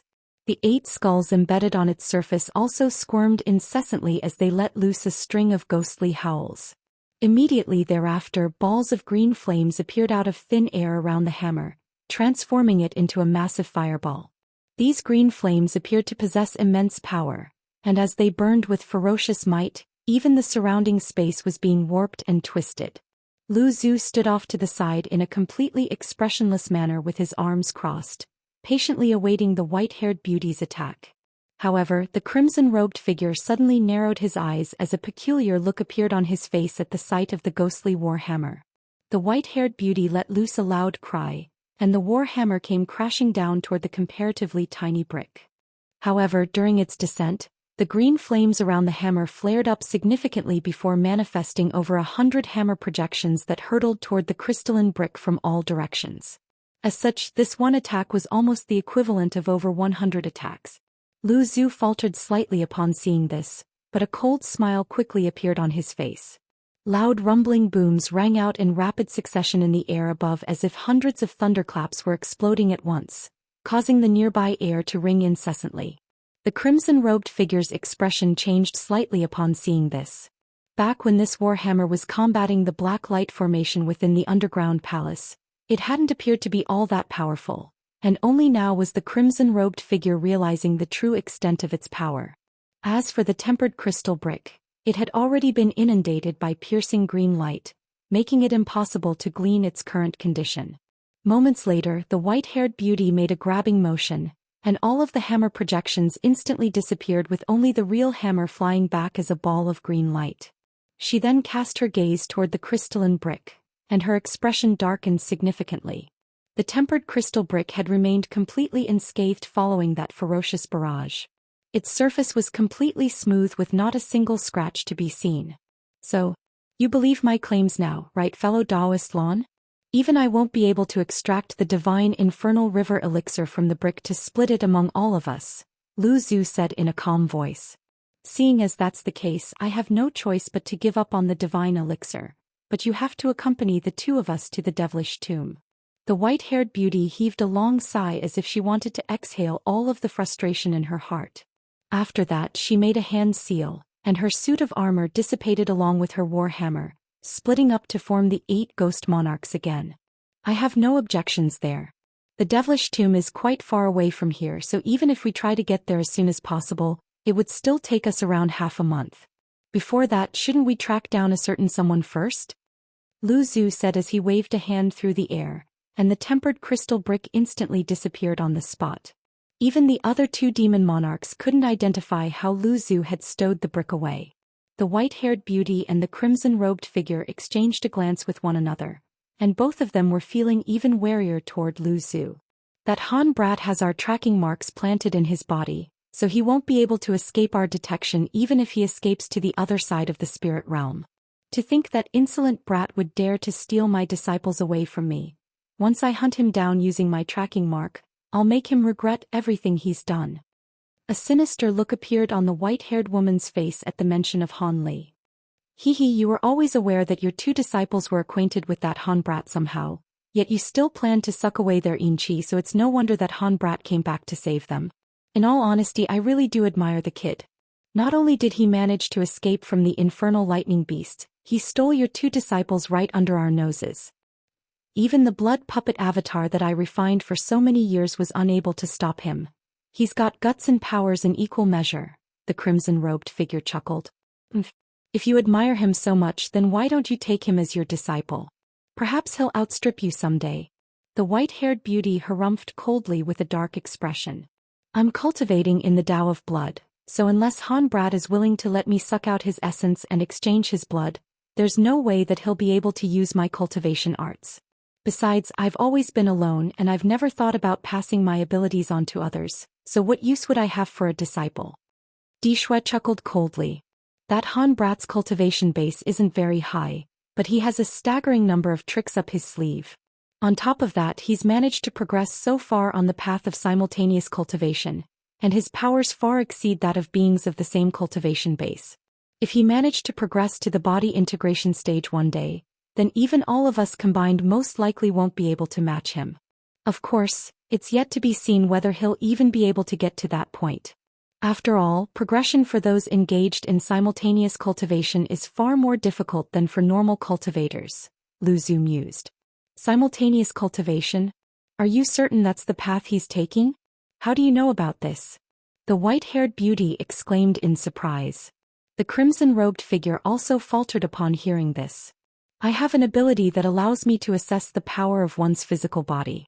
That kid is most likely a human cultivator from an obscure corner of the Tianyuan continent, rather than some flying spirit race being. I don't know how he managed to sneak into the trial for the holy disciples of the flying spirit race, but what I do know is that humans are physically one of the most feeble races on the Tianyuan continent, yet that Han brat's body is no less than powerful than ours. Even normal treasures won't be able to harm his body, and in terms of combat prowess he should be able to match late great spirit generals. If he possesses some other abilities that I'm unaware of, then perhaps even a normal late great spirit general wouldn't be a match for him, Lu Zhu analyzed. The white-haired beauty and the crimson-robed figure were both stunned by Lu Zhu's glowing assessment of Han Li, and as they glanced at one another, both of them could see their own astonishment mirrors in each other's eyes. They knew that Han Li was no ordinary being, but they merely assumed that his powers would be comparable to that of an early great spirit general or mid-great spirit general. You're saying that he can stand up against late great spirit generals as a mere late spirit general? There are indeed some abilities in this world that truly defy the natural order, but surely he can't compare to a being with such a significantly superior cultivation base. The white-haired beauty was quite skeptical toward Lu Zhu's claims. I actually believe in what Brother Lu Zhu is saying here. Many years ago, I encountered a spatial tempering stage human cultivator. Yet that man was able to slay early body integration stage beings through the use of a sword formation. Humans may be naturally very fragile from birth, but they are certainly not to be underestimated. The crimson-robed being suddenly interjected. The white-haired beauty harumphed coldly as if she were unconvinced, but the indecisive look in her eyes indicated that she didn't really know what to believe. That's enough talk on this matter. That Han brat does indeed have many secrets and possesses brilliant potential, but he has to realize that potential first to make it count. Our priority now is to find him and make him do our bidding. I don't know how he's been able to escape our detection for so long, but if we activate our tracking marks together, he won't be able to keep this up for much longer. If we want to get to the devilish tomb as quickly as possible, then we have to make haste, Lu Zhu said in a calm voice. Indeed, Brother Lu Zhu. Fellow Daoist Lon, let's. What? My tracking mark has been eradicated. The crimson-robed figure chuckled and nodded in agreement, yet just as he was about to say something to the white-haired beauty, an expression of incredulity and rage suddenly appeared on his face. Is that so? Let me try. The white-haired beauty's heart jolted with shock and she hurriedly closed her eyes before attempting to activate her tracking mark. Moments later she opened her eyes again and a sinister look appeared on her face as she said, "My tracking mark is still there but it's been completely sealed off. Brother Lu Zhu, activate your tracking mark as well, we'll wear him down together." Unfortunately, I won't be able to do that. My tracking mark already disappeared before fellow Daoist Di Shui's tracking mark, Lu Zhu replied calmly. What? The crimson-robed figure and the white-haired beauty were stunned to hear this.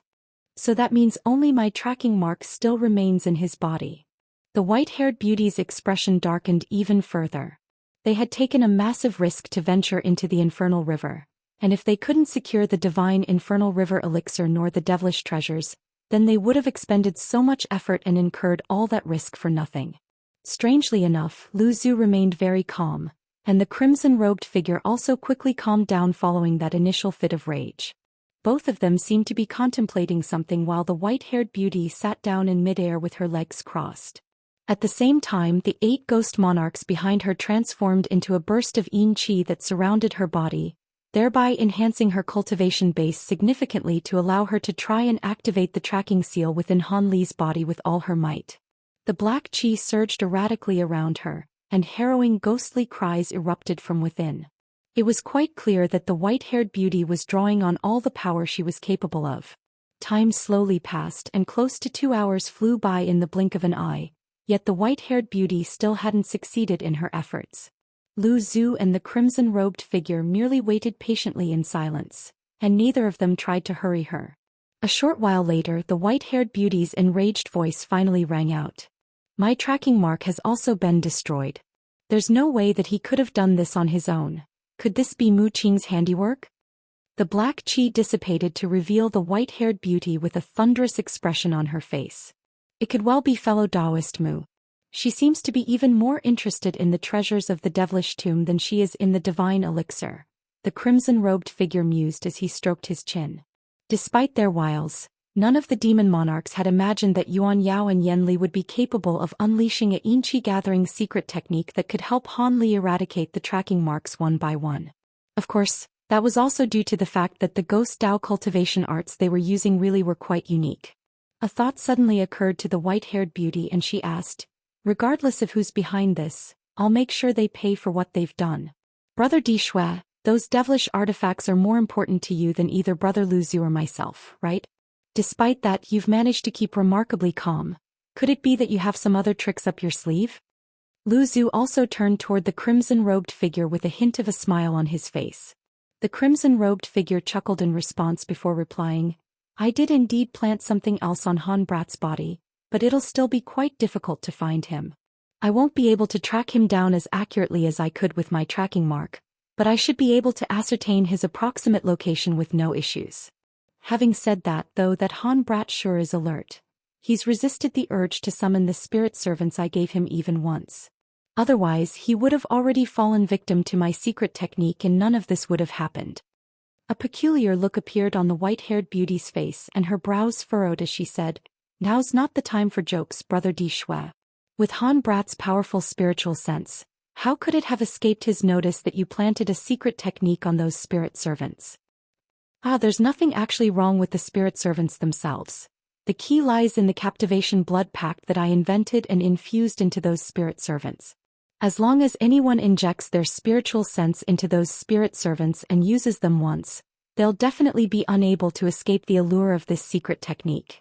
They'll want to use the spirit servants a second time, then a third time, until they're completely entranced by them and lose their sense of self. It's just a pity that he hasn't even used them once up to this point. Otherwise, I'd definitely be able to detect it and control him without him even realizing that anything was amiss.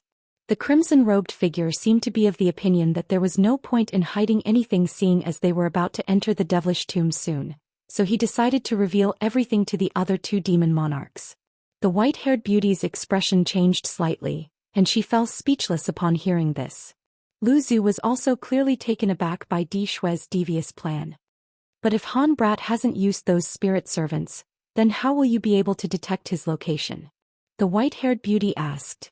"That's quite simple. I infused the bodies of the spirit servants with some meridian stone." Di Shui chuckled coldly in a sinister manner. "Meridian stone. That's an extremely strange material that takes on a yang attribute every noon and midnight, thereby allowing them to detect one another. In that case you must also be carrying one of those stones yourself. Only in places rife with yin qi like the infernal river will this material's detection properties be able to take effect. Under normal circumstances, we wouldn't be able to make use of that effect. I'm really surprised that you were able to find such a gimmicky item. As far as I know, our Tianyuan continent doesn't even produce this type of stone, and they also have extremely limited uses for cultivators like us." On this occasion, even Lu Zhu couldn't help but praise Di Shui's resourcefulness. "I didn't intentionally seek out this item. Many years ago I killed a being from another continent, and they just so happened to be in possession of a small piece of this material. I decided to keep it more so due to its rarity than anything else, but who would have thought that it'd actually come in useful? The stones will only detect one another for an instant on the exact strokes of noon and midnight, and Han Brat himself doesn't have another meridian stone, so there's no way he'd be able to notice that anything's amiss," the crimson-robed figure said with a cunning gleam in his eyes. "Haha, that's brilliant. It's not far from midnight now, so let's head toward the direction where the tracking marks disappeared first.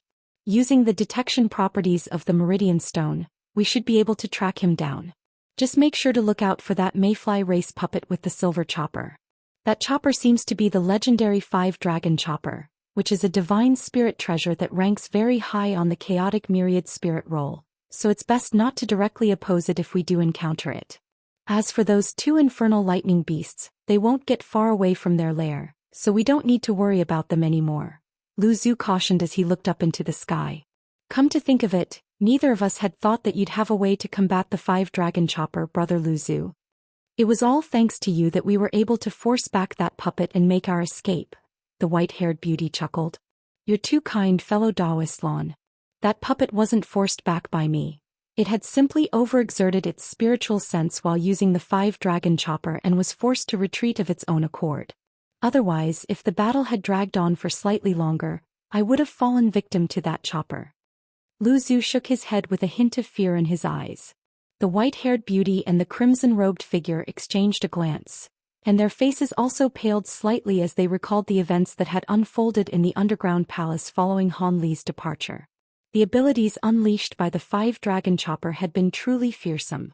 If the puppet had unleashed the full power of the treasure before Lu Zhu had broken free from the golden formation over the green pond, then there was a good chance that both of them would have already perished. We don't need to be overly concerned though. Even though the 5-dragon chopper is extremely fearsome, the puppet had completely overexerted its spiritual sense, so it's yet to be seen whether it can come after us again. As long as we remain alert and avoid being divided and conquered, we should be fine," Lu Zhu said as he recovered his composure. The white-haired beauty and the crimson-robed figure both nodded in agreement upon hearing this. After that, the 3 demon monarchs didn't delay any longer as they sped away into the distance. Deep within the infernal river, crimson light flashed in front of a white cave, and a crimson-armored puppet stumbled out of space.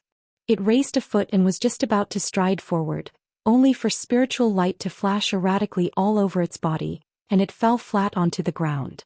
A ringing sound then erupted from the puppet's body as a silver streak of light flew out of its body, then disappeared into the cave. Why are you in such a sorry state? Could it be that my 5-dragon chopper wasn't powerful enough? The voice of the elderly man sounded again, and it was just as flat and indifferent as ever. Indeed, there were very few things in this world that could attract its interest. Green light flashed in the puppet's eyes before it struggled to its feet, and it replied in a respectful voice, "The 5-dragon chopper is unfathomably powerful, but I was far too useless, and my spiritual sense was unable to support the chopper. Otherwise, all of the intruders would be dead already." Your spiritual sense was insufficient? You must have unleashed the power of the 5-dragon chopper twice and used it for too long on both occasions, right? The elderly voice remained completely emotionless, as if it were simply elaborating something completely inconsequential. I was too greedy. I didn't unleash the full power of the 5-dragon chopper from the beginning as I wanted to lure out all of the outsiders before killing them together, but there was a traitor from our race among them who possessed an ability that was able to withstand the power of the 5-dragon chopper for a short period of time. The backup measures that I'd set up had also been ruined due to unforeseen circumstances, thereby allowing them to escape, the crimson-armored puppet replied in a feeble voice. I see. The elderly voice in the cave merely gave a clipped response before falling silent. All of a sudden, the crimson-armored puppet raised its voice slightly and said, "Senior Jiang, I have one more request. I seem to recall that you've already requested a favor from me. Don't expect me to fight for your mayfly race." The elderly voice cooled slightly upon hearing this. I wouldn't dare to dream of something like that. I only wanted to request Senior Jiang to use this remaining shred of my spiritual sense to guide my true body into this infernal river. Those intruders have already taken the divine elixir, and if I don't recover the elixir, I'll be dealt a severe punishment, the crimson-armored puppet explained. Guide your true body here? Have you gone mad?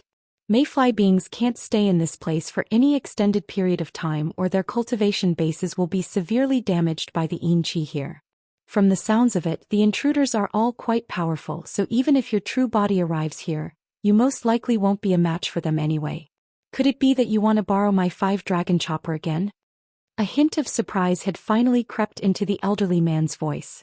I do indeed intend to borrow your 5-dragon chopper again, Senior Jiang, but I may not actually need to use it this time as my true body would be arriving here with a divine nest, the crimson-armored puppet replied in a grim voice. A divine nest? Hehe, am I hearing this right? You're going to use such a thing just to take care of a few golden mayfly tier beings? Speaking of which, how did you have the power to use such a thing?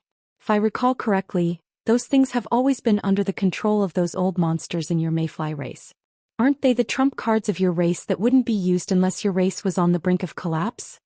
The elderly man in the cave was truly intrigued now. You're not mistaken about that, Senior, but the item I'm going to take into this place isn't one of the holy artifacts of our race. Instead, it's a replica treasure that was refined not long ago by the elders of our race, and to be completely accurate, it should actually be called a false divine nest.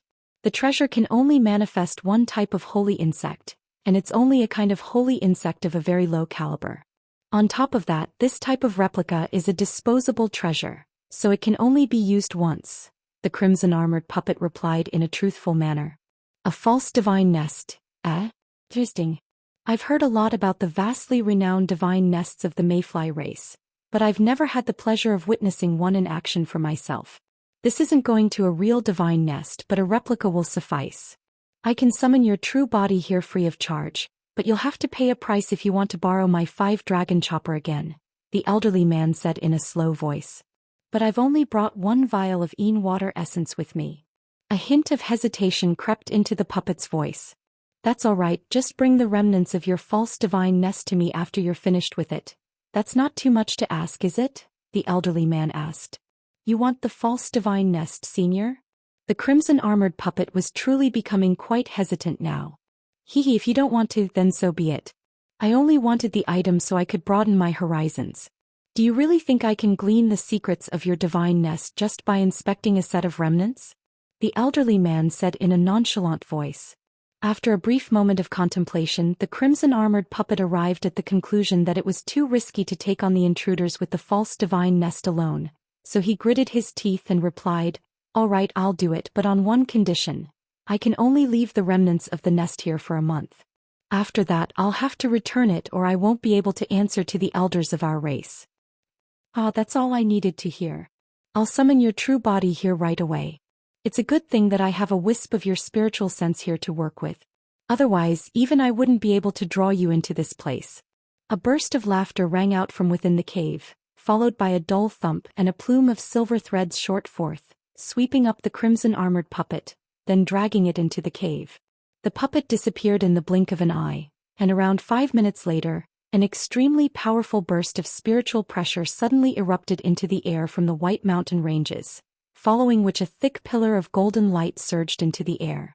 Gusts of Yin winds converged toward the pillar of light in a frenzy as boundless black qi appeared in the surrounding area amid a string of resounding booms.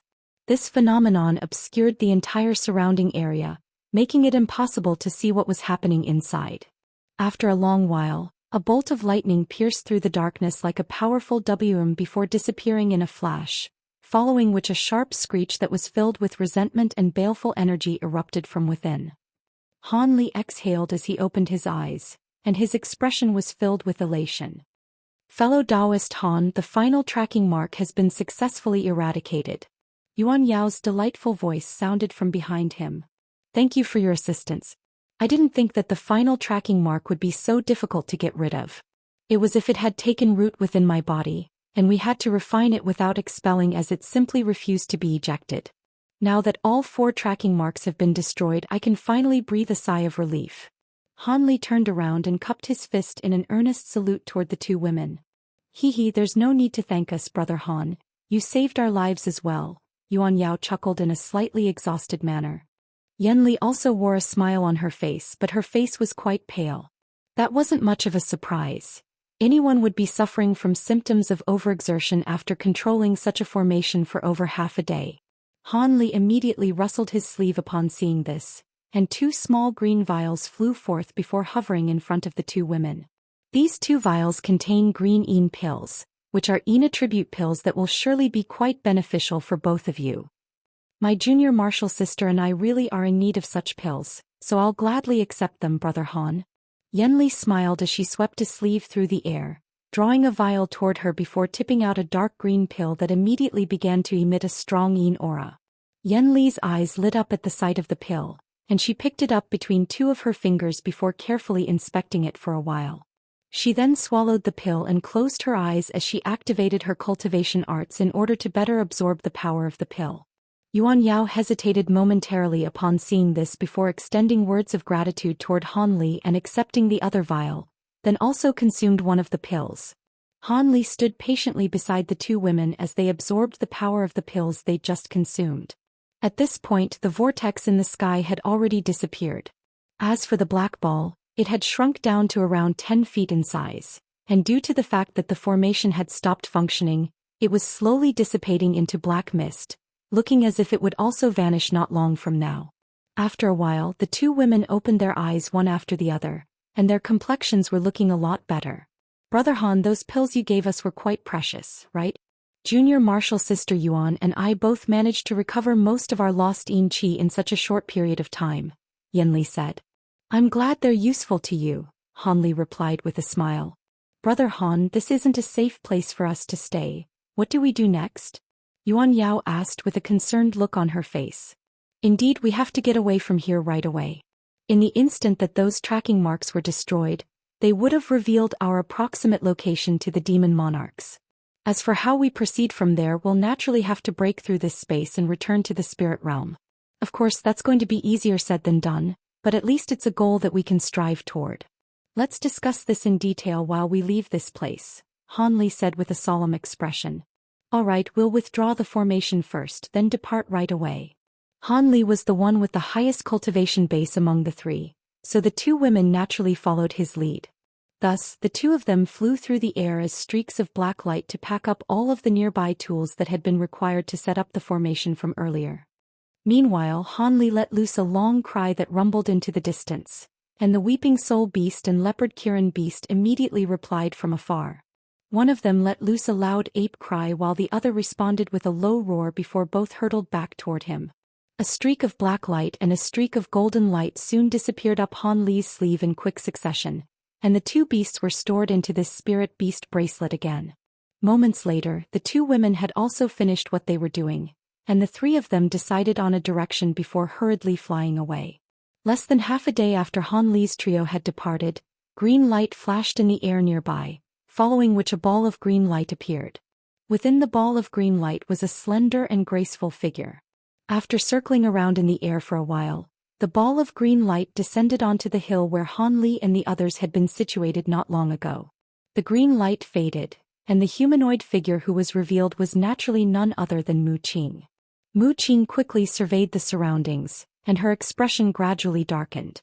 To the average person it would appear that there was nothing amiss here, but she was able to easily identify the remaining traces of the giant spell formation that had been set up here not long ago, as well as the residual restriction fluctuations and pure yin qi that hung in the air. Looks like I was too late and they've already been gone for a while. So he managed to eradicate the tracking marks through the use of a formation. Seeing as he's already left, it would be exceedingly difficult to try and find him, Mu Qing murmured to herself as an indecisive look appeared on her face. So be it. I'll take a gamble for the treasures in the devilish tomb. If I'd known that this would happen, I would have cast an extra restriction on him. Mu Qing gritted her teeth as a determined look appeared on her face. She rose up into the air before flying away as a ball of azure light again. However, on this occasion she didn't fly too far away. Close to 2 hours later, the ball of azure light suddenly descended into a small set of mountain ranges that appeared to be completely mundane and nondescript. Mu Qing then descended into an obscure valley within the mountain ranges. The yin qi here was extremely sparse, compared to the rest of the mountain ranges, so there was not a single ghostly being to be found here. That was exactly what Mu Qing was hoping for. After searching through the valley to ensure that there were no potential hazards nearby, she swept both sleeves through the air and countless fist-sized balls of green light shot forth through the air. The balls of light flew toward all parts of the valley before disappearing into the ground. After that, Mu Qing stomped a foot onto the ground, and spiritual light flashed beneath her waist as she transformed into her tree form again. Countless white roots pierced into the ground before extending toward all directions. Mu Qing then began to chant something as she made a hand seal, and the entire valley began to tremor gently. The soil on the ground where the green balls of light had disappeared suddenly split open, and countless seedlings sprouted before rapidly growing at a rate that was discernible to the naked eyes. Within the span of a few breaths, they had all grown to become massive trees that were each several 100 feet tall. The entire valley was transformed into a lush landscape that was abundant with wood attributes spiritual qi. What was even more surprising was that none of these trees were rooted to the spot. Instead, they were all shifting positions at Mu Qing's behest, and moments later, a massive formation had appeared, encompassing virtually the entire valley with Mu Qing at its center. The formation created a virtually watertight barrier around this place, following which Mu Qing abruptly opened her mouth to expel an object. This was a white egg-sized bead that was slightly transparent and had strange golden patterns all over its surface. The bead hovered around 10 feet in front of Mu Qing, rotating slowly on the spot. Mu Qing stared at the bead for a long while before heaving a faint sigh as she gently extended a finger toward it. The bead released a burst of azure light amid a faint thump, and an object began to take shape within the light. As the light faded, the object was revealed to be a massive black pine tree. The tree was extremely huge, yet its appearance was quite peculiar. There seemed to be an invisible line running directly down the center of the tree. On one side of the line, the tree was extremely lush and exuberant, yet the other half was completely shriveled up and devoid of leaves as if it were a dead tree. This was Mu Qing's wood spirit body. She appraised the tree with a complex expression before flicking her 10 fingers in quick succession, casting one incantation seal after another, which all disappeared into the black tree. The tree abruptly shuddered before lowering a small section of itself further into the ground, then falling completely still. However, Mu Qing didn't stop there. She opened her mouth again to expel a ball of green blood essence, sending it flying toward the black tree before disappearing into a slight bulge on the tree trunk. After that, Mu Qing began to chant something, and she raised both hands in unison to blast forth another 2 pillars of green light, both of which also vanished into the trees. In the next instant, a ball of green light abruptly exploded from the spot on the tree trunk where the blood essence had just disappeared. The bark on the tree began to twist and warp before forming an extremely lifelike set of facial features.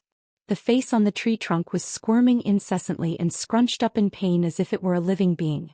Upon closer inspection, one would discover that this was none other than Jin Ling's face. "Wake up!" Mu Qing yelled as she raised her eyebrows, then cast another incantation seal. A small section of the massive black tree's trunk suddenly split apart down the middle, following which a golden ape leaped out from within. The golden ape immediately knelt onto the ground and said, "Jin Ling pays his respects to his mistress. My mistress, why have you awakened me? Could it be? You may rise. It's a good thing you left a spiritual avatar of yourself within my body before we left. The original Jin Ling has already fallen, so you are Jin Ling now," Mu Qing sighed. The golden ape's expression changed slightly upon hearing this, but it then said in a respectful manner, "So I really did die. I was wondering why I couldn't sense the existence of my true body. In that case, I'm willing to continue serving my mistress in Jin Ling's stead. You sacrificed your blood essence to summon me, so you must have something for me to do, right?" "That's right. The tracking mark I planted in Han Brat's body has been destroyed, and I've lost track of him as well. I'm preparing to unleash my wood domain to find him, but in that case I'll have to use the power of my true body. Hence I'll need you to protect the spirit wood that is my true form, and I've set up a powerful formation nearby. Even if beings as powerful as Lu Zhu try to force their way into this area, it'd be able to stop them for a while. The formation will buy you enough time to take my true body and escape from here," Mu Qing said in a solemn voice. "Wood domain? That's extremely taxing on your powers, my mistress. If you unleash it now, you won't be able to unleash it again within the next 1,000 years. Are you sure you want to do that?" A surprised look appeared on the golden ape's face. "I have no choice. The bead I saw in the devilish tomb last time contained power that was identical to my essential power, yet the purity and quantity of power imbued within that bead are more than 10 times that of the essential power within my body. If I can obtain that treasure, then take the time to absorb all of the power within it, not only will I be able to progress beyond my current cultivation base, there's a very good chance that I'll even be able to advance even further. Hence, that thing is even more important to me than the so-called divine infernal river elixir," Mu Qing said with a determined look on her face. "In that case, I'll be sure to keep your true body safe, my mistress." The golden ape knew that it wouldn't be able to dissuade Mu Qing, so it nodded with a solemn expression and allowed her to proceed. "That's all I needed to hear, Jin Ling. Your original body has already been destroyed, and this current body of yours is a wood ape body that I manifested through my own power. This body is not as powerful as your original one, so you're currently only an early great spirit general. Here, I'll give this to you as well to bolster your power." After a brief pause, Mu Qing opened her mouth to expel an azure mirror. The mirror was only around the size of a human hand, and the back of the mirror was lined with green wooden patterns. As soon as it appeared, brilliant spiritual light radiated in all directions, and it was quite apparent even from first glance that this was an extraordinary treasure. "Isn't this your heavenly wood mirror? This is something that you've been nurturing within your body for countless years, my mistress. I wouldn't dare to take something so significant. You'll require this mirror to protect yourself in the devilish tomb." Jin Ling immediately waved its hands to try and refuse the mirror. "If my true body were to be destroyed here, what would be the use of this mirror? Besides, it's not like you're unaware of this. I obtained another spirit treasure a few years ago, and its powers are not inferior to that of this mirror. On top of that, it's even more effective for combating devilish qi," Mu Qing insisted. Jin Ling hesitated for a long while upon hearing this before finally agreeing to take the mirror. It pointed a finger at the mirror, and the latter immediately disappeared into its body as a streak of azure light. "Aside from this heavenly wood mirror, I'll leave these 2 evergreen spirit swords to you as well. This pair of swords will be even better than the 2 you had before." Mu Qing thought to herself before making a grabbing motion toward the giant black tree. 2 of the tree's branches shuddered before detaching themselves. Following a flash of azure light, they transformed into a pair of shimmering azure swords before falling from the tree. On this occasion, Jin Ling didn't refuse Mu Qing's offering. An elated look appeared on its face as it sprang forward to catch the two flying swords, then inspected them momentarily before quickly strapping them to its back. After doing all that, Mu Qing issued a few more instructions to Jin Ling before reverting back to her original form. A streak of azure light then rose up into the air above the valley before quickly departing. Not long after Mu Qing had left, Jin Ling activated the spell formation that she'd set up in the valley. The space within the entire valley warped and blurred, creating an illusion that there was nothing within the valley, and it was impossible to tell that anything was amiss when looking at this mirage from afar. Mu Qing flew through the air in an unhurried manner, and a different scene was unfolding around her. At this moment, the area in a radius of 100 feet around her was filled with specks of green light. The surrounding projections of plant life swayed as bursts of pure wood attribute spiritual qi emanated from them. Shimmering green light appeared over Mu Qing's body, following which a massive green tree projection emerged behind her. It was as if she'd created her own world within the area encompassed under the green light. Moments later, Mu Qing returned to the hill where she'd first discovered signs of Han Li's whereabouts, then descended onto the summit.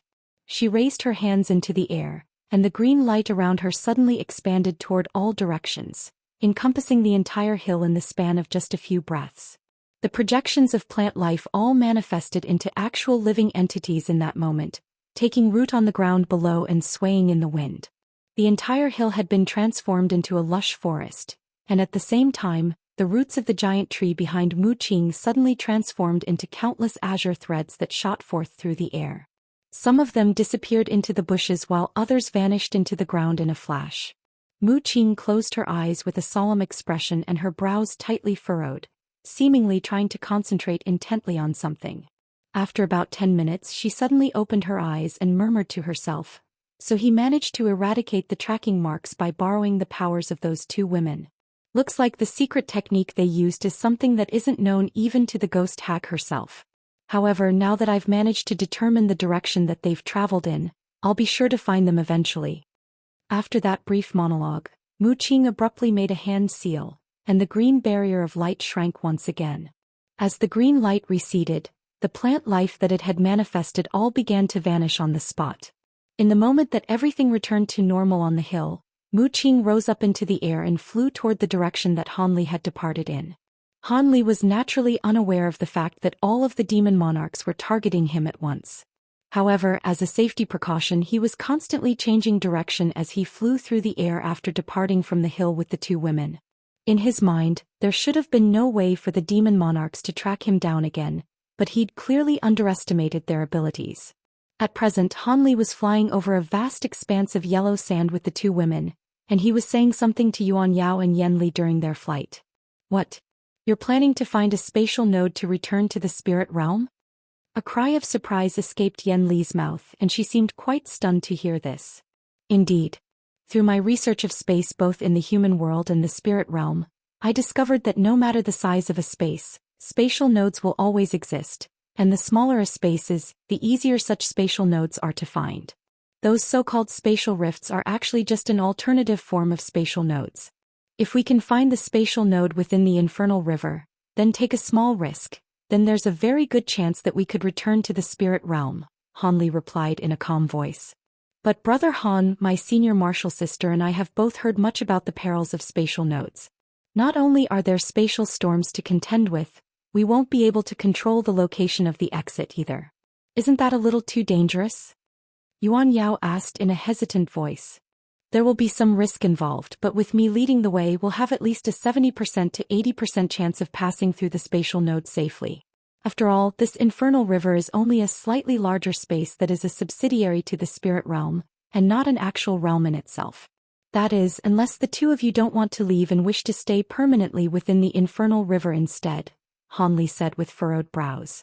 "To be honest, we can hide here and cultivate for a while until those people leave. The Yin Qi and spiritual Qi here are both extremely abundant, so it'll be quite beneficial to our cultivation," Yen Li proposed with a smile. "That's not a good idea. Have you forgotten about the Mayfly race, Fairy Yen?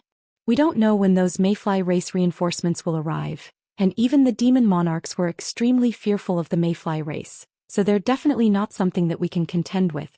The infernal river is the holy land of their race, so they undoubtedly have a better understanding of it than we do. No matter where we hide, we still won't be safe.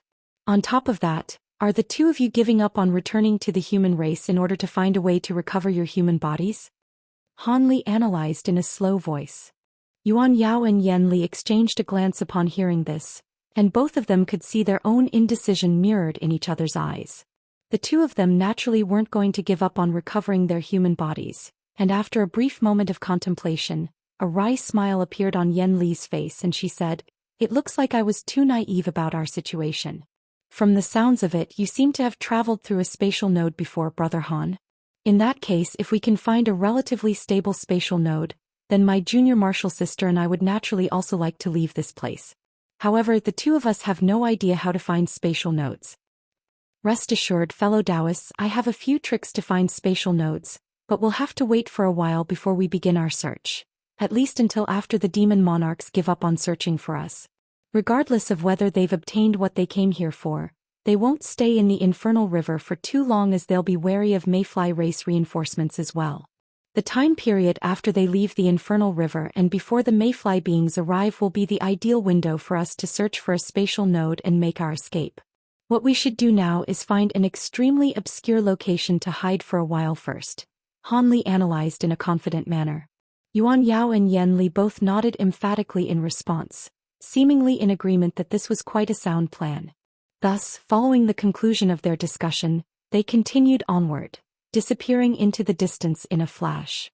A few days later, Han Li's trio arrived in the air above a peculiar body of water.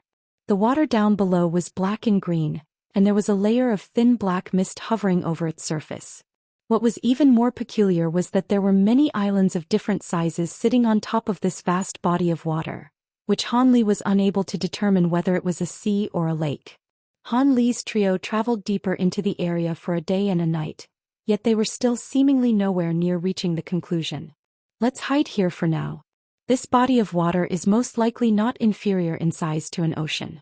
Even if those demon monarchs track us down to this place, there's no way that they'll be able to find us in a short time. On top of that, I can sense that there seem to be a lot of fearsome beings lurking deeper within the water.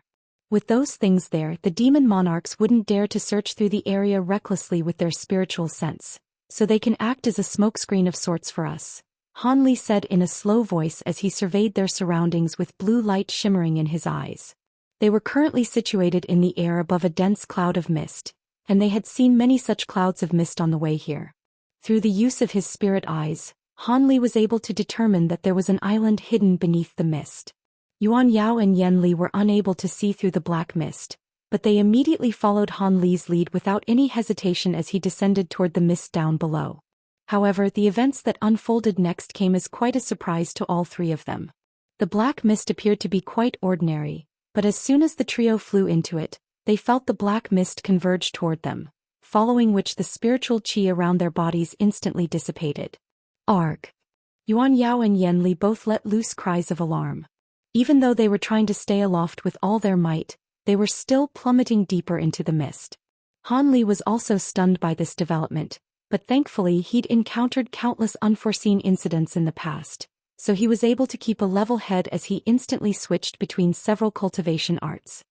He unleashed his divine essence-fused light and provenance true devil arts at the same time, but they were also unable to allow him to muster up any spiritual power.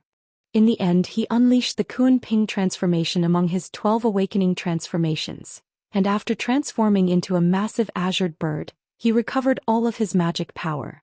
Han Li was naturally ecstatic and he spread his wings as his body expanded even further in size. He flew through the air and gently caught the two women using his talons before flying high up into the sky. Following a few flashes, the massive azure bird emerged from the mist and appeared at higher altitudes. The azure light faded and Han Li reverted back to his human form.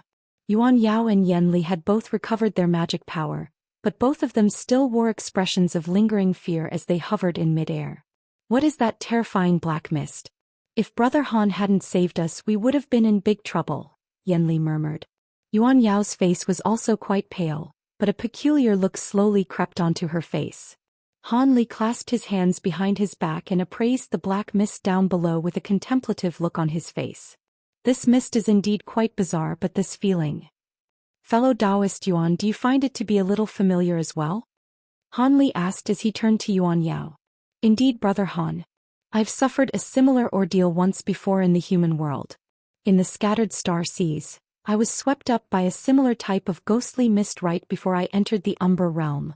Yuan Yao replied with a hint of bewilderment on her face. The Umber realm and the Infernal River. There must be some kind of connection between the two, Han Li mused as he stroked his chin. But it's still a little different. I feel like the mist here is less powerful when it comes to debilitating one's spiritual power than the ghostly mist of the human world. Even though I couldn't muster up any magic power, I could still sense spiritual power, but after being swept up into the ghostly mist in the scattered star seas, I felt like I was no different from a mortal, Yuan Yao said in a hesitant voice. I have the same feeling as well.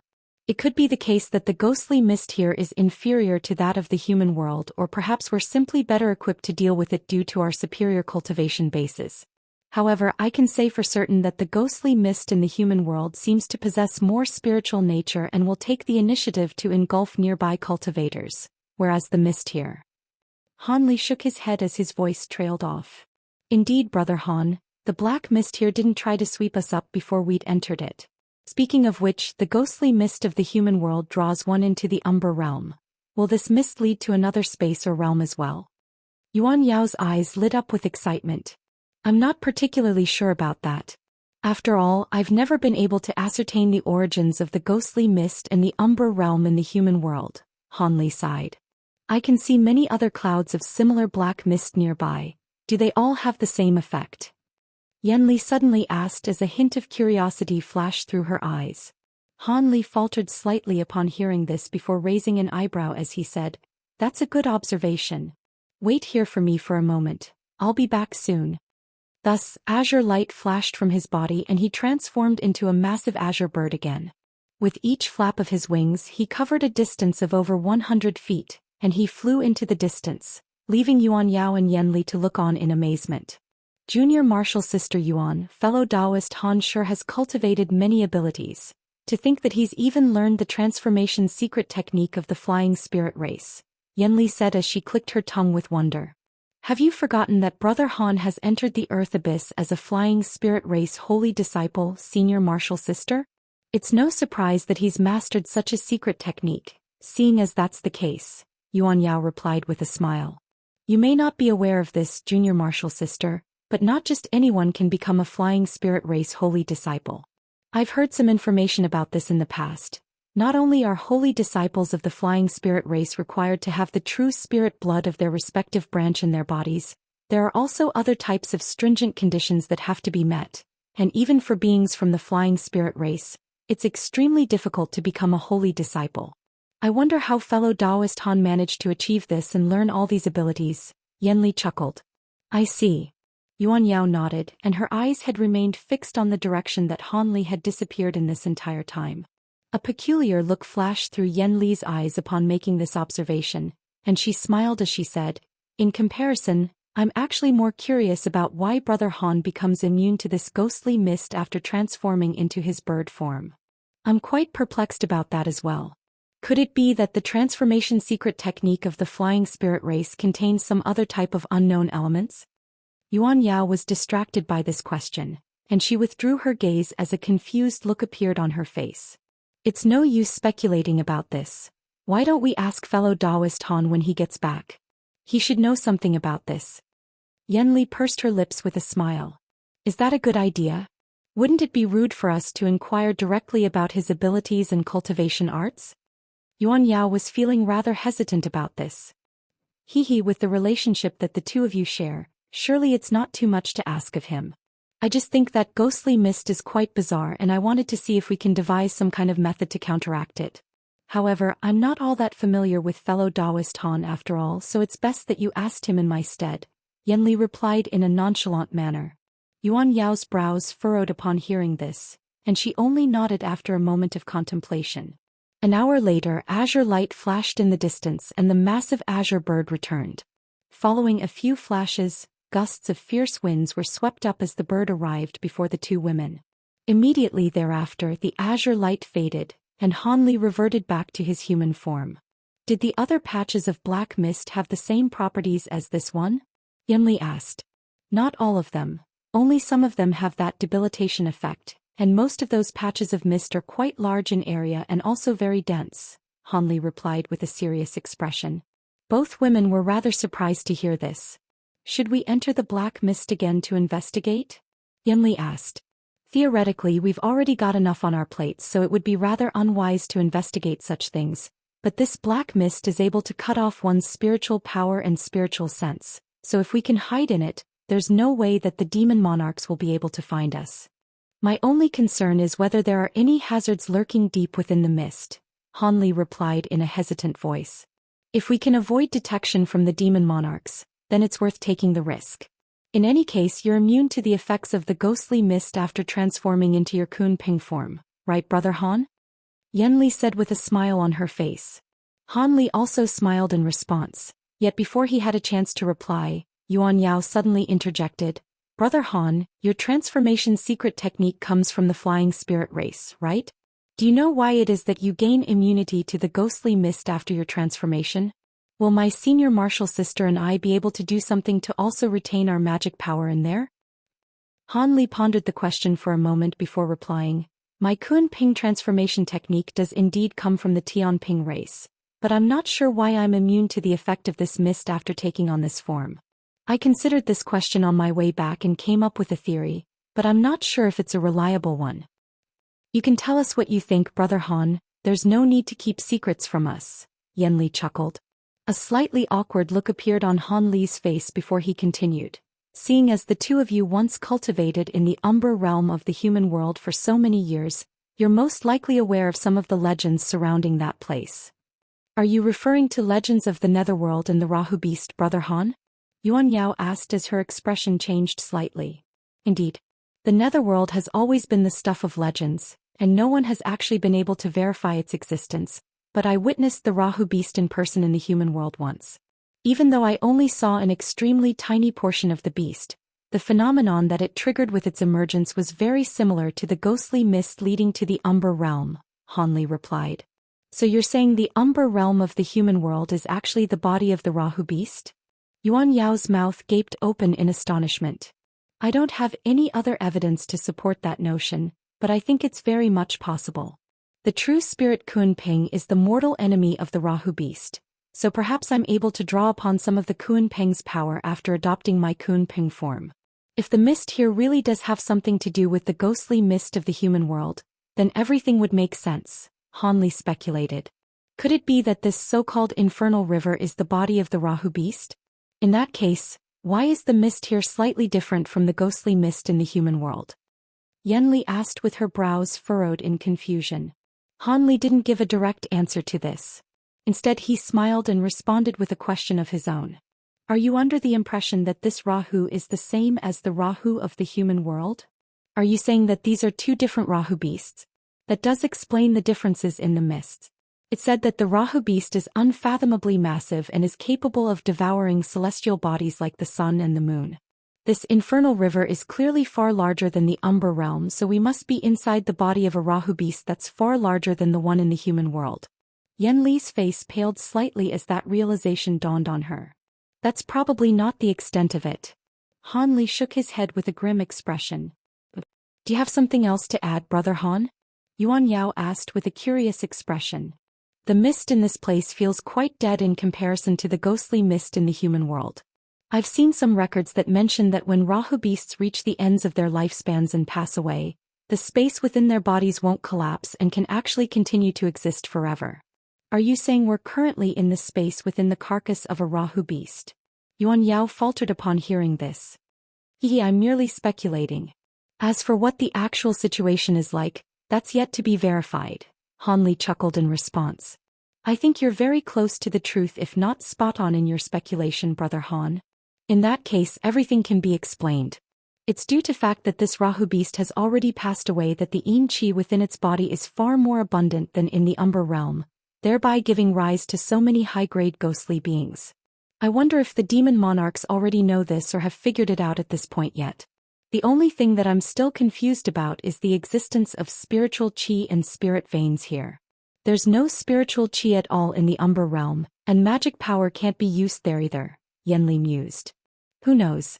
Perhaps the powerful beings of the Mayfly race modified this place after discovering it, or perhaps these changes naturally occur after the Rahu beast passes away. In any case, none of that had anything to do with our current situation, so we don't need to delve too deep into those matters. The only thing I'm interested in is whether this black mist can actually take us away from the infernal river. As long as this place is the same kind of entity as the Umber realm, then there has to be an exit here as well.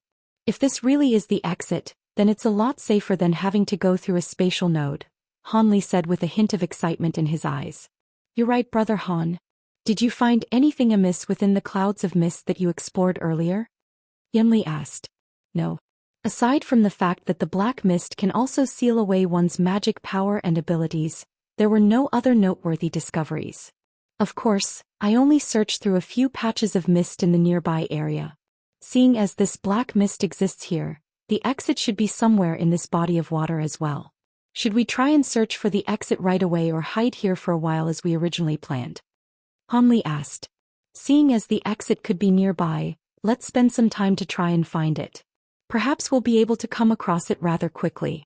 In that case, we'll be able to get out of this place, so there'll be no need to take risks by hiding, Yanli immediately replied. Yuan Yao hesitated momentarily before nodding in agreement. You're right, Senior Martial Sister.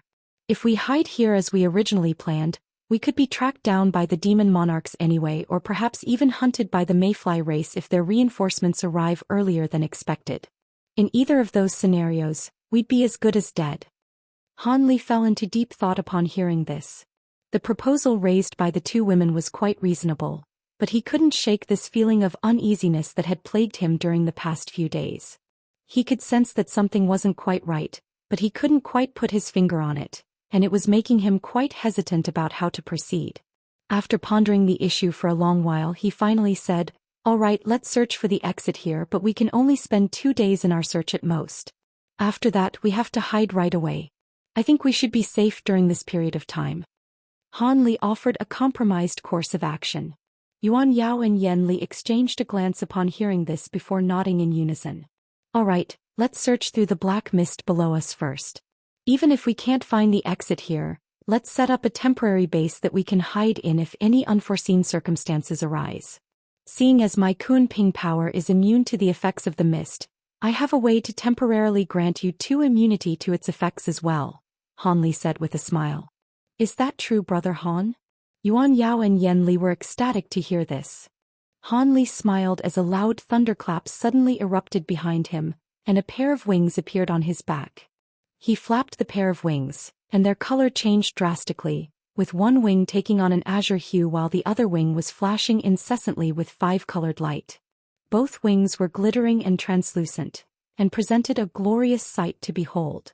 Hanli had disguised his thunderstorm wings as Tianping wings this entire time, and he was finally revealing the true form of the spirit treasure. This was the first time that the two women had witnessed these wings in their true form, and both of them were quite taken aback.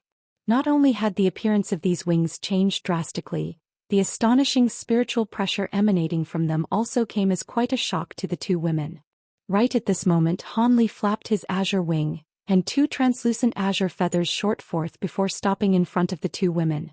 These are feathers manifested from the aura of the Kun Peng. You can try to inject your magic power into them. Perhaps they'll be able to grant you immunity to the mist, Hanli said with a smile.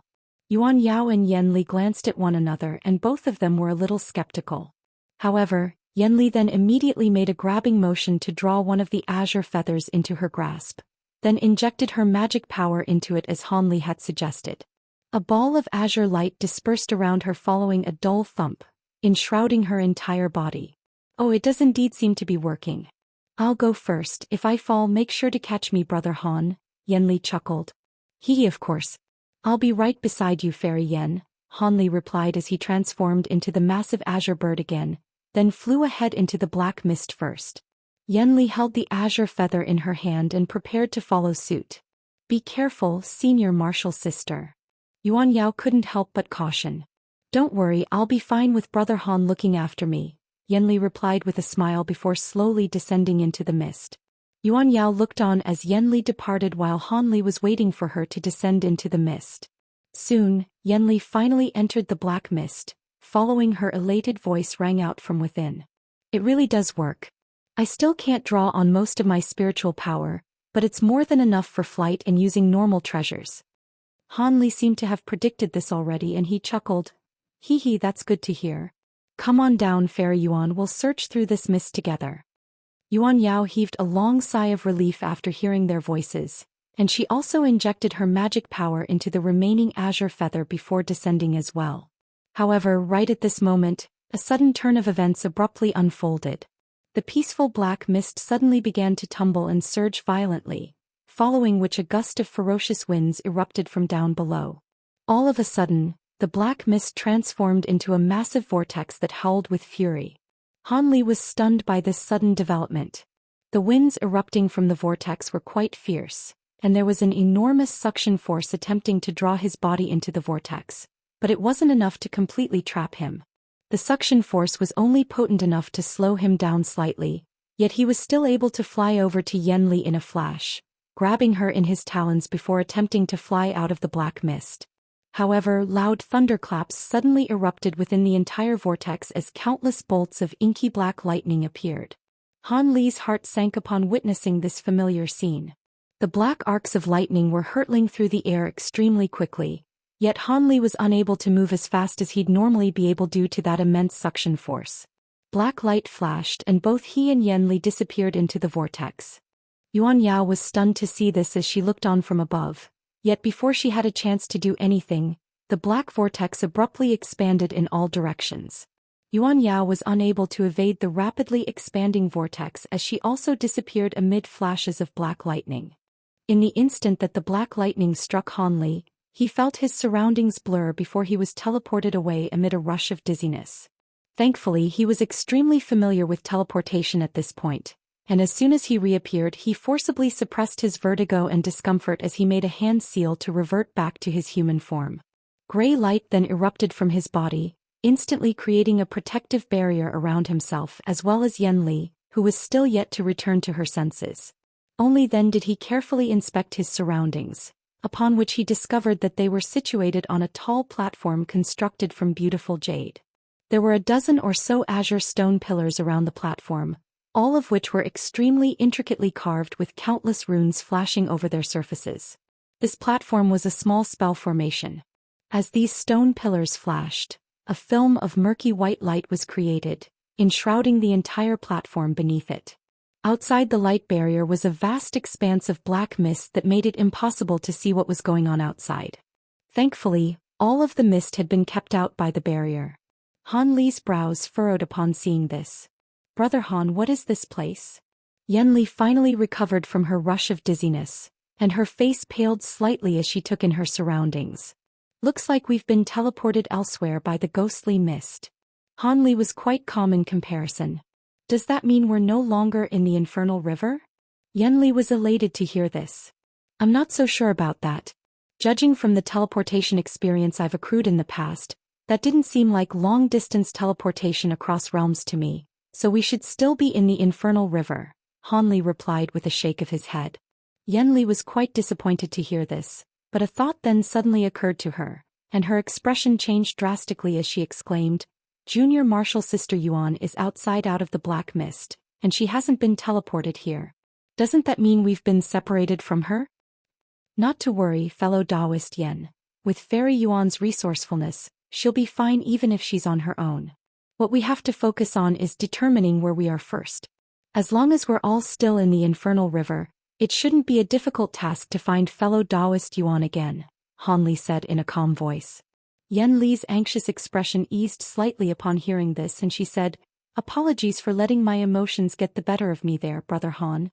It's just that I've very rarely ever been separated from my junior martial sister, so this is quite a jarring experience for me. It's alright, I'm glad to see that you and fellow Daoist Yuan share such a close bond. However, we have to address the predicament that we're in at the moment first before we can worry about her," Han Li replied with a wry smile before making his way over to one of the nearby stone pillars. He glanced at the runes on the pillar through narrowed eyes before casting his gaze out of the light barrier as a faint blue light flashed through his eyes.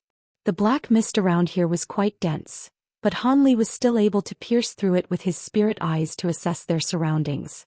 Hanli's expression suddenly changed slightly. What do you see, Brother Han? Yanli made her way over to him with a concerned look on her face. Aside from this platform that we're situated on, there are 6 other platforms just like this one in a circular formation nearby. Also, we appear to be in the belly of a mountain, Hanli replied in a slow voice. The belly of a mountain? If we still haven't left the infernal river, then who would have constructed these things here? Yanli murmured to herself as she furrowed her brows. That's too difficult for us to speculate about. What I want to know is how this being was able to control the ghostly mist to teleport us here. Perhaps they're somehow related to the Rahu beast, Hanli mused. We won't be able to find any answers if we keep taking shots in the dark like this. We have to get out of this place first, Yanli sighed. Of course, we don't know whether the owner of this place harbors ill will toward us. It looks like we're being protected by this barrier, but it can also be said that we've been confined in a prison of sorts. Our top priority is indeed to get away from here. I just had a look at the runes on the pillars, yet they're extremely profound. At the very least, with my knowledge base and spell formations, I was unable to understand most of the runes, so we'll have to break out of this place using brute force, Hanli decided as he stroked his chin. Is that so? I've also done some research into the art of spell formations, so let me have a look as well. Yanli seemed to be rather confident in herself. Oh, it would naturally be best if you could break this formation here. Hanli faltered upon hearing this before stepping away from the pillar with a smile. Yanli immediately strode toward the pillar and began inspecting it with rapt focus, seemingly completely absorbed by the runes on the pillar. Meanwhile, Hanli clasped his hands behind his back as he made his way around the light barrier, trying to search for any alternative ways out. Around 10 minutes later, Yanli exhaled as she withdrew her gaze, then turned to Hanli with a forced smile on her face. This restriction is indeed far more profound than any I've encountered in the past, so I won't be able to help out here. That's alright, I'll try my flying swords. Hanli seemed to have predicted that this would be the verdict, and he swept a sleeve through the air, upon which a small golden sword shot forth from within. The flying sword then transformed into a shimmering golden longsword that was around 3 feet in length. Go. Hanli pointed directly at the white light barrier up ahead, and the golden longsword flew through the air before striking the light barrier with ferocious might.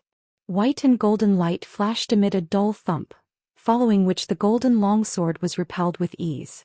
Hanli's expression changed drastically as he hurriedly pointed a finger toward the flying sword to stabilize it in midair. He had guessed that this light barrier would be quite resolute, but not to such an extent that his azure bamboo cloudsworm sword wouldn't even be able to leave so much as a single scratch on it. Yanli also wore a surprised expression upon seeing this, and she immediately opened her mouth to expel a black banana leaf fan, which she waved toward the light barrier with all her might. Inky black flames surged through the air, only to repelled once again the same manner as the golden sword, while the light barrier remained completely unscathed. How is this restriction so powerful? Han paused momentarily before raising an arm to reveal pitch-black hand. He spread open his 5 fingers before pressing his hand flat against the light barrier, then unleashing a powerful burst of gray light. The seemingly indestructible light barrier began to emit a low ringing sound as the gray light swept over it, following which ripples began to appear on its surface.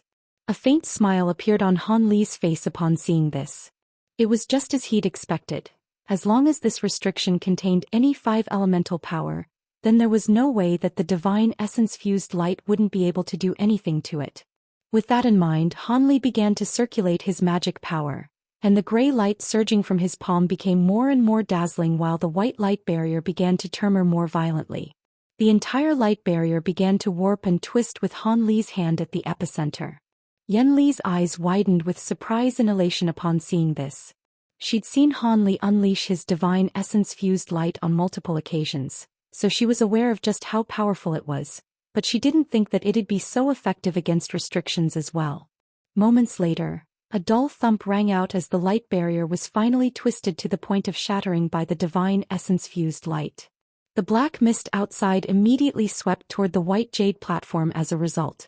Han Li immediately transformed into his bird form again before rising into the air. Yen Li was also well prepared as she injected her magic power into the azure feather, conjuring up a ball of azure light around her before ascending toward Han Li. Han Li had already assessed their surroundings using his spirit eyes, so after adopting his bird form he immediately flew toward a certain direction in the mist without any hesitation. After a few flashes, his eyes lit up at the sight of the azure and yellow barrier up ahead. This barrier was an extremely simple one, so he immediately crashed through it without adopting any defensive measures. The barrier was easily shattered by his massive bird body, and he descended onto a patch of rocky land on the other side of the barrier before reverting back to his human form. Yen Li also flew through the barrier behind him in hot pursuit, then landed beside Han Li. Han Li hurriedly turned around to discover that the azure and yellow barrier behind them had sealed over in the blink of an eye, keeping out the black mist that was trying to seep into the area. Only then did Han Li heave an internal sigh of relief. Right at this moment Yen Li exclaimed, "Brother Han, there's someone over there. Should we go and have a look?" Han Li's heart stirred upon hearing this before he hurriedly turned toward the direction that Yen Li was pointing toward. Several hundred feet away from them, there was a shimmering white passageway situated on a blue stone face, and Han Li raised his eyebrows as he took a closer look. Only then did he realize that they were standing atop a platform on a steep mountain face, and the jade platforms he'd seen earlier was situated at the foot of the mountain. Instead of making his way over to the passageway in the mountain face, Han Li paused momentarily before flicking 2 fingers through the air. 2 specks of golden light flew out of his sleeve before transforming into a pair of fist-sized golden beetles, which then flew toward the opening of the passageway. Meanwhile, Han Li sat down onto the ground with his legs crossed and his eyes closed. Yen Li knew that Han Li was sending those beetles into the cave as scouts, so she also waited patiently nearby. After a while, Han Li's face suddenly paled as he abruptly opened his eyes and sprang to his feet. "This is bad. There's someone with an unfathomable cultivation base in that cave. My spirit insects have been captured." As soon as Han Li's voice trailed off, an elderly voice rang out around them from all directions. "I was wondering who had broken my 7 gates locking formation. Turns out I've got some guests. Seeing as you're here, why not come in and have a chat with me?" Han Li and Yen Li were both startled to hear this elderly voice, and the 2 of them exchanged a bewildered glance. "Let's go, this man's far too powerful for us to oppose. According to the wisps of spiritual sense I'd imbued my spirit insects with, his cultivation base is beyond that of even the demon monarchs." Even though Han Li was feeling quite uneasy, he still put on a calm facade. Han Li's calm and collected demeanor as quite a soothing sight for Yen Li, and she nodded in response. Thus, the 2 of them slowly drifted over to the entrance of the cave. The passageway on the mountain face wasn't very large, and nor was it special in any way. It was merely a square entrance paved with ordinary blue stone. After flying into the passageway for over 1,000 feet, the 2 of them arrived in an antiquated hall with fine white sand all over the floor. The hall was over 1,000 feet in size, yet in such a cavernous space, there were only a few items of furniture. Aside from a few tables and chairs, there were only several pots of strange plants situated in the corners of the hall. These plants were each no more than a foot tall, but Han Li could smell their essence even from afar. Just the scents emitted by these few potted plants in the hall alone made him feel as if he were situated within a lush forest. At the very center of the hall was a chair, on which sat a gray-robed elderly man. The man possessed a mundane appearance with his meter-long beard his only noteworthy facial feature, and he was also looking back at Han Li and Yen Li. "You 2 are humans," the elderly man said in a slightly surprised voice. Han Li's heart jolted upon hearing this and he bowed slightly as he replied. "I see that Senior knows of our human race. May I ask for your name, Senior?" I don't just know of the human race, I'm a human myself. As for my former name, there's no need to mention it. You may refer to me as Senior Jiang," the elderly man chuckled, and a benevolent light appeared in his eyes as he looked Han Li and Yen Li. "What? You're a human as well, Senior?" Yen Li exclaimed in shock. "Why? Is it really strange that I'm a human?" The elderly man chuckled. "Of course not. It's just that we didn't expect to see one of our brethren so far away from the human territories," Han Li hurriedly explained. The elderly man before them was truly an unfathomably powerful being whom they couldn't afford to offend. I hail from the human race, but my current body is no longer the one I originally possessed. Instead, I managed to obtain the body of an extremely rare Chongyuan race being by chance. These beings are proficient in all types of abilities, and they are endowed with several incredible abilities from birth, each and every one of which are far beyond even the most prodigious cultivators of our human race, the elderly man said in a slow voice as he inspected his own hands. Han Li had never heard of this Chongyuan race, but this elderly man's appearance and voice were exactly the same as that of a human. Thus, a peculiar look appeared in Han Li's eyes. There's no need to be perplexed. My current appearance is still the same as it was back when I possessed a human body. It took me a lot of effort to refine this Chongyuan race body to perfectly resemble my former body, the elderly man explained. The process being described by the elderly man was an unimaginable one to Han Li, yet the man was speaking about it as if it had been a relatively simple feat. This made Han Li even more awestruck by the man's unfathomable powers, and he said in a respectful voice, "Please forgive us for our ignorance, senior. Come to think of it, ever since I left the human race all those years ago I've never returned once, so I'm rather interested to hear what the human race is like now. Would you two be willing to tell me about it?" The elderly man asked in a pleasant voice. "We'll be sure to tell you everything we know, senior," Han Li immediately replied after exchanging a glance with Yen Li. The elderly man chortled with elation as he rubbed his hands together and said, "Great. I wonder how many of my past friends and acquaintances from the human race are still alive." After that, the elderly man paused momentarily as he appraised Han Li and Yen Li, and a hint of surprise appeared on his face. "The two of you don't possess any exceptional cultivation bases, yet the cultivation arts you're using are quite interesting. One of you is a semi-ghostly being. It's been over 10,000 years since I've seen someone adopt such a cultivation path. As for you, your magic power is quite diverse. You possess a hint of devilish nature and your body is extraordinarily powerful for a being of your cultivation base. You're either using several types of cultivation arts at once or walking the path of simultaneous cultivation," the elderly man mused in an absent-minded voice, but his words struck Han Li and Yen Li like a bolt of lightning. Yen Li's face paled slightly, and Han Li's expression also changed drastically. The two of them had been laid completely bare before the elderly man after just a single glance. Han Li forcibly repressed the astonishment in his heart and forced a smile onto his face, yet just as he was about to say something, golden light flashed in the elderly man's eyes as he uttered a faint cry of surprise. He then waved a hand toward Han Li, and before Han Li had figured out what he was doing, the 72 azure bamboo cloudsworm swords in his body suddenly tremored in unison. Immediately thereafter they were forced out of his body by a burst of enormous suction force. Han Li was stunned by this development, and gray light instantly erupted alongside golden arcs of lightning at the same to form a protective barrier around himself as he exclaimed, "What is the meaning of this, senior? Have I offended you in any way?"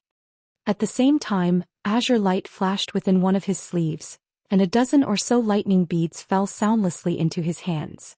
Meanwhile, black light flashed from his other hand as he summoned the spirit beast bracelet that was filled with gold-devouring beetles. He had a large number of treasures in his possession, but only those two things could assist him in this situation. The elderly man completely ignored Han Li as he inspected the 72 shimmering golden swords in the air. As he did so, a peculiar look appeared on his face and he murmured to himself, "From the style and refinement methods, it appears that these are indeed azure bamboo cloudsworm swords, and there just so happen to be exactly 72 of them as well. The color isn't quite right, so you must have added something to them. So you refine these swords using golden lightning bamboo. You sure are a wealthy man. Even I wouldn't be able to gather so much golden lightning bamboo." Han Li was naturally quite surprised to hear the elderly man identify the azure bamboo cloudsworm swords. All of a sudden, an incredible thought occurred to him and he was completely rooted to the spot. After a while, the elderly man heaved a faint sigh and withdrew his gaze from the 72 swords before closing his eyes. Almost at the exact same moment Han Li regained control over his swords, and he immediately made a hand seal, upon which all of the swords disappeared into his body in a flash. He then appraised the elderly man with a peculiar expression and fell completely silent. Yen Li could sense that there was something amiss as a bewildered look appeared on her face, but she wisely chose not to say anything.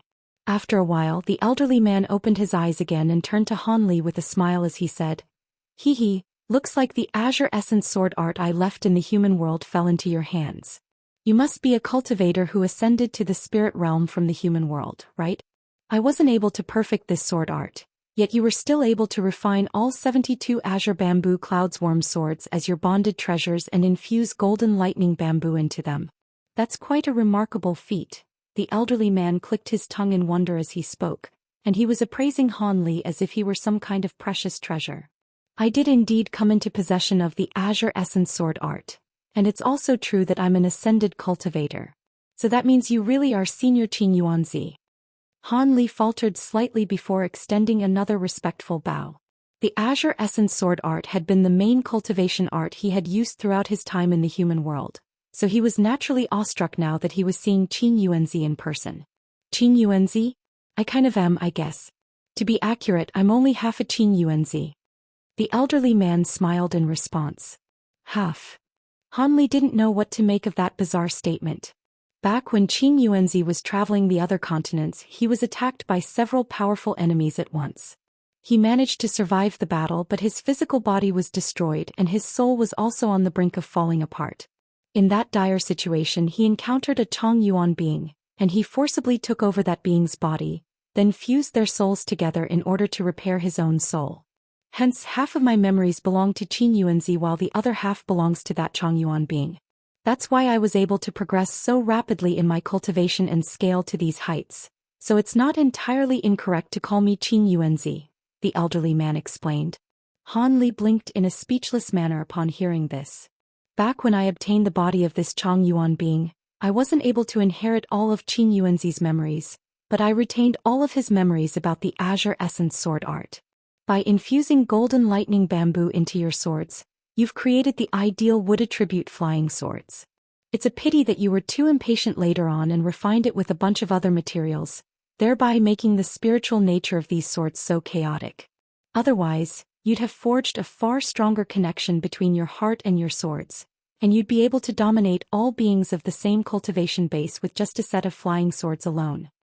Back in the day, Qin Yuanzi didn't have any treasures other than his Azure Bamboo Clouds Worm swords, yet he was able to defeat spatial tempering stage beings at just the deity transformation stage, and after reaching the spatial tempering stage himself, he was feared even by body integration cultivators, the elderly man said in a wistful voice.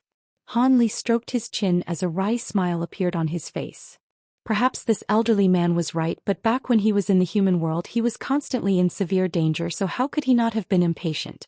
In reality, with his current powers and abilities, he could also easily defeat spatial tempering stage beings, and after reaching the spatial tempering stage himself, he'd be quite confident in his chances against body integration stage beings. Of course, he couldn't say that to rebuke the elderly man, so he could only feign a slightly awkward expression. "In any case, you inherited the Azure Essence sword art, and I possessed close to half of Qin Yuanzi's memories, so it can be said that we have an affinity with one another. Let me ask you something and be honest with your reply. Did you too come into the infernal river with those intruders?" The elderly man's voice suddenly turned quite cold and forbidding at the end.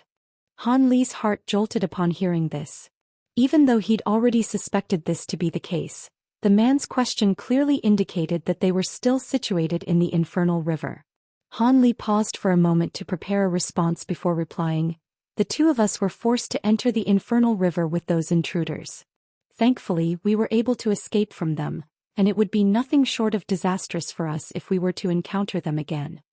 Han Li's reply was a little ambiguous, but the elderly man merely nodded in a nonchalant manner as he said, "You don't have to worry about offending me.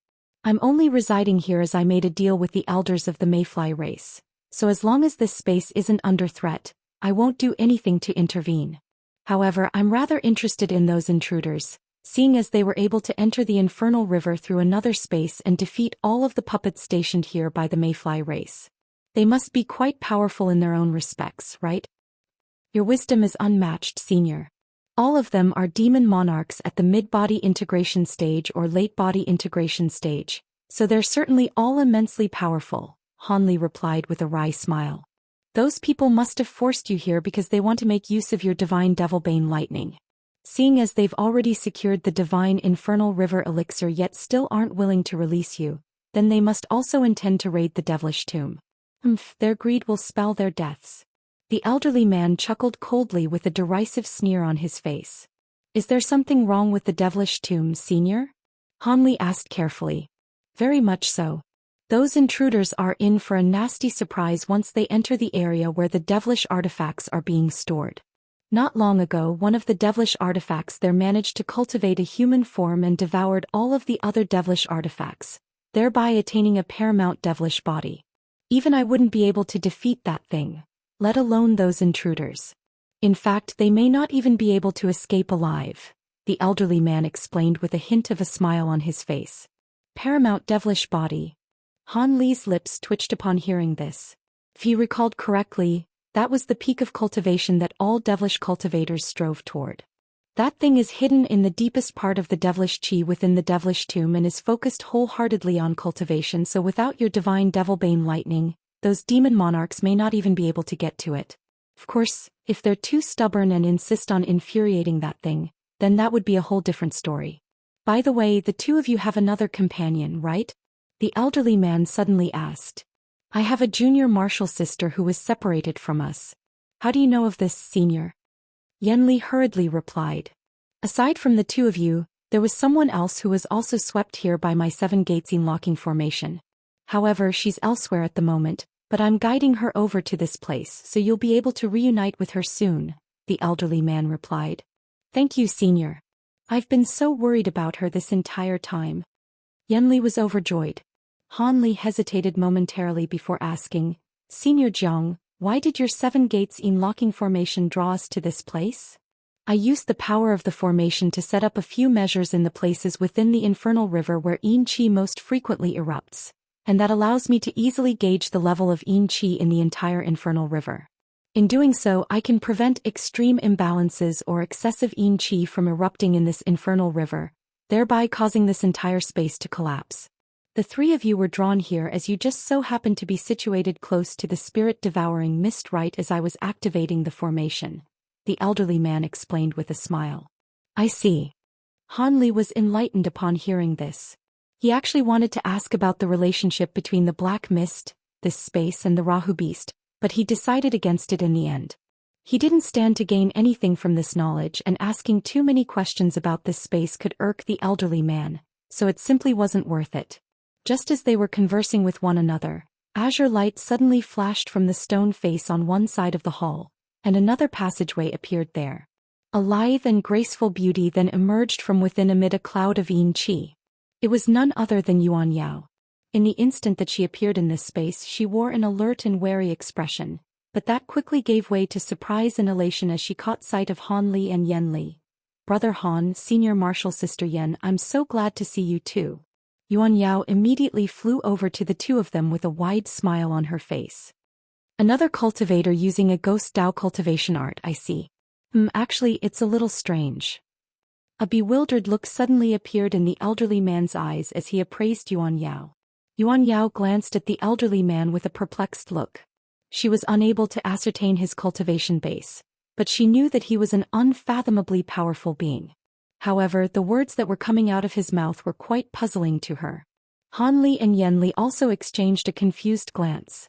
With this elderly man's fearsome cultivation base, what about Yuan Yao could draw such a strong reaction from him?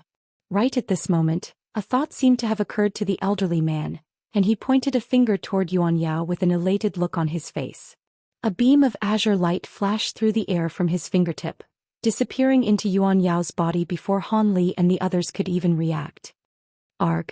Yuan Yao was given a massive fright and hurriedly adopted a defensive stance while assessing her own internal condition at the same time. Yan Li immediately hurried over to stand beside Yuan Yao as the two of them stared at the elderly man with wary expressions on their faces. If it weren't for the fact that they'd stand no chance in a battle against this man, perhaps they would have attacked in a fit of rage already. Meanwhile, Han Li merely narrowed his eyes as he remained standing on the spot. If the elderly man truly bore ill will toward them, then they'd already be dead. At the very least, he couldn't sense any animosity coming from him at the moment. However, as a safety precaution, Han Li still reflexively tightened his grip around the lightning beads and spirit beast bracelet that were hidden up his sleeve. Sure enough, the elderly man soon said, "There's no need to be alarmed, fellow Daoists. I was merely casting an experimental incantation seal to verify my suspicions. The incantation seal won't harm this fellow Daoist in any way." "An experiment? What could you be experimenting with me, senior? This is the first time I've ever met you." Yuan Yao was still feeling extremely uneasy. However, the elderly man simply ignored her before making a hand seal, and Yuan Yao was alarmed to find that her dantian had suddenly heated up slightly. Before she had a chance to say anything, a layer of dark green light suddenly appeared over her face, following which leaf-like patterns surfaced over her glabella cheeks. "What is that?" Yen Li exclaimed as she caught sight of the patterns that had appeared on Yuan Yao's face. However, Yuan Yao was completely oblivious to the patterns that had surfaced over her glabella, so she was rather perplexed by Yen Li's alarmed reaction. "As expected, you really do possess the heavenly Yin physique. I've yet to find one after all my years of searching, yet just as I'm about to give up, one is delivered right to my doorstep. Thankfully it's not too late, there's still just enough time." The elderly man suddenly burst into ecstatic laughter. Yen Li and Yuan Yao were both slightly fearful of the elderly man's seemingly deranged reaction, and they reflexively took a few steps backward as they turned to Han Li for help. Han Li's brows furrowed as he asked, "I dare say that I'm fairly knowledgeable, but I've never heard of this heavenly Yin physique. Would you be able to elaborate on it, Senior Jiang?" "My apologies, I've been looking for someone with a heavenly Yin physique for countless years, so my emotions got the better of me there. The heavenly Yin physique isn't a concept from our human race. Instead, it's a special constitution renowned in the Chongyuan race, so it's no surprise that you haven't heard of it. This constitution doesn't provide any benefits when using human cultivation arts, but some immensely powerful cultivation arts of the Chongyuan race can only be used by someone with such a physique. However, beings who fit this criterion are extremely rare, even in the Chongyuan race, and it's even rare among other races.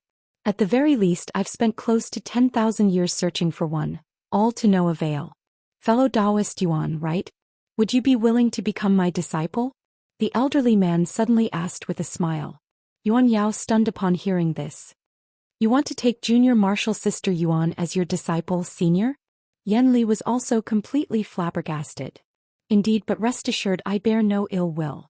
Truth be told, I'd like to take fellow Daoist Yuan as my disciple so she can cultivate an ability that can only be used by those with her constitution, and with the assistance of that ability, I'll have at least a 70% chance of transcending my next heavenly tribulation. In fact, if I'm fortunate, I could perhaps even transcend the tribulation after that. With 2 heavenly tribulations worth of time, I can make further advancements in my cultivation, and it won't be impossible for me to progress to the tribulation transcendence stage," the elderly man said in an earnest voice as his smile faded. "Tribulation transcendence stage? Could it be that you're a grand ascension stage cultivator?" Yuan Yao drew a sharp breath in astonishment. I've been an early grand ascension cultivator ever since over 10,000 years ago. How about it? If I wanted to accept a disciple, countless high-grade cultivators would flock to my cave abode just for a chance to be considered by me," the elderly man said in a proud manner. Yen Li was truly dumbstruck by this point. Han Li had already suspected this to be the case, but hearing the elderly man admit this himself still made his throat run dry. This was the first ever Grand Ascension cultivator Han Li had encountered since ascending to the spirit realm. Yuan Yao forced herself to calm down before asking in a hesitant voice, "It would of course be a great honor for me to become your disciple, senior, but this is all a bit too sudden. May I please have some time to discuss this matter with fellow Daoist Han and senior martial sister Yao? Looks like I was in too much of a hurry. Of course you can discuss this matter with your companions. How about this? You can stay in my cave abode and rest for a while, then give me an answer within 3 days," the elderly man said with a confident stroke of his beard. Yuan Yao and Yen Li were quite relieved to hear this, and both of them hurriedly expressed their gratitude. The elderly man suddenly smiled and clapped his hands together, following which white light flashed, and a semi-transparent white figure emerged out of thin air on one side of the hall. "Take our guests to the guest room for some rest. If our 3 fellow Daoists have any requirements, do your best to satisfy them," the elderly man instructed. "Yes, master." The white figure extended a respectful bow in response. Han Li swept his spiritual sense toward this white figure, and his heart jolted as he discovered that this being was a late spatial tempering stage ghost monarch. Han Li had many questions left unanswered, but he could only leave with this white figure. After Han Li's trio left the hall, the elderly man withdrew his gaze as a contemplative look appeared on his face. Meanwhile, Han Li and the others followed his ghostly servant through a series of passageways, past a few smaller halls, then arrived in a courtyard. The courtyard consisted of a dozen or so stone cabins, and they weren't particularly spectacular or intricately crafted, but they were all quite clean and tidy. The white figure pointed toward the courtyard and said in a cold voice, "The three of you can stay and rest here. If you don't have any urgent matters that need to be addressed, I suggest you don't go anywhere else. If you do have something that needs to be taken care of, call for me and I'll get here as soon as possible." After that, the white figure vanished on the spot, leaving Han Li's trio behind to glance at one another. "Let's go in and have rest first. We've been traveling non-stop these past few days, so I'm sure the two of you are quite tired as well. We can consider the other matters on hand after we've all recovered some of our energy. In any case, we've got 3 days to decide, so there's certainly no hurry," Han Li said in a slow voice as he turned to the two women with a smile. Yen Li forced a smile in response, whereas Yuan Yao's brows remained tightly furrowed. Thus Han Li strode into the courtyard first. He made his way toward one of the stone cabins and there were no restrictions on the door, so he opened it and walked into the room. The interior of the cabin wasn't very large, only around 70 to 80 feet in area, but it was completely furnished with extremely simple bluestone furniture. There was even a grass-woven futon sitting in a corner of the room. Han Li swept a sleeve through the air, and a dozen or so formation flags flew forth before disappearing into the corners of the cabin. An azure barrier of light slowly appeared. This was only a simple restriction to ward off surveillance. Even though it had no actual defensive properties, at least the elderly man wouldn't be able to see what he was doing. Han Li took off his shoes in an unhurried manner before immediately falling asleep on the bed. Ever since he'd entered the infernal river, he'd had to be wary of the ghostly beings that ran rampant in the area as well as the demon monarchs plotting against him, so he hadn't had any good rest to speak of. Even though he couldn't completely bring himself to trust this elderly man, it wouldn't matter no matter how cautious he was, seeing as he was dealing with a Grand Ascension cultivator. So he simply decided to let down his guard for the most part and take this opportunity to rest and recover. Snores rang out in the stone cabin and Han Li fell into a deep slumber. He dreamed of the scenes during his childhood when he'd lived together with his parents and siblings, and he even dreamed of some of his childhood friends. These people were all extremely familiar to him, but he somehow couldn't glean any of their facial features. In the air, a pair of gentle and loving eyes appeared in his dream, and those eyes belonged to none other than Nan Gongwan, his wife in the human world. Nan Gongwan didn't say anything after appearing in his dream. She merely appraised Han Li with a warm and passionate gaze, and Han Li also looked back at her, seemingly entranced by her beauty. After a long while, Han Li's eyelids fluttered as he woke up, but the image of Nan Gongwan's beautiful eyes still remained in his mind. He didn't immediately get up.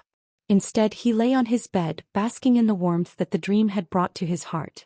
After a while, the intoxicated look in Han Li's eyes gradually faded, and he reverted back to his usual calm expression.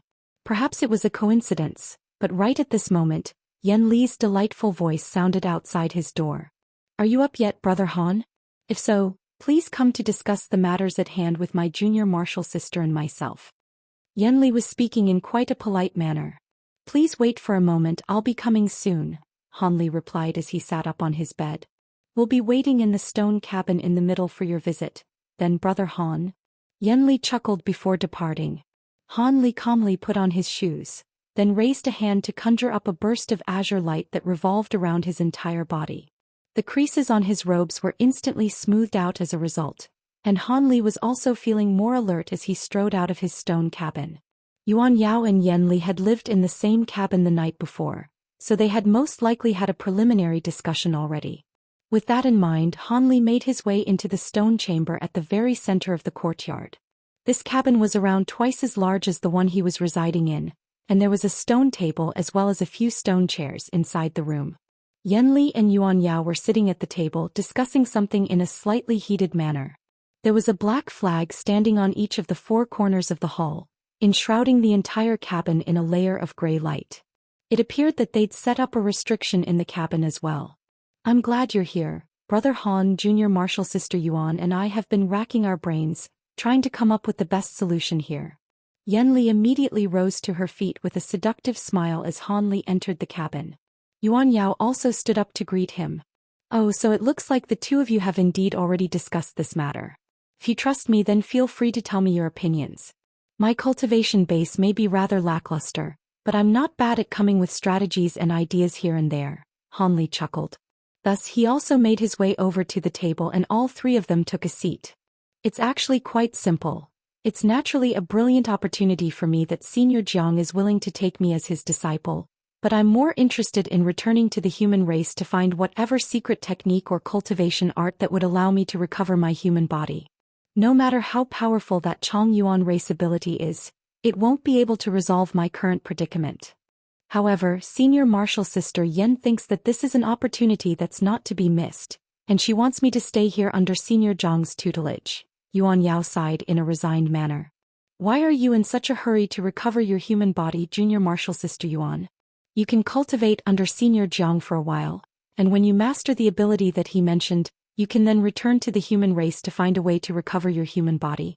If you miss this opportunity here, it may never come around again, Yanli urged. If that were possible, then I would certainly jump at this opportunity. However, you and I both know that ever since we began cultivating the Yin-Yen reincarnation arts, our constitutions have been gradually shifting toward becoming true ghostly beings. Even though we've tried to repress this process with all our might, it most likely won't be long before we truly become ghostly beings. I can't afford to stay here and cultivate some other ability because we simply don't have time to waste. Yuan Yao sighed in a dejected manner. Of course I'm aware of this. That's why I propose that you stay here and cultivate under Senior Jiang while I return to the human race to find a way to recover our human bodies. That way you can have the best of both worlds, Yanli sighed in response. There's no need to try and placate me, Senior Martial Sister. I'm sure you can read between the lines. His next heavenly tribulation seems to be coming up soon, and I barely have enough time to master that Chong Yuan race ability with the current deadline. If I agree to become Senior Zhang's disciple, how will I be able to divert my attention to cultivate other things that will help me recover my human body? Yuan Yao shook her head in a stubborn manner. As long as the two of us can be together, so what if we become true ghostly beings? You've witnessed the perils of the spirit realm just as I have, Junior Martial Sister. If the two of us recover our human bodies, we may just end up dying again one day. In comparison, it's much better for you to cultivate under and receive the protection of Senior Jiang. After you master the required ability, we can then go find a way to recover our human bodies. After all, even if we transform into ghostly beings, we're still definitely different from true ghostly beings that were never human to begin with. There should be another way to reverse all of this. On top of that, forgive me for being blunt, but Senior Jiang clearly holds you in extremely high regard. If you turn him down, do you think it'll be a simple matter for us to leave this place? Yanli continued. And what if there's no way to reverse the process? Yuan Yao countered with a shake of her head. Brother Han, what do you think? Please talk some sense into her. Yanli could only turn to Han Li for help. Alright, so I can understand where the two of you are coming from. Fellow Daoist Yuan is concerned that she won't be able to revert back to her human body in the future, so she doesn't want to cultivate under Senior Jiang. But fellow Daoist Yen wants her to stay as this is a brilliant opportunity. Is that correct? Han Li analyzed in a calm manner. That's right. We've been arguing all night last night, but neither of us has been able to convince the other. Yanli replied with a wry smile. I can understand your unwillingness to become a ghostly being, fellow Daoist Yuan, and I can also understand that you want what's best for her, fellow Daoist Yen. Neither of you are in the wrong here, Han Li said with a smile. Brother Han, my junior martial sister and I need someone to help us make a decision, not a mediator. Yanli furrowed her brows with a hint of displeasure in her eyes. Mediating was never my intention, fellow Daoist Yen. What I want to say is it's not impossible for both of these predicaments to be resolved at once, Han Li said with a smile. What? Is that true? A skeptical look appeared on Yan Li's face upon hearing this. Yuan Yao was also clearly quite taken aback. This is an extremely important matter, So I certainly wouldn't make jokes about it, Han Li replied with a serious look on his face. If we can find a perfect solution, then that would naturally be for the best. Tell us what it is, Brother Han, Yan Li urged with an elated expression. The two of you don't actually have to struggle with this matter on your own. You can simply inform Senior Jiang of this predicament. Don't forget that Senior Jiang is a Grand Ascension cultivator. Things that seem extremely difficult or impossible for us may be quite simple for him. Even if he can't reverse the process and allow the two of you to recover your human bodies right away, I'm sure he had some method to prevent you two from further transitioning toward ghostly beings. Why don't you raise the issue with Senior Jiang before making a decision? Han Li suggested with a smile. Both Yuan Yao and Yan Li were enlightened upon hearing this. That's a brilliant idea, Brother Han. We were too caught up with trying to convince the other person that our solution was the best one, and it made us lose sight of the bigger picture, Yan Li said with an excited look on her face. Yuan Yao also nodded in agreement with this idea after a brief pause for contemplation.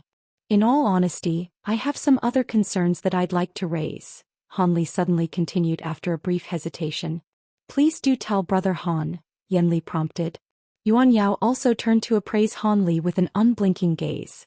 Han Li chuckled but didn't immediately respond. Instead, he flipped a hand over to reveal a black object in his palm, which instantly expanded to around 10 feet in size. It was none other than his divine essence-fused mountain. He swept a sleeve through the air, and the small mountain flew out onto the roof as a streak of black light, then transforming into a gray light barrier that enshrouded the entire cabin. The two women were a little surprised by what he was doing, but neither of them asked any questions. Only then did Han Li raise his aforementioned concerns. My divine essence-fused light is nothing in the face of a Grand Ascension cultivator, but it'll alert me as soon as any spiritual sense attempts to infiltrate it. What I'm about to say next may be a little disrespectful to Senior Jiang, but I believe it needs to be discussed. Fellow Daoist Yen, you're adamant that fellow Daoist Yuan should become Senior Jiang's disciple. But have you considered the notion that perhaps this senior doesn't want to use fellow Daoist Yuan's powers to help him transcend his next heavenly tribulation, but for some other purpose instead? Or perhaps helping him transcend his next tribulation could be an extremely harmful or dangerous process to fellow Daoist Yuan. In that case, what will you do? The two women exchanged a glance upon hearing this, but they weren't very surprised to hear these issues being raised. Yan Li forced a smile onto her face and said, Surely that's going too far, Brother Han. Senior Jiang is a Grand Ascension cultivator. He wouldn't lie to insignificant juniors like us. Han Li raised an eyebrow upon hearing this, and only after staring at the two women for a while did he nod with a faint smile. It appears I was overthinking things then. Seeing as the two of you have already considered this issue, I won't speak any further about it, but allow me to issue one final reminder to fellow Daoist Yuan. Senior Jiang is extending an invitation for you to become his disciple, leaving you with the power to make the final decision, rather than forcing you under his wing. This indicates that the objective he wants to achieve can't be accomplished by force. In that case, you do have a certain level of leverage against him, which means that you're not completely doomed to follow his bidding. It would be very dangerous to try and abuse that leverage, but do be aware that it exists. Thank you for the reminder, Brother Han, Yuan Yao replied with a wry smile. Han Li smiled before waving an arm through the air, and the divine essence-fused mountain instantly disappeared along with the gray light barrier. After that, Han Li discussed a few more things with the two women and also speculated about why he was residing in a place like this. However, Yuan Yao then insisted on going to see the elderly man right away to determine whether he'd actually be able to help them recover their human bodies. Han Li and Yan Li naturally wouldn't oppose her, so the three of them emerged from the stone cabin together. Yuan Yao then called out for the white ghostly figure that had brought them to this courtyard, and it immediately appeared as if it had never even left in the first place. After hearing their request to see the elderly man, the ghostly being nodded before leading the way. A short while later, Han Li and the others returned to the cavernous hall, where they were greeted by the sight of the elderly man once again. The man was still sitting on the same chair as before, and a faint smile appeared on his face at the sight of Han Li's trio as he asked, "Have you already decided to accept my offer, fellow Daoist Yuan?" Yuan Yao extended a respectful bow toward the elderly man, and considered her response for a short while before carefully replying, "I am forever grateful for your immensely kind offer, and I would love to cultivate by your side." However, there is an issue that I need to address or I won't be able to accept your offer right away. An issue, you say? Hehe, why don't you tell me about it? The elderly man's eyes immediately lit up, and he seemed to be quite confident in his ability to take care of any issues that Yuan Yao could raise. Thus, Yuan Yao immediately revealed to the man her wishes to return to her human form. Haha, you made it sound like some kind of impossible predicament, but this is merely a trifling matter. I can refine several types of pills for you, then expend some magic power to expel the Yin power within your body, and it'd only be a matter of a few years before you can recover your human body. On top of that, it won't hamper your cultivation of the Chongyuan race ability at all. The elderly man chortled with glee as if this were merely a simple task to him. In that case, I would certainly be willing to accept you as my master, Senior Jiang. Yaoer pays her respects to her master. Yuan Yao was also overjoyed by this outcome, and she immediately extended another respectful bow. Good. Rest assured, my disciple, I can wait a few years with no issues. Whenever you completely recover your human body is when you can begin cultivating that Chongyuan race ability. The elderly man swept a sleeve through the air, sending forth a burst of gently invisible power to help Yuan Yao back into an upright posture. Tears suddenly welled up in Yuan Yao's eyes as she continued. Master, you've already agreed to help me recover my human body, so I really shouldn't be asking for anything else. But Senior Martial Sister Yanli has been like a true sister to me for many years. Would you be able to accept her as your disciple as well and also help her recover her human body? A conflicted look appeared on the elderly man's face, and only after a long while did he heave a faint sigh. I've already made an exception by accepting you as my disciple, so I won't be able to take fellow Daoist Yen under my wing no matter what. However, I can help her recover her human body if that's what you want. Yuan Yao still wanted to insist on the matter, but Yanli cut her off with a surreptitious shake of her head toward Yuan Yao. I'm already extremely grateful that Senior Jiang is willing to expend the time and effort to help me recover my human body. I couldn't possibly hope to become Senior Jiang's disciple with my mediocre aptitude, so please don't ask for anything more, Junior Martial Sister. Yanli had spoken in an extremely earnest manner, and a slightly dejected look appeared on Yuan Yao's face, but she fell silent in the end. She was also quite aware that a man of Senior Jiang's status wouldn't easily change his mind after making a decision. Agreeing to half of her condition was already a show of great generosity, so it wouldn't be realistic to ask for anything more. Han Li had accompanied the two women into the hall, but he merely stood off to the side and refrained from saying anything. However, he was inspecting the elderly man with intense focus this entire time, trying to catch any signs of deceit in his words, but the elderly man appeared to be quite genuine throughout this entire process, and that came as quite a relief to Han Li. It appeared that this Senior Jiang truly was looking for a disciple. All of a sudden, the elderly man transmitted his voice to Han Li.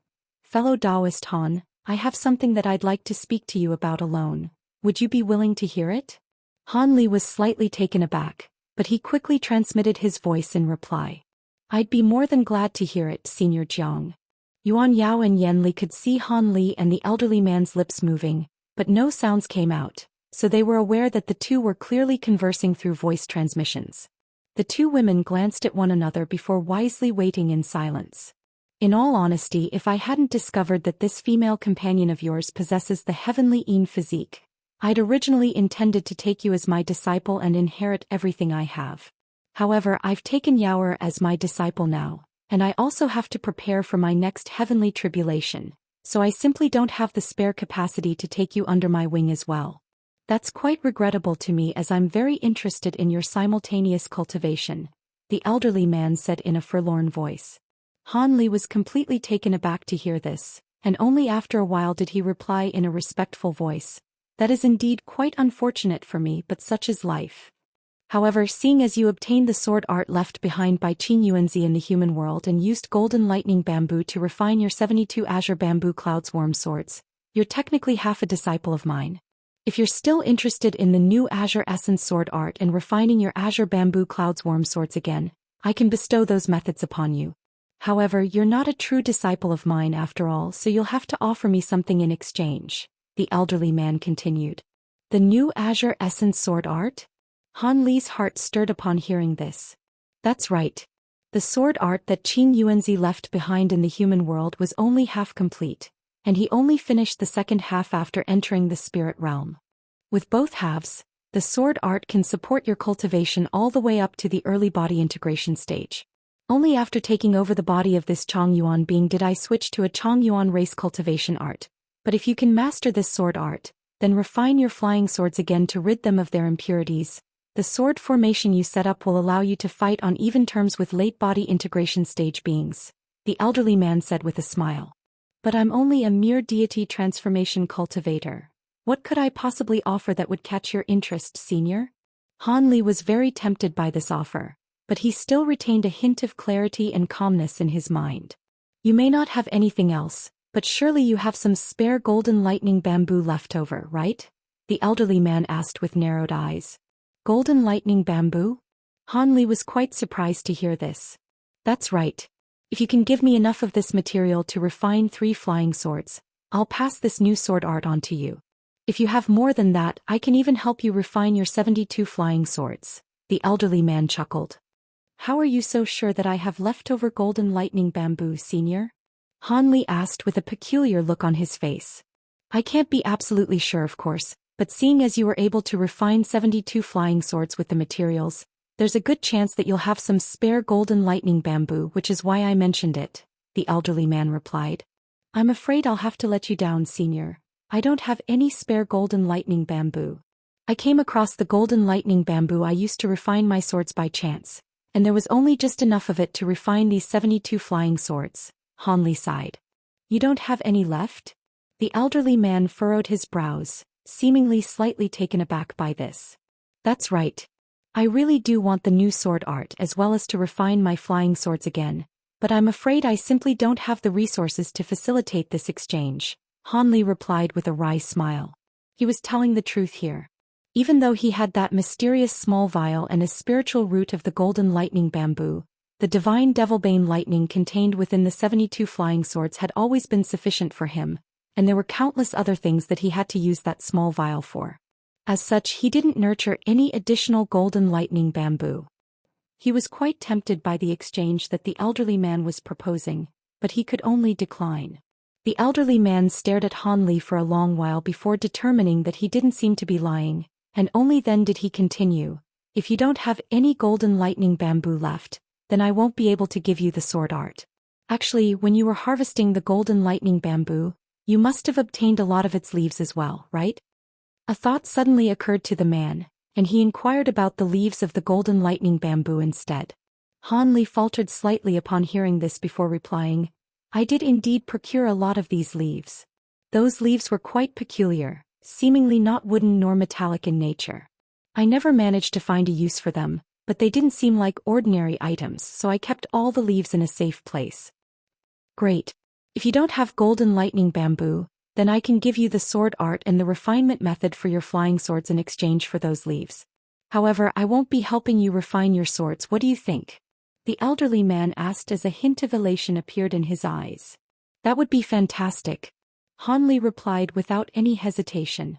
He knew that these leaves had to be quite useful for something or the elderly man wouldn't be asking him for them, but it was naturally a great exchange for him to be able to offer something that he didn't know the purpose of for something that was extremely useful to him.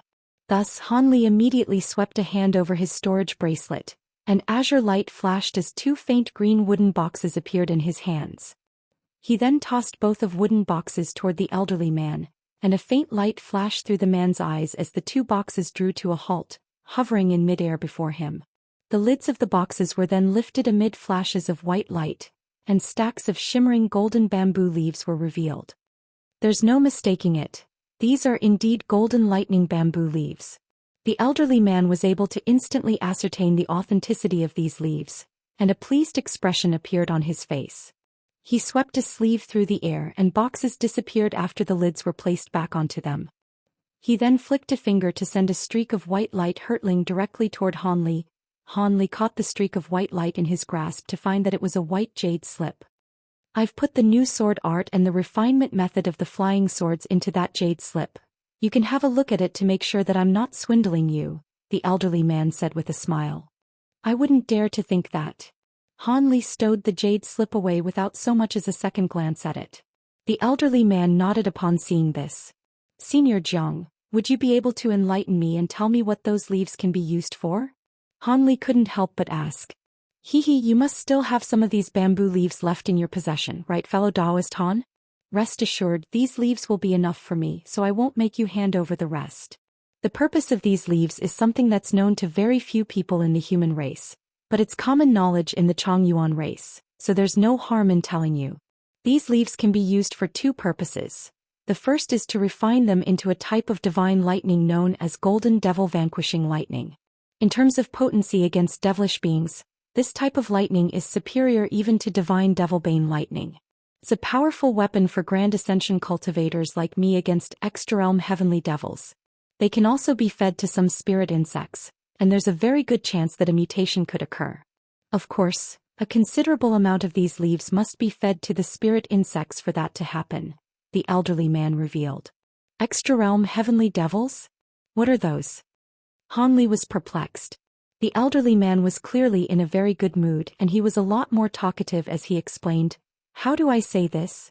It's kind of like the lightning tribulations that befall us cultivators, except lightning tribulations take place at regular intervals, whereas extra-realm heavenly devils are things that all Grand Ascension cultivators could be susceptible to at any moment. They're completely invisible and formless, kind of like inner demons but countless times more dangerous. Under normal circumstances, Grand Ascension cultivators are most susceptible to such devils when our magic power is in a severely depleted state or when our state of mind is unstable. If we're unable to resist their attack, then our souls could be corrupted, thereby reducing us to one of them. I want these golden lightning bamboo leaves so I can refine some golden devil vanquishing lightning, which will help me ward off such heavenly devils after my tribulation transcendence. A contemplative look appeared on Han Li's face upon hearing this. He was quite intrigued by the notion that these leaves could be fed to spirit insects to effect mutations. By the way, are you planning to permanently settle in this place, fellow Daoist Han? On this occasion the elderly man spoke in a normal manner rather than transmitting his voice to Han Li. There's too much yin qi here which will hamper my cultivation in the long run, and I have some matters to take care of in the outside world as well, so I won't be able to stay here for too long, Han Li replied truthfully after a brief hesitation. Yuan Yao's face paled slightly upon hearing this, but she quickly composed herself thereafter, so no one noticed her shift in demeanor aside from Yan Li. A slightly peculiar look appeared on Yan Li's face upon seeing this, but she also quickly reverted back to a calm facade. Oh, does that mean you found a way to leave this space? A hint of a smile appeared on the elderly man's face. Not yet, senior. Han Li rubbed his nose in a slightly awkward manner. Haha, then you don't have to keep looking. I have a reliable way out of this place. Otherwise, how could I possibly reside in this holy land of the Mayfly race without a way out? I can send you on your way in a few days, the elderly man chuckled. Thank you, senior. Han Li was overjoyed to hear this. Just as an elated look appeared on Han Li's face, the elderly man transmitted his voice to him again. Don't thank me just yet. I don't do anything free of charge, and this is no exception. I want to make another deal with you. Another deal? Han Li faltered upon hearing this. Are you interested in the divine infernal river elixir? The elderly man asked. You possess this divine elixir, senior?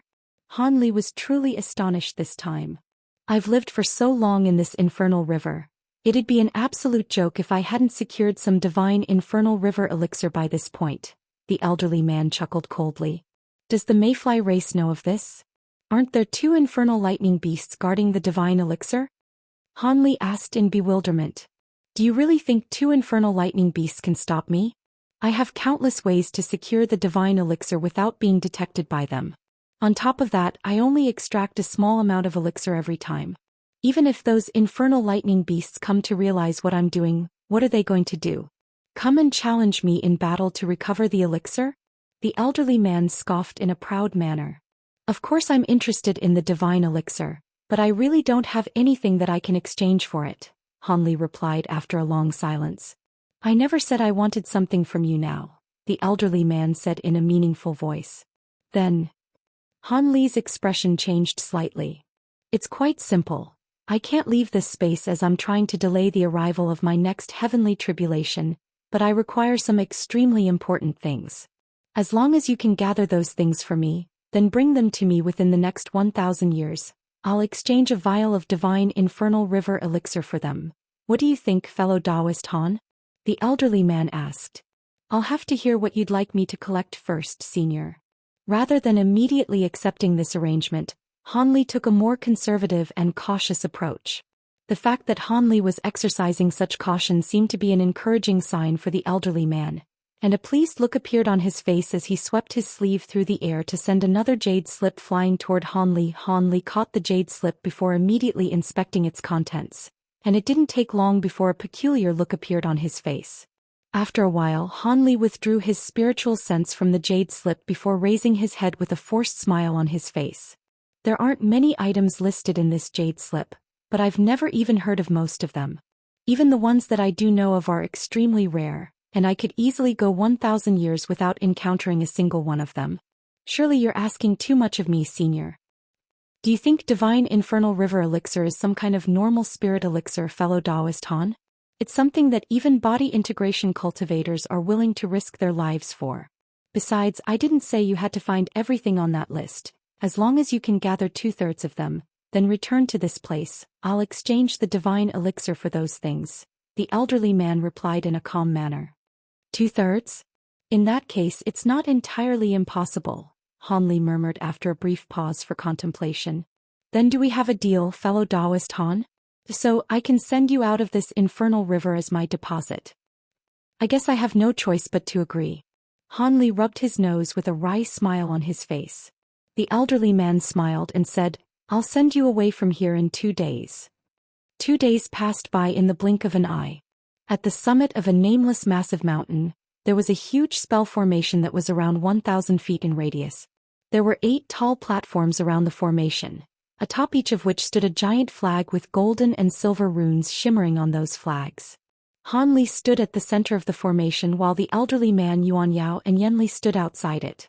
High up in the misty sky, there was a barely visible white rift that was over 1,000 feet in length. Fellow Daoist Han, I can borrow the power of this spatial rift in the infernal river and use the formation to teleport you away, but I can't guarantee your destination. However, it's most likely the case that you'll still end up in an area somewhere near or within the flying spirit race, the elderly man said.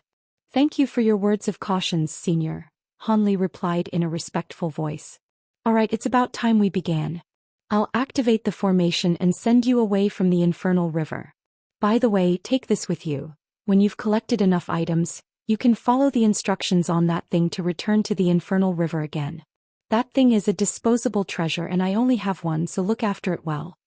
The elderly man raised a hand, and 2 items were sent flying toward Hanli. Hanli hurriedly caught the items before focusing his gaze on them, following which he immediately exclaimed, a star-defying plate? The 2 items in his hands were a round plate that was shimmering with white light and a blue jade slip. Oh, I'm surprised you know of this thing. However, this is only a replica of a star-defying plate, but the materials required to refine this thing are extremely hard to find. I originally refined a few of these, but I've used up all of them aside from this one. Inside that jade slip contains the method for you to access the infernal river using that plate. You can take a good look at it later. Aside from that, you can have your gold-devouring beetles back as well, the elderly man said as he swept a sleeve through the air. An azure flash of light emerged from within his sleeve, quickly revealing itself to be a miniature wooden tower. The treasure rotated in midair, and 2 specks of golden light flew out from within. Those were none other than the gold-devouring beetles that the elderly man had taken. Hanli was ecstatic to see this, and he immediately extended a hand to draw the beetles back to him. You're incredibly fortunate to have been able to nurture mature gold-devouring beetles, fellow Daoist Han, but let me tell you this. Mature gold-devouring beetles may be quite fearsome, but they can only display their true power in large numbers.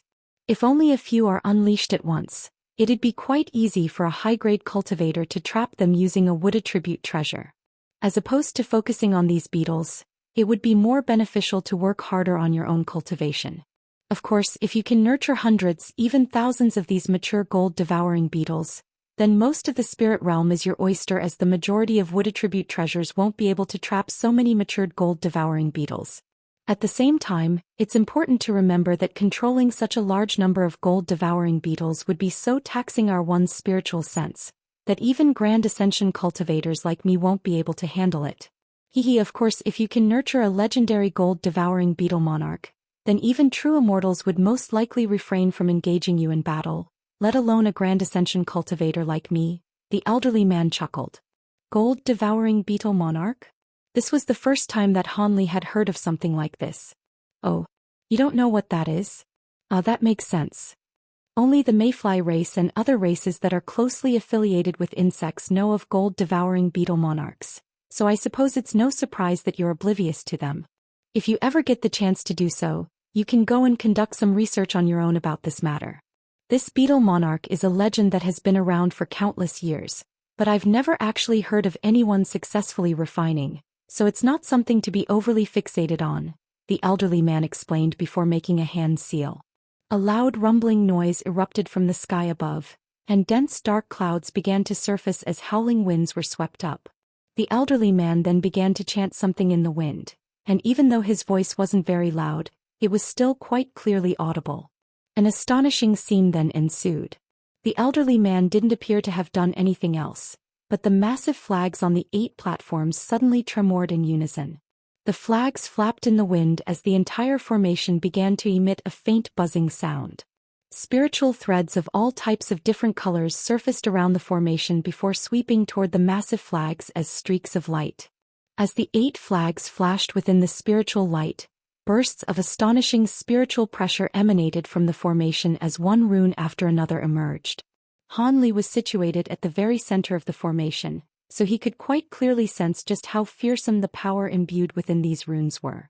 If any single one of those runes were to explode, he definitely wouldn't be able to withstand the explosion even with his current immensely powerful body.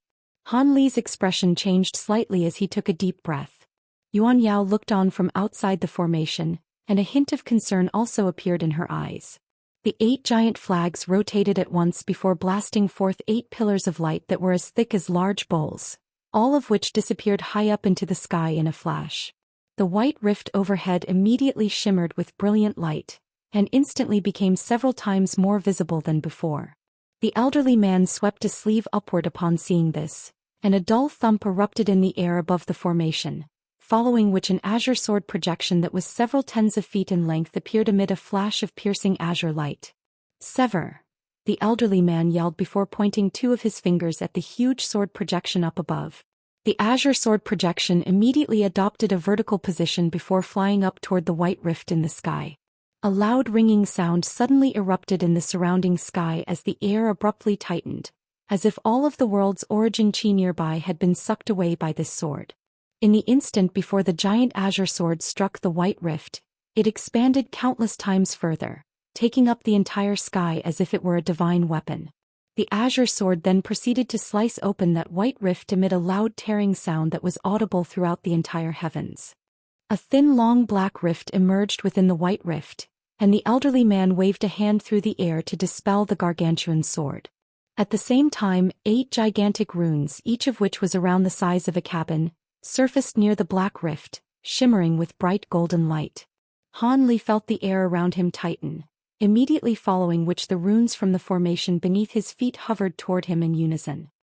His heart jolted with shock upon seeing this, and just as chills were running down his spine, the runes transformed into lights of different colors before revolving rapidly around him. His surroundings suddenly blurred and he was struck by a rush of dizziness. Following a strange high-pitched screech, a pillar of 5-colored light erupted from the center of the formation, then disappeared into the black rift in a flash. At the same time, the light emanating from the entire formation faded, and it ceased to function. At this moment, Han Li was already nowhere to be seen. Master, has Brother Han really been teleported away? Yuan Yao was unable to hide her concern any longer as she turned to the elderly man. Rest assured, Yao, the teleportation formation worked extremely well, so he should be back in the spirit realm by now. Within 1,000 years he'll return to the infernal river again, and you two will be reunited, the elderly man chuckled. He could also sense that Yuan Yao's feeling for Han Li seemed to have gone beyond simple friendship, so there was a suggestive tone to his words. Yuan Yao blushed slightly upon hearing this, but she made no effort to defend herself as she looked up into the sky again. The black rift up above was gradually sealing over, reverting back to a white rift that was slowly blurring again. Yanli wrapped an arm around Yuan Yao's shoulder and smiled as she said, "Let's go back, junior martial sister.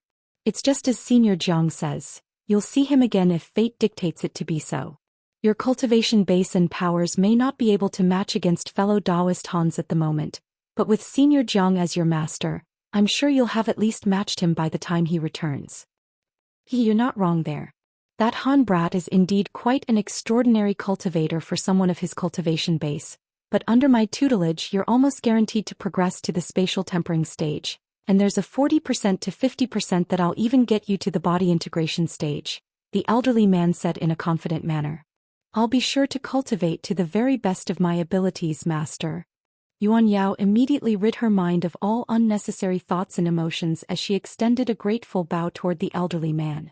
Just as Han Li was teleported out of the infernal river, Lu Zhu, the white-haired beauty, the crimson-robed figure, and the purple-blood puppet were situated on a set of plains located countless kilometers away from the grayish-white mountain ranges, struggling to survive amid a sea of insects. There were countless winged centipede-like creatures with hooked tails swarming toward and attacking them from all sides. These strange insects were each around 3 to 4 feet in size, and they were extremely ferocious with no fear for their own safety whatsoever. At this point, Lu Zhu had already transformed into a massive black insect himself, and countless streaks of black light were erupting from his body to puncture the insects around him. The purple blood puppet had already expanded to over 1,000 times its original size at the crimson-robed figure's behest, and it was relentlessly blasting pillars of crimson light out of its 6 eyes. The white-haired beauty had also donned her suit of black armor again, and a sea of green flames was erupting from her warhammer to keep all of the surrounding insects at bay. The demon monarchs clearly held the upper hand, but all 3 of them were extremely frustrated as no matter how many of these strange insects they killed, there was always more to replace them, and it seemed as if there were no end to their numbers. Close to 10 kilometers away, there was a praying mantis-like creature with a human face appraising the battle from afar with a frosty look on its face. In the air above this creature, there was a semi-spherical object around 1,000 feet in diameter, and it was flashing erratically with silver light as countless winged centipede creatures surging toward the demon monarchs in the distance in a frenzy. "We can't keep going like this. That's our mayfly race's holy nest. There's no end to the creatures coming out of it. How could a golden mayfly tier being possibly possess such an item? We have to get out of here right away." Lu Zhu roared. During that split second alone, hundreds of insects were punctured and killed by the black light erupting from his body. "Where can we run? These things aren't much slower than we are. If things continue like this, our magic power will be exhausted eventually," the crimson-robed figure said with a grim expression as he stood atop the purple blood puppet. "Let's head straight to the passageway that led into this place. After we get there, we'll be able to return to the infernal river and evade the insect sea manifested by the holy nest," Lu Zhu replied without any hesitation. "Have you gone mad, fellow Daoist Lu Zhu? Even if we fly as quickly as we're capable of, it'd still take 2 to 3 months to get there. Are we just going to keep fighting these things during that time?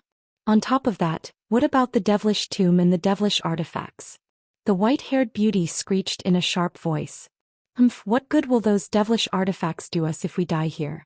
I'll give you and fellow Daoist D. Shui some treasures out of my personal collection to make up for this. The holy insects being manifested by the holy nest at the moment are only those of the lowest caliber. Once more powerful holy insects are manifested, we won't be able to get away from here even if wanted to, Lu Zhu bellowed with fury. If it weren't for the fact that the 3 of them had to work together just for a chance to get away, he would have most likely fled the scene with the divine infernal river elixir already. After all, no one was more aware than he was of just how destructive the holy nests of the mayfly race were. Of course, Lu Zhu was naturally unaware of the fact that this was only a replica rather than an actual holy nest. Even so, its devastating power was not something that the 3 demon monarchs could oppose. Hence, as soon as he witnessed this item, he was immediately struck by the urge to flee. The white-haired beauty was still quite reluctant to give up on the devilish tomb, but she knew that Lu Zhu was right. The crimson-robed figure also remained silent, clearly in agreement with Lu Zhu's proposal as well. Thus, all 3 of them unleashed powerful abilities in unison. Scintillating black light suddenly erupted from Lu Zhu's body, following which countless massive black bone spikes appeared all over his body, all of which were around 10 feet in length and extremely sharp. He then opened his mouth to blast forth bursts of visible black halos. As soon as these halos appeared, they instantly swelled countless times in size before surging into the swarm of insects. An astonishing scene ensued. All of the insects that came into contact with these black halos instantly lost their sense of balance as they plummeted straight out of the sky, instantly opening up a vast area before Luzu. Meanwhile, the mountainous purple blood puppet opened its massive mouth and blasted forth a pillar of purple light that was over 10 times thicker than those erupting from its eyes. All of the insects in the path of this pillar of light were instantly reduced to ashes. As the purple blood puppet swiveled its head, the pillar of light fanned out, instantly destroying a vast number of insects. The area cleared out by this attack was even larger than that created by Lu Zu's attack. The final one to spring into action was the white-haired beauty. Seeing as the other two demon monarchs weren't holding back any longer, the white-haired woman also cast aside her qualms as she quickly made a hand seal. Her war hammer then immediately exploded within a swath of green flames, and the 8 white skulls emerged before swelling to the size of wagon wheels, then opening their mouths to unleash sharp, unsettling screeches. However, these skulls were no longer blasting green ghostly flames out of their mouths. Instead, they produced gusts of white glacial winds that slew all of the insects in their path. Countless insects were reduced to white ice sculptures of different sizes before raining down from above.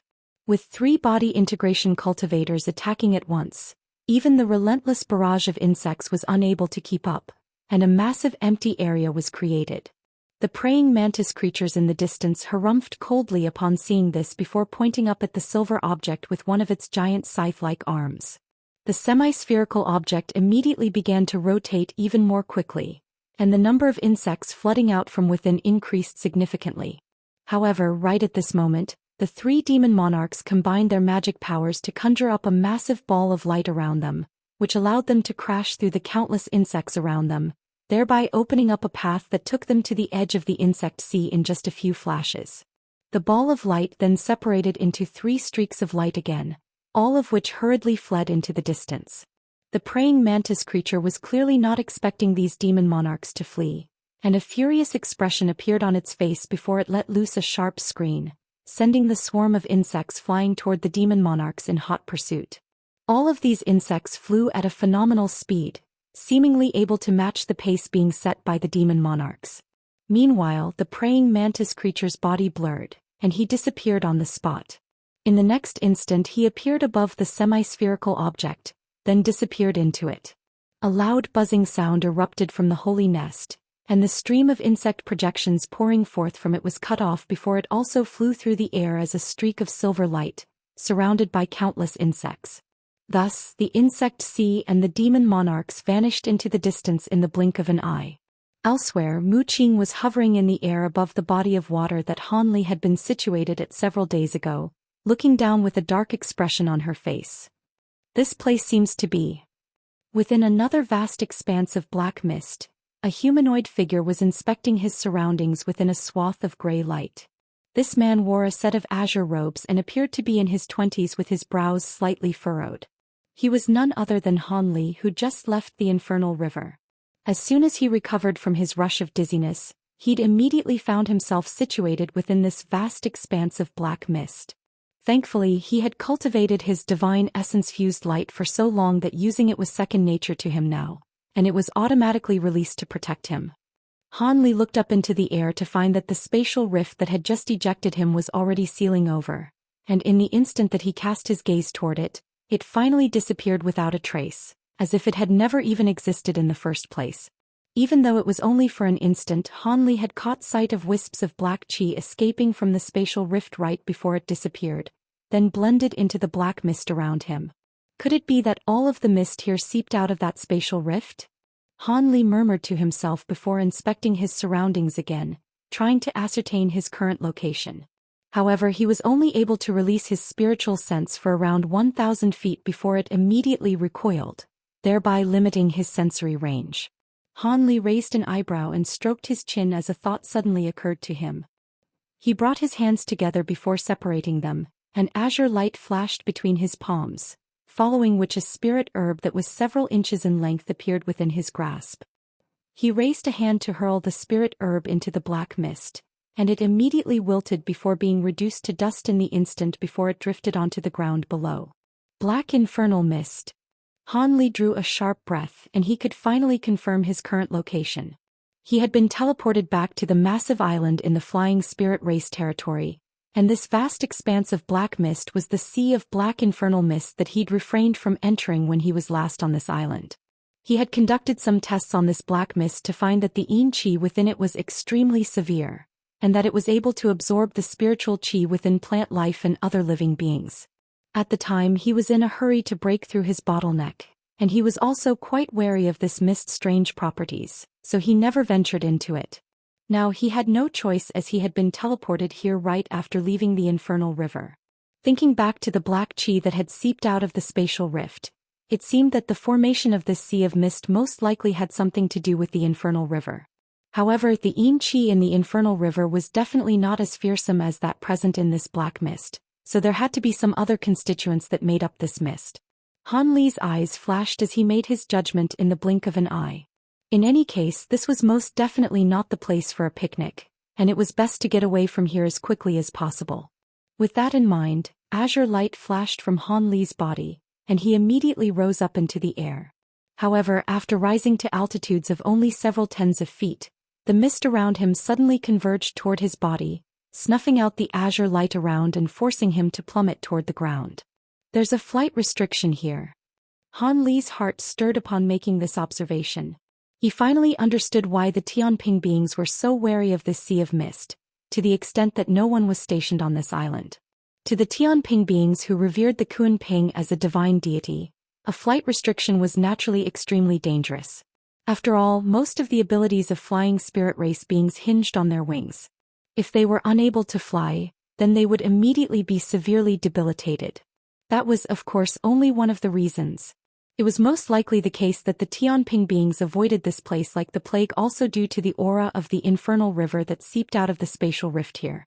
After all, the infernal river was most likely the internal space of the body of a Rahu beast, so the Tianping beings who possessed the Kunping bloodline would most definitely find this place to be absolutely abhorrent. However, these were all merely assumptions being made by Han Li. As for whether these reasons were valid or if there were other factors behind all this, that was something that perhaps only the elders of the Tianping race knew. Even though he was technically a holy disciple of the Tianping race, he hadn't come into contact with such matters, so he naturally didn't know the true reasons behind everything. The flight restriction in this place was quite bothersome to Han Li, but that certainly wasn't going to trap him. With his powerful body, even if he had to travel on foot, he would most likely be able to leave this place quite quickly. The only things that he had to be wary of were strange creatures potentially attacking him or other unforeseen restrictions. However, Han Li naturally wasn't going to keep waiting here. After making up his mind, he unleashed his spiritual sense to its maximal extent, then sped toward a certain direction. Han Li took a step forward, and even though it didn't appear as if he were moving all that quickly, he still covered a distance of 70 to 80 feet in a flash. After a while, he'd traveled several tens of kilometers, and he was already moving slower than he normally would as a safety precaution. Otherwise, if he were charging through the mist as quickly as he could, he would have covered several hundred kilometers already. He had once skirted around most of the outskirts of this sea of black infernal mist, and even when flying as quickly as he could back them, it had taken him around a month or two to go the entire way around one side. He didn't know where he was currently situated within the sea of mist, but it would most likely take him quite a few days to emerge from this area on foot. As such, Han Li wasn't in a hurry to forge ahead. Instead, he merely progressed at an even pace while considering his trip into the earth abyss and the infernal river. During this adventure, he'd had quite a few perilous experiences and had almost been reduced to a puppet by the demon monarchs, but he'd also secured bountiful rewards. He had learned the true method to use his divine devilbane lightning from Mu Qing and also secured a vial of 5-colored peacock true blood from her. From Di Shui, he'd obtained the refinement methods for spirit servant puppets, thereby allowing him to master the refinement methods for the 9 palaces heavenly talisman and the armor origin talisman. On top of that, the elderly man with the Jiang surname had passed the new Azure Essence sword art onto him, along with the method to refine the Azure Bamboo Cloud's worm swords again. If he focused enough attention on those two things in the future, he'd presumably be able to make his sword formation a lot more powerful. However, none of those things were as valuable as the divine infernal river elixir that had been promised to him. From what he knew of already, this elixir could alter one's constitution, thereby allowing one to absorb more of the world's origin chi than they'd normally be able to. This was an incredible item and he naturally didn't want to give up on it. With this divine elixir, he'd be saving himself countless years of cultivation. For a cultivator with ordinary aptitude like Han Li, that was definitely something of the utmost importance. The items on the list given to him by the elderly man were all extremely difficult to find, but there was still hope for him if he had a time period of 1,000 years to find 2/3 of the items on the list. With that much time allotted to him, Han Li was relatively confident that he'd be able to achieve such a feat. However, what he had to do now was to return to his cave abode on the island as quickly as possible, then go into seclusion so he could consolidate the rewards that he'd reaped from this trip. Once he reached the pinnacle of the late deity transformation stage, he'd be able to take the black flame pills and attempt to progress to the early spatial tempering stage. During this journey, he'd encountered so many beings at the body integration stage and witnessed them in battle on many occasions. From that experience, he felt as if he'd attained some enlightenment, and was more confident in his ability to break through his next bottleneck.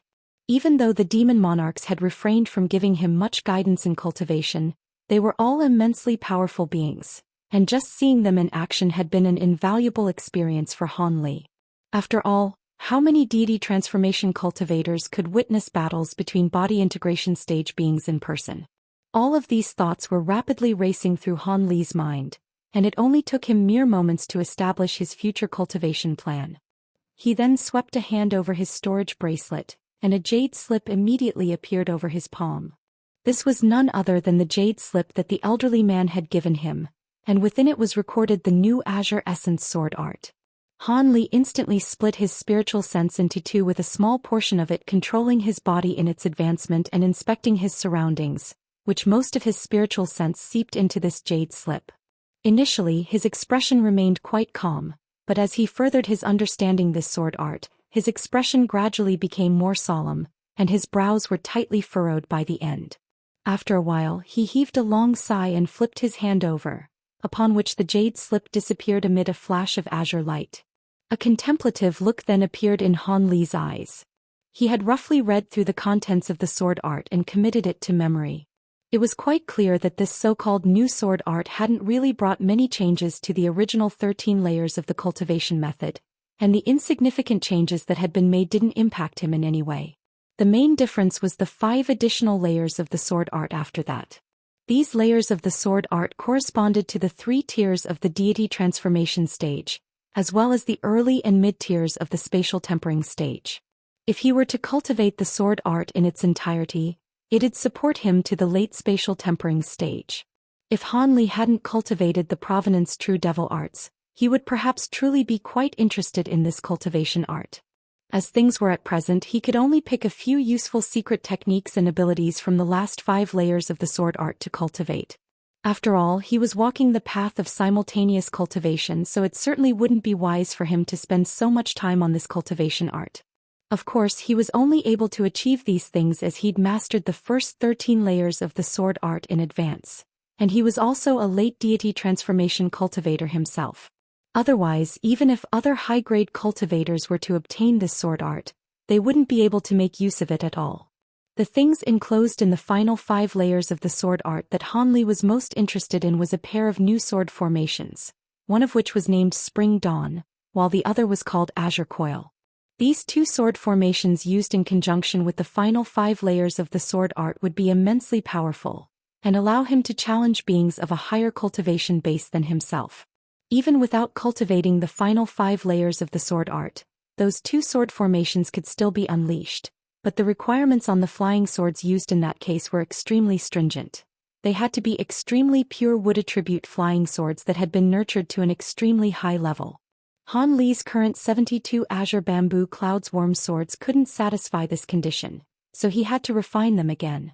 Among these 2 sword formations, Spring Dawn was something that he could unleash with his current cultivation base, but Azure Coil would only be something that he could cultivate and study after reaching the late spatial tempering stage. As such, Han Li directed his attention to the refinement method for the flying swords enclosed with the sword art. However, a bewildered look appeared on his face only after a brief inspection of the refinement method. The method wasn't very difficult, but the process during which the swords were refined had to be an extremely lengthy one, and during this time his flying swords would be extremely brittle and frail, making them unusable in battle. Only after completely refining the swords and achieving a state of oneness with them would be able to display their true power. According to information in the refinement method, he'd have to rid his flying swords of the auric essence he'd refined into them as well, and in that case he wouldn't be able to unleash his aurit sword formation. That was making Han Li rather hesitant. Not being able to use the flying swords for an extended period of time wasn't too much of a concern. After all, he wasn't relying on them as a crutch anyway. However, losing the aurit sword formation really was something that made him feel quite indecisive. The new sword art stated that Spring Dawn and Azure Coil were both far superior in power to the aurit sword formation, so it only made sense to sacrifice it for those two other sword formations. However, Han Li had never witnessed those two sword formations in action, yet the aurit sword formation had helped him defeat powerful enemies on more than one occasion, so he was inevitably going to be rather hesitant. He wasn't planning to cultivate the last 5 layers of the Azure Essence sword art, so it was a mystery just how much power he'd be able to unleash with those two sword formations with just his refined flying swords alone. If it turned out to be the case that those two sword formations were inferior in power compared to the aurit sword formation, then he'd have incurred a massive loss while expending a lot of time and effort. Just as Han Li was trying to make a decision about his sword formation, his expression suddenly changed as he stood still on the spot. He peered into the black mist off to one side, and a dark expression appeared on his face as he said in a cold voice, "What are you doing lurking in the shadows over there? Were you planning to attack me?" He then raised a hand and a thick bolt of golden light shot forth amid a loud thunderclap, forming a head-sized ball of golden lightning that hovered in midair. The surface of the ball was crackling incessantly with arcs of lightning and shimmering with golden runes, creating quite an intimidating sight to behold. "You're not a Tianping being?" A surprised voice sounded from the direction that Han Li had turned his attention toward. "Who are you and how do you know that?" Han Li asked as his eyes narrowed. "Hehe, if you're truly a Tianping being, there's no way you'd be able to remain completely unaffected here even as a great spirit general, let alone a mere spirit general," the voice replied in a cold manner. "Oh, sounds like you know a lot about Tianping beings in this place. Why have you still not shown yourself? Come out and speak to me face to face." As soon as Han Li's voice trailed off, the golden ball of lightning before him abruptly disappeared. In the next instant golden light flashed within the black mist, and the ball of lightning appeared out of thin air before exploding on the spot. Golden light flashed and a black shadow immediately rushed out of the mist, appearing just over 100 feet away from Han Li after a few flashes. Han Li carefully inspected the being that had just appeared, upon which his expression faltered slightly. He was looking at a young man with a green face and a pair of white curved horns growing on his head. He swept his spiritual sense toward the young man to find that he was a spatial tempering stage being, and the aura he was emanating was rather familiar to Han Li somehow. He quickly traced back through his memories before abruptly exclaiming, "You're luminous beast. Wait, you have a lot of yin qi within your body, so you must have used a ghost Dao cultivation art." The young man's expression changed drastically upon hearing this, but a sinister light then appeared in his eyes. "I originally intended to let you go, but seeing as you've identified my origins, you won't be getting away from here alive." The young man then abruptly opened his mouth to blast forth a gust of grey yin winds that swept directly toward Han Li. He was clearly trying to kill Han Li in order to silence him forever. Han Li was initially regretting the fact that he'd blurted out the young man's origins, but seeing as the young man wanted to engage him in battle, a smile appeared on his face instead. He merely stood still on the spot, but the grey light around his body swelled drastically before revolving around Han Li, sweeping aside all of the oncoming gusts of yin winds.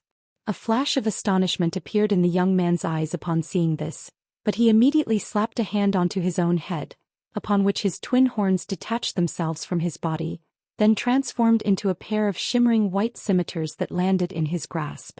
With the new weapons, the young man seemed to have been injected with a surge of confidence, and he stomped a foot into the ground, charging toward Han Li at an incredible speed, leaving a trail of afterimages in his wake.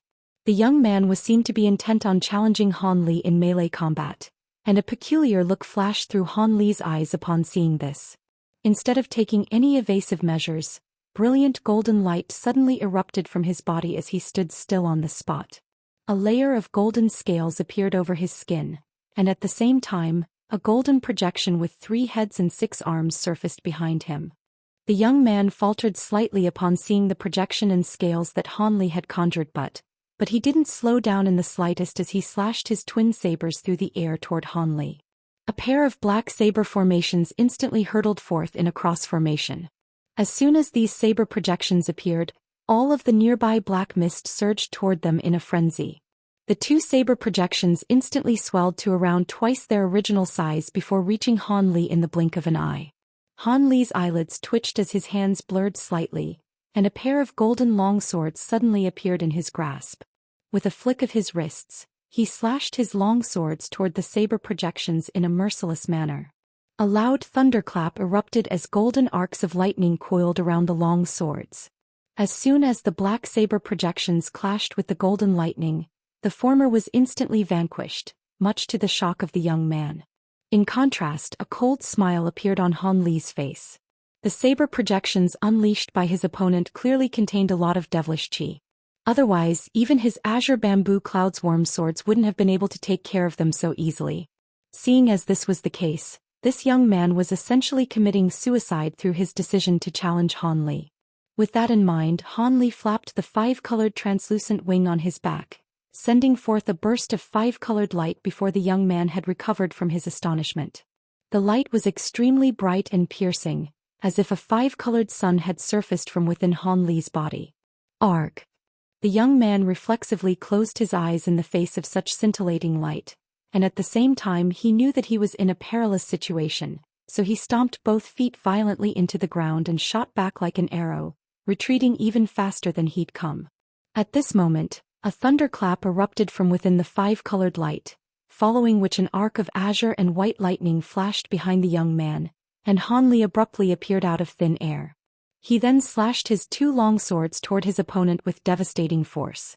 The young man's eyes were still closed and his spiritual sense was slightly delayed in its reaction, but such a blatant attack certainly couldn't escape his notice. As such, he immediately tossed his twin sabers behind him, and they shot forth as 2 streaks of black light. He then made a hand seal and the muscles on his body instantly disappeared, revealing a translucent white jade-like skeleton. The skeleton tremored before releasing a white barrier of light that completely shielded its body within. Han Li's longsword came crashing down amid a couple of thunderclaps, only to be kept at bay by the streaks of black light formed by the twin sabers. Han Li didn't find this to be strange or unexpected in the slightest. Instead, he'd be surprised if a pair of weapons manifested from a spatial tempering stage demon beast's body didn't possess this much power. He had never intended or hoped to kill this demon beast with this pair of flying swords alone. In the instant that he'd lashed out with his swords, the Provenance True Devil projection swung its 6 arms through the air, and countless fist projections immediately blossomed like golden lotus flowers before crashing toward the white light barrier like a torrential downpour. Each and every one of the seemingly ordinary fist projections were imbued with Han Li's immense inhuman strength, and this overwhelming storm of attacks was something that had been unleashed through brute force alone. In the instant the white barrier of light was struck by the fist projections, the seemingly resolute barrier immediately began to tremor violently before quickly being shattered by the devastating fist projections. All of this had taken place in only the blink of an eye, and only then did the demon beast twist around before opening its eyes. Having had all of its flesh and blood disappear, his eyeballs were also nowhere to be seen, and had instead been replaced by 2 balls of green flames in his eye sockets. The demon beast was mortified that his protective barrier of light had been destroyed so easily, and he immediately opened his mouth to blast forth several inky black streaks of light toward Han Li. At the same time, his head exploded of its own accord, following which a green bead shot forth from within and hurtled toward the distance. The remnants of his skeletal body quickly disassembled itself before forming a white bone shield that followed closely behind the green bead to protect it during his escape. The demon beast had clearly identified that he was no match for Han Li, and immediately tried to flee the scene. He had cultivated for many years within this black infernal mist, and he was confident that if he could open up some distance between himself and Han Li, there was no way that the latter would be able to chase him down. However, Han Li was already intent on killing him at this point. He didn't want to let this demon beast get away, only to return and potentially cause trouble for him in the future. Thus, he let loose a cold harumph as the gray light before him flashed. The streaks of oncoming black light merely fizzled out almost as soon as they came into contact with this gray light. All of the golden fist projections in the air also abruptly disappeared while golden light flashed from his provenance True Devil projection. 6 thick bolts of lightning then surfaced from the hands attached to the projection's 6 arms, and the 6 arcs of lightning transformed into 6 golden lightning spears in unison. The arms then blurred as the 6 golden spears were hurled through the air.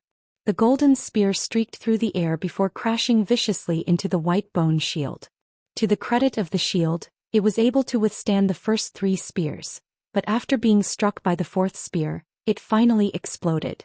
The final 2 spears pierced through as a result, striking the green bead at the same time. Golden arcs of lightning flashed and the green bead flashed erratically before exploding. The projection of a luminous beast shot forth from within in a horrified manner. However, the golden arcs of lightning had already formed an inescapable net around the soul of this demon beast, and as the net converged, a blood-curdling howl erupted from within before the projection of the luminous beast was completely destroyed. Han Li had slain this spatial tempering stage demon beast with ease. Part of this was due to the fact that the demon beast had been too complacent after seeing Han Li's deity transformation stage cultivation base, but this was also contributed to by the fact that Han Li had become far more powerful than when he'd departed from this massive island. Even though he hadn't dedicated much time to cultivation, he's obtained the 12 awakening transformations from the Tianping race, as well as the lightning wield technique from the Earth Abyss that significantly enhanced the power of his divine Devilbane lightning. After that, he'd consumed the true spirit bloods of the Kuan Ping and the 5-colored peacock, thereby significantly boosting his magic power as well. Even prior to reaching the late deity transformation stage, Han Li had been capable of killing spatial tempering stage beings, so he certainly wasn't going to have any trouble with this demon beast. On top of that, the demon beast didn't even seem to be carrying any treasures, so it stood even less of a chance against Han Li. Han Li inspected the skeletal remains of the demon beast with a cold expression before flicking a finger to blast forth a crimson fireball. The remains of the demon beast immediately caught on fire and were burned to ashes in the blink of an eye. After that, Han Li immediately departed from the scene and disappeared into the black mist. On this occasion he had managed to easily kill his opponent, but it was still quite frustrating that he'd had to engage in this battle for no good reason. Of course, unbeknownst to him, he had just killed the being that all of the mid-grade demon beasts in the hidden Black Mountain ranges saw as their backer and eventual savior. He was the one who was going to eradicate their slave marks and grant them freedom, but those hopes had been completely dashed. Of course, none of that had anything to do with Han Li. He continued to forge ahead in the black mist while contemplating the new sword art. Close to a month later, black mist suddenly surged at the border of the Sea of Mist near a barren mountain, and a humanoid figure emerged from within. He then rose up into the air and reached the summit of the mountain in just a few flashes. He was none other than Han Li, who had just emerged from the sea of black infernal mist. He'd finally made it out of the mist, and he couldn't help but let loose a thunderous roar of excitement and elation, causing the air around him to ring and vibrate, and even the clouds high up in the sky were stirred up as a result. Only then did Han Li assess his surroundings and quickly ascertained his position before flying toward a certain direction as a streak of azure light. After a few flashes, he transformed into a black dot on the horizon, and he completely disappeared following a few flashes more. Azure light flashed before a tall mountain enshrouded in white mist located deep within the hidden Black Mountain ranges, and Han Li appeared at the foot of the mountain. He looked up to the mountain to find that nothing seemed to have changed since his departure, and he made a hand seal as he heaved a long sigh. The white mist before him immediately surged before opening up a path for him. Han Li flew into his cave abode in an unhurried manner before immediately paying his medicine garden a visit. After verifying that everything was in order there, he was completely reassured, and he returned to his living quarters, falling asleep almost as soon as he lay down on his bed. He slept for 2 days and 2 nights. He had rested for a night at the elderly man's cave abode, but on that occasion he'd naturally been unable to rest to his heart's content. When he finally woke up from his slumber, his exhausted body and mind had both been completely rejuvenated. He got up in high spirits and entered his secret chamber to consolidate the rewards he'd reaped from his trip and continue to consume his true toad spirit liquid. He then had to go into seclusion to reach the pinnacle of the deity transformation stage as soon as possible before attempting a breakthrough to the spatial tempering stage. He also had to refine the wisp of spiritual sense contained within the Tianping relic as quickly as possible so he could obtain the true dragon and heavenly phoenix mantras enclosed within the 12 awakening transformations. After that he'd be able to fuse those true spirit bloods into his body. As for the new sword art and the reinforcement of his flying swords, that was also an urgent matter that had to be taken care of as soon as possible. With that in mind, Han Li made his way toward his secret chamber while laying a hand on the back of his own head.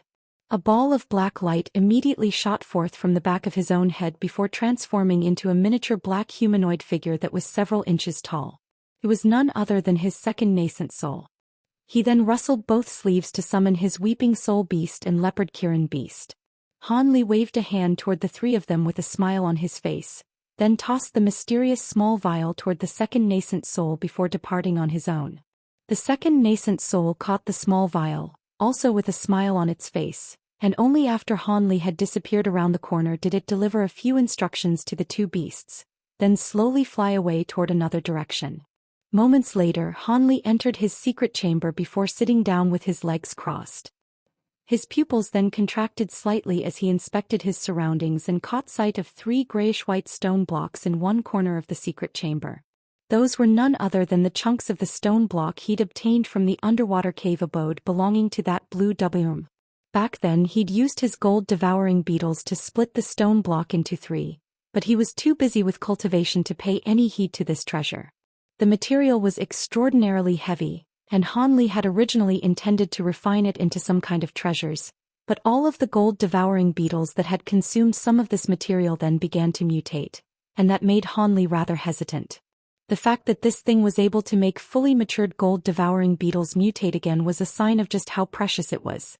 However, spirit insect mutation wasn't necessarily always a good thing. Even though most mutations resulted in positive enhancements, there were also quite a few instances where the contrary proved to be true. At the very least, aside from the fact that his gold-devouring beetles had attained more resolute bodies and grown heavier, Han Li was yet to identify any other changes. Generally speaking, it was very difficult for spirit insects that had mutated once to mutate for a second time, which was why he hadn't fed this entire stone block to his gold-devouring beetles, and why it had been so difficult for him to decide just how he was going to use this material. However, he was very intrigued by the gold-devouring beetle monarch that the elderly man had mentioned, so he certainly wasn't going to recklessly induce mutations in his gold-devouring beetles again. Otherwise, if he were to obtain the method to nurture the beetle monarch someday, only to find that it didn't apply to his beetles anymore due to their mutations, that would be quite a devastating blow. Furthermore, during his journey, Han Li had thought of a better way to use this incredibly heavy stone. Thus, blue light flashed within his eyes, and he raised an arm to reveal an inky black hand within his robes. His 5 fingers tremored slightly and black light flashed over his palm, following which a miniature mountain that was only several inches in size appeared. The mountain instantly expanded to around 10 feet in size amid a flash of gray light before hovering in front of Han Li. Golden light flashed from Han Li's body as the projection with 3 heads and 6 arms surfaced behind him, and he let loose a low cry as the 6 arms of the projection made a grabbing motion in unison toward the stone blocks in the corner. Several years ago, prior to fusing the true spirit bloods of the Kuan Ping and the 5-colored peacock into his body, Han Li wouldn't have been able to move these stone blocks by grabbing at them from afar. However, not only had his cultivation base progressed to the late deity transformation stage since then, his body had also become a lot more powerful due to the effect of the 2 true spirit bloods. Thus, he was able to move the stone blocks in such a manner now, and one of them wobbled before slowly flying toward him, causing the entire secret chamber to tremor in the process. Brilliant gray light erupted from the divine essence-fused mountain hovering before Han Li, and countless gray threads of light shot forth, encapsulating the oncoming stone block in a watertight cocoon. At the same time, the 6 arms of the Provenance True Devil projection behind him also moved in unison, and the stone block shot forth directly toward the Black Mountain. At this moment, Han Li began to chant something while pointing a finger toward the mountain. The divine essence-fused light immediately swelled further in size while a large hole opened up on the mountain face that was aimed toward the stone block. Brilliant gray light erupted from that hole, and this was only a secret technique that Han Li had mastered after progressing to a certain cultivation base, as well as completely refining this mountain to the extent that it was almost an extension of his own body. Prior to cultivating the 100 Meridian Refinement Mantra, or even before he'd left the massive island, he'd have most likely been unable to accomplish this. The stone block was drawn into the hole that appeared on the mountain by the gray threads, and the impact of the collision made the divine essence-fused mountain tremor before flying back for several tens of feet, then thudding heavily onto the ground. Following another astonishing dull thump, even the restriction light barrier around the secret chamber tremored violently, and the base of the mountain had sunk around a foot into the ground. The divine essence-fused mountain was quite heavy in itself, and their combined weight had finally become too much for the floor to handle. Thankfully, the entire secret chamber had been fortified by Han Li with restrictions in advance, so it wasn't going to actually completely collapse. At this moment, Han Li was looking at the hole on the side of the divine essence-fused mountain with a peculiar look on his face. He made a hand seal before opening his mouth, and a ball of silver flames shot forth from within. As soon as the fireball emerged out of his mouth, it transformed into a fire raven, then also plunged headfirst into the hole on the divine essence-fused mountain at his behest. Han Li then immediately flicked his wrist to hurl his storage bracelet through the air, and it shimmered with spiritual light before summoning a series of vials, jars, and wooden boxes that appeared on the ground before Han Li. Han Li swept his spiritual sense toward these containers, and all of their lids flew off to reveal all types of tool refinement materials, most of which were extremely rare materials that were very difficult to find. Most of them were secured using a large number of spirit stones and spirit medicines in Deep Heaven City, while the rest had been obtained in the human world and from the Tianping race. Han Li inspected these materials and immediately found the ones he needed. He swept a sleeve through the air, and a swath of azure light surged forth, sweeping up a dozen or so types of materials in its wake before sending all of them into the hole on the small mountain.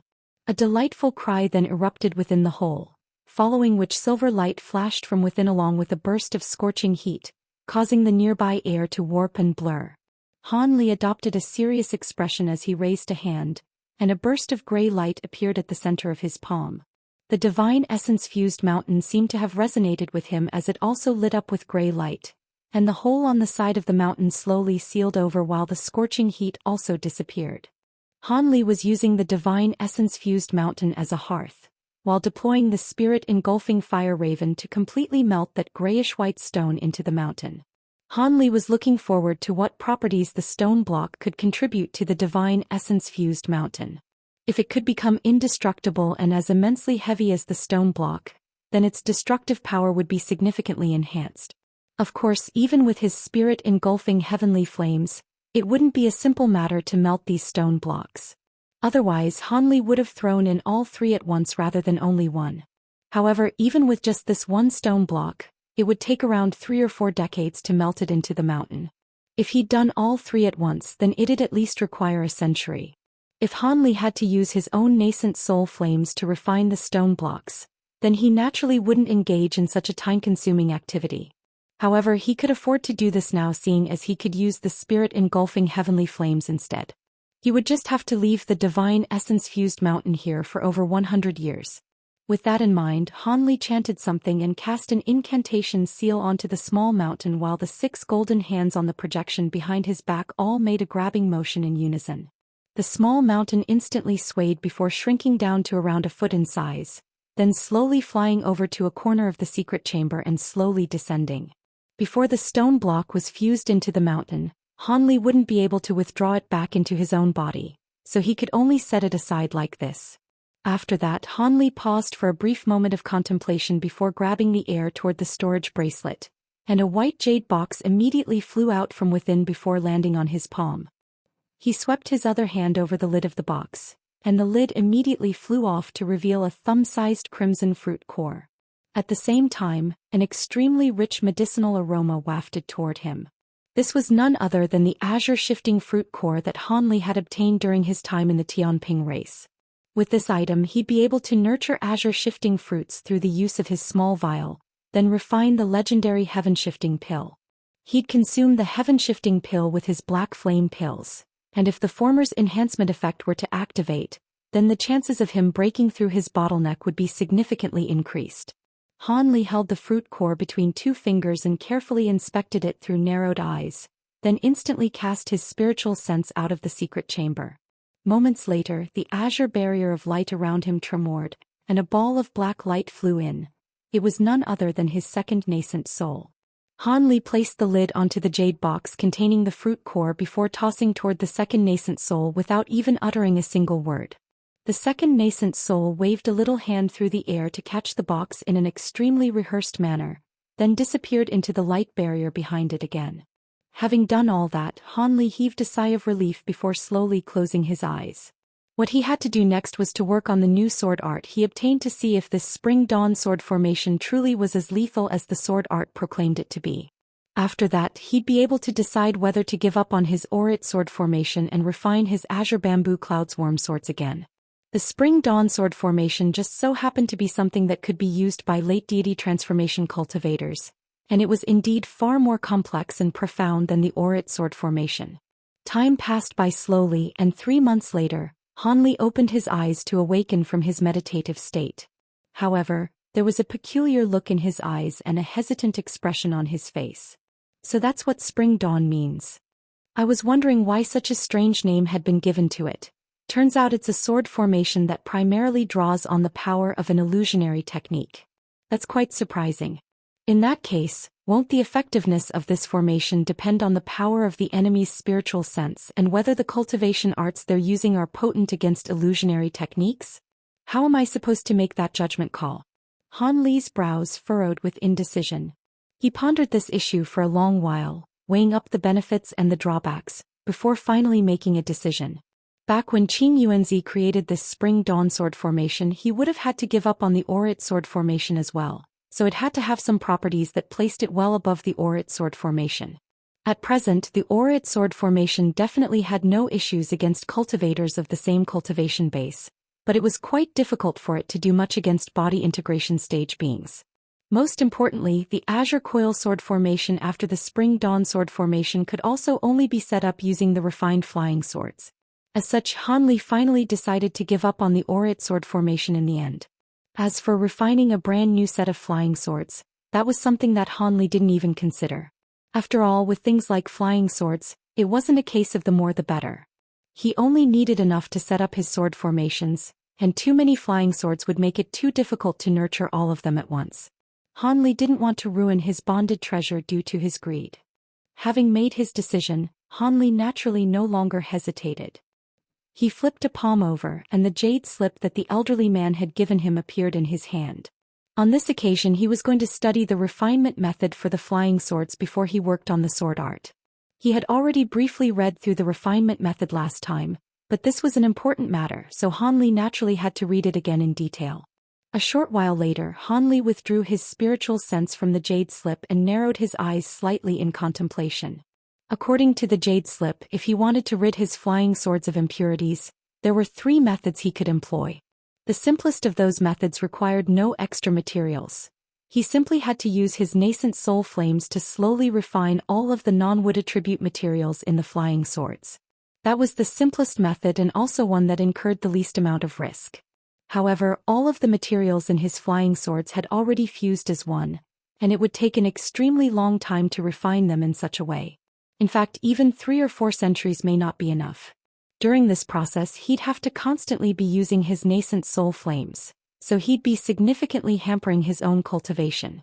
As such, Han Li decided against this method almost immediately. The second method was to use a cultivation art known as the 9-flame metal melting art. If he could collect several types of special fire tribute pills, then go into seclusion for around 70 to 80 years, he'd be able to use this cultivation art along with the power within those pills to forcibly rid the Azure Bamboo Cloud Swarm swords of their impurities. However, this was an extremely risky method and it would also harm some of the wood attribute materials in the flying swords. Furthermore, the fire attribute pills required were quite rare and not that easy to collect. At the time, the elderly man was preparing to use this method to refine Han Li's flying swords for him in exchange for golden lightning bamboo, but Han Li had not been a fan of this essentially self-mutilating method. As such, there was only one final method left, and it was also seemingly the most implausible and time-consuming one. The elderly man had enclosed a message stating that this method was only something that he theorized would work, but had never actually tried it himself. However, if one were to follow the instructions closely, they should have a good chance of success. Furthermore, if success were to be achieved, the rewards reaped would also be quite staggering. This method involved a process that was known as planting swords. The process consisted of finding some spirit seedlings, then planting them in a place with abundant spiritual qi. After that, the flying swords had to be sealed within these seedlings, and as the seedlings grew, all of the materials in the sword would gradually be converted into wood attribute materials due to the wood attribute spiritual qi of the spirit trees themselves. As such, there'd be no need to rid the flying swords of anything. Once the spirit trees reached full maturity, the flying swords would have been nurtured by wood attribute spiritual qi for a long time. As a result, not only would this process not harm the swords, it would make them pure to an incredible degree. Even though that wouldn't significantly enhance the power of the swords, it would make it a lot easier for Han Li to attain oneness with his swords. Of course, the elderly man didn't employ such a brilliant method due to a fatal flaw. It simply took too long. It would take a far longer time than the previous two methods to achieve this method, as spirit trees had to grow bit by bit.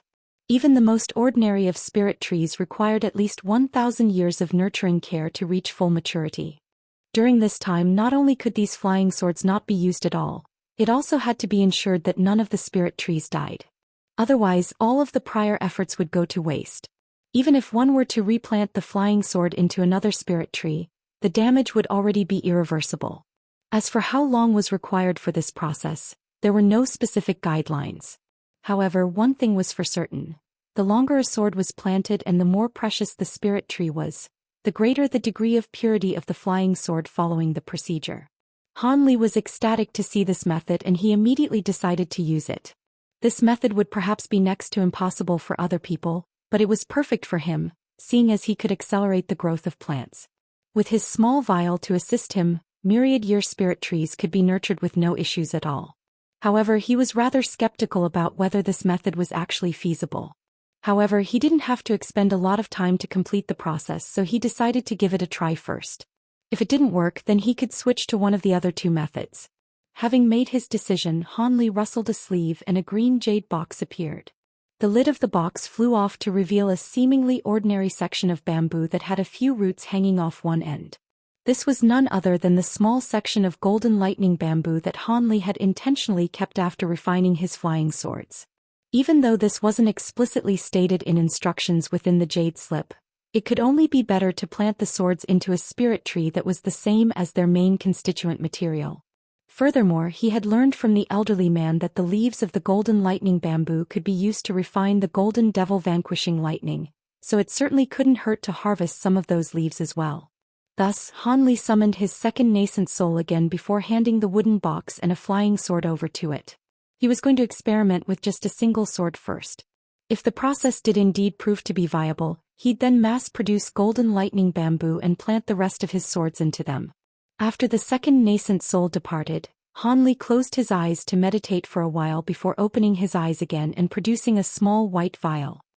He raised his neck and dripped a drop of true toad liquid into his mouth to finally begin his true cultivation. Treasures and cultivation arts were certainly fantastic, but without sufficient magic power to support them, they would hardly be very useful. Han Li had been well aware of this all along. He made a hand seal, and golden light shimmered all over his body as the true devil projection appeared again. Each of its 6 golden arms made a profound hand seal, and the projection also sat down in a cross-legged manner as if it were also going to cultivate.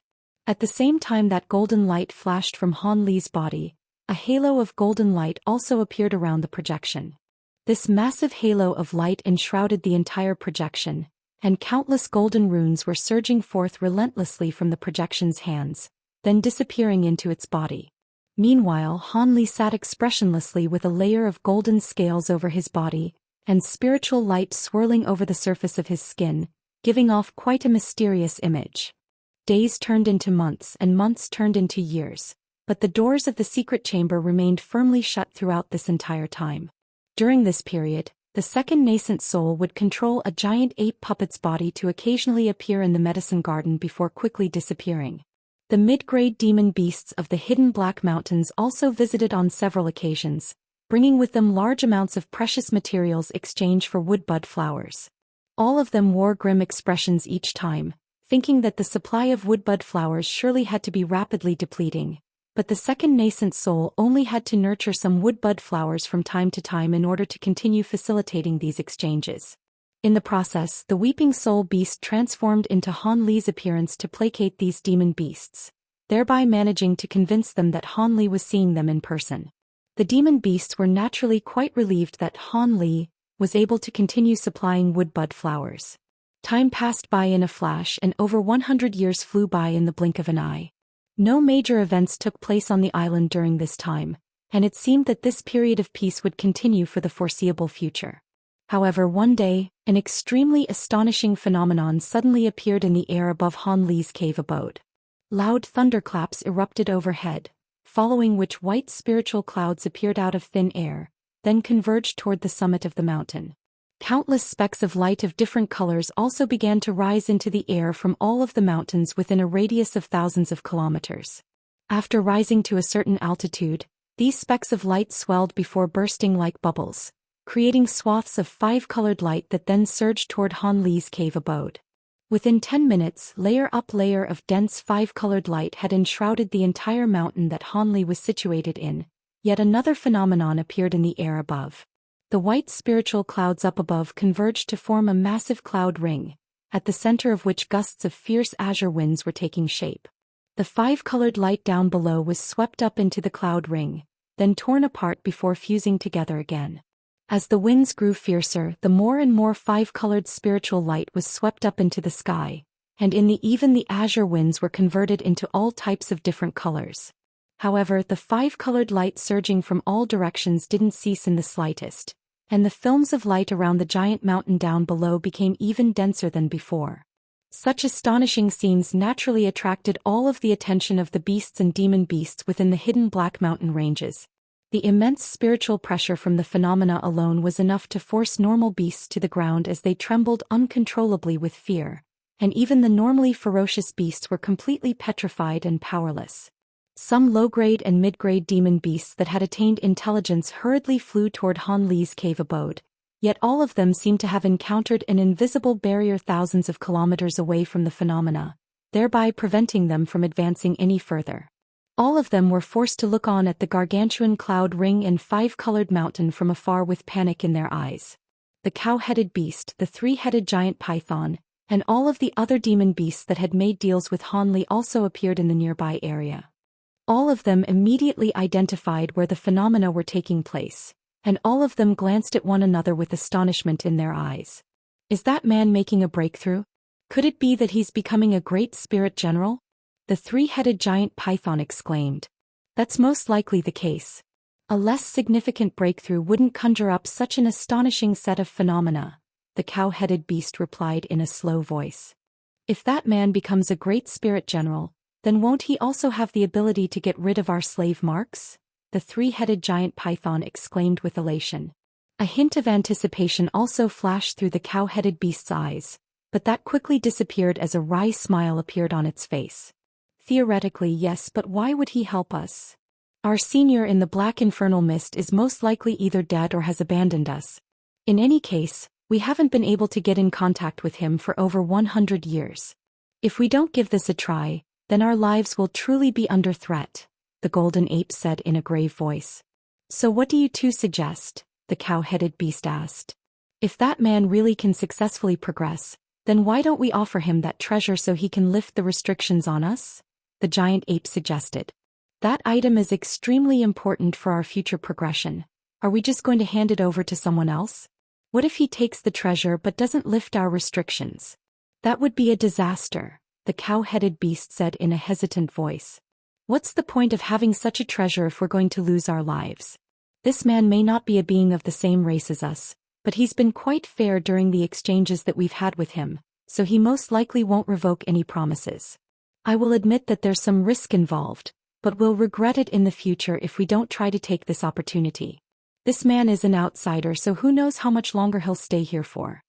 The giant python was growing rather agitated, and it slammed its massive tail into the ground, smashing a crater into the soil that was several feet deep. The golden ape nodded in agreement upon hearing this. Seeing as both of you support this course of action, then I'm also willing to take this risk. However, let's wait and see if this man succeeds in his breakthrough for now.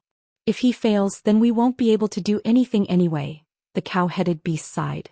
The other two beasts naturally nodded in agreement, and their discussion ceased as all three of them looked on toward the phenomena taking place in the distance with concern in their eyes. At this moment, the white cloud ring above the five-colored giant mountain was slowly expanding outward, seemingly at a slow rate, but that was only because it was so massive already. In reality, it was proliferating at a startling rate, and it was soon big enough to fit around the entire giant mountain. As the cloud ring expanded, the winds within it also became more fierce and impossible to withstand. The five-colored light down below was sucked upward by the gale-force winds at an astonishing rate, and the films of light over the giant mountain gradually thinned out. After such a long time, the specks of five-colored light converging toward the giant mountain had also begun to lessen. The spiritual light manifested from the world's origin chi finally gathered in one place before being swept up into the cloud ring by the fierce winds. The entire underside of the giant cloud ring gave off the appearance of a huge five-colored bowl. When the final layer of light disappeared from around the mountain, the winds suddenly ceased, and the entire cloud ring fell silent with only five-colored light shimmering incessantly within it. It was as if the calm before the storm had arrived. All of a sudden, a loud dragon roar erupted from deep within the mountain, and golden light flashed at its summit before the giant golden projection with 3 heads and 6 arms appeared. The projection was over 10,000 feet, and it was as if it were an actual being. The projection slowly raised its 3 heads to reveal 2 balls of piercing golden light on each of its blurry and indistinct faces. Those balls of light opened up to form pairs of completely emotionless eyes that looked up at the cloud ring in unison. All of a sudden, the 3 heads swayed together, and 3 long cries rang out once again in a relentless manner, like rumbling lightning that echoed throughout the entire heavens. The normal beasts in the distance only grew more petrified as a result, but exhibited no other symptoms. However, the demon beasts that already possessed demonic power were suddenly struck an intense ringing in their ears, and it was as if their spiritual sense had been plunged into a turbulent ocean, making it impossible for them to formulate any coherent thoughts. The long cry unleashed by the giant projection dragged on for as long as 10 minutes before abruptly coming to a halt. After that, each of the 6 arms made a hand seal, and following a few muffled thumps, spiritual light flashed in the surrounding area, and 4 more projections appeared, each of which was only half the size of the original one. These consisted of a massive azure bird, a 5-colored peacock, a 5-clawed golden doubloon, and a huge rainbow phoenix. As soon as these true spirit projections appeared, each of them let loose their customary cries and began to fly in the air around the original golden projection.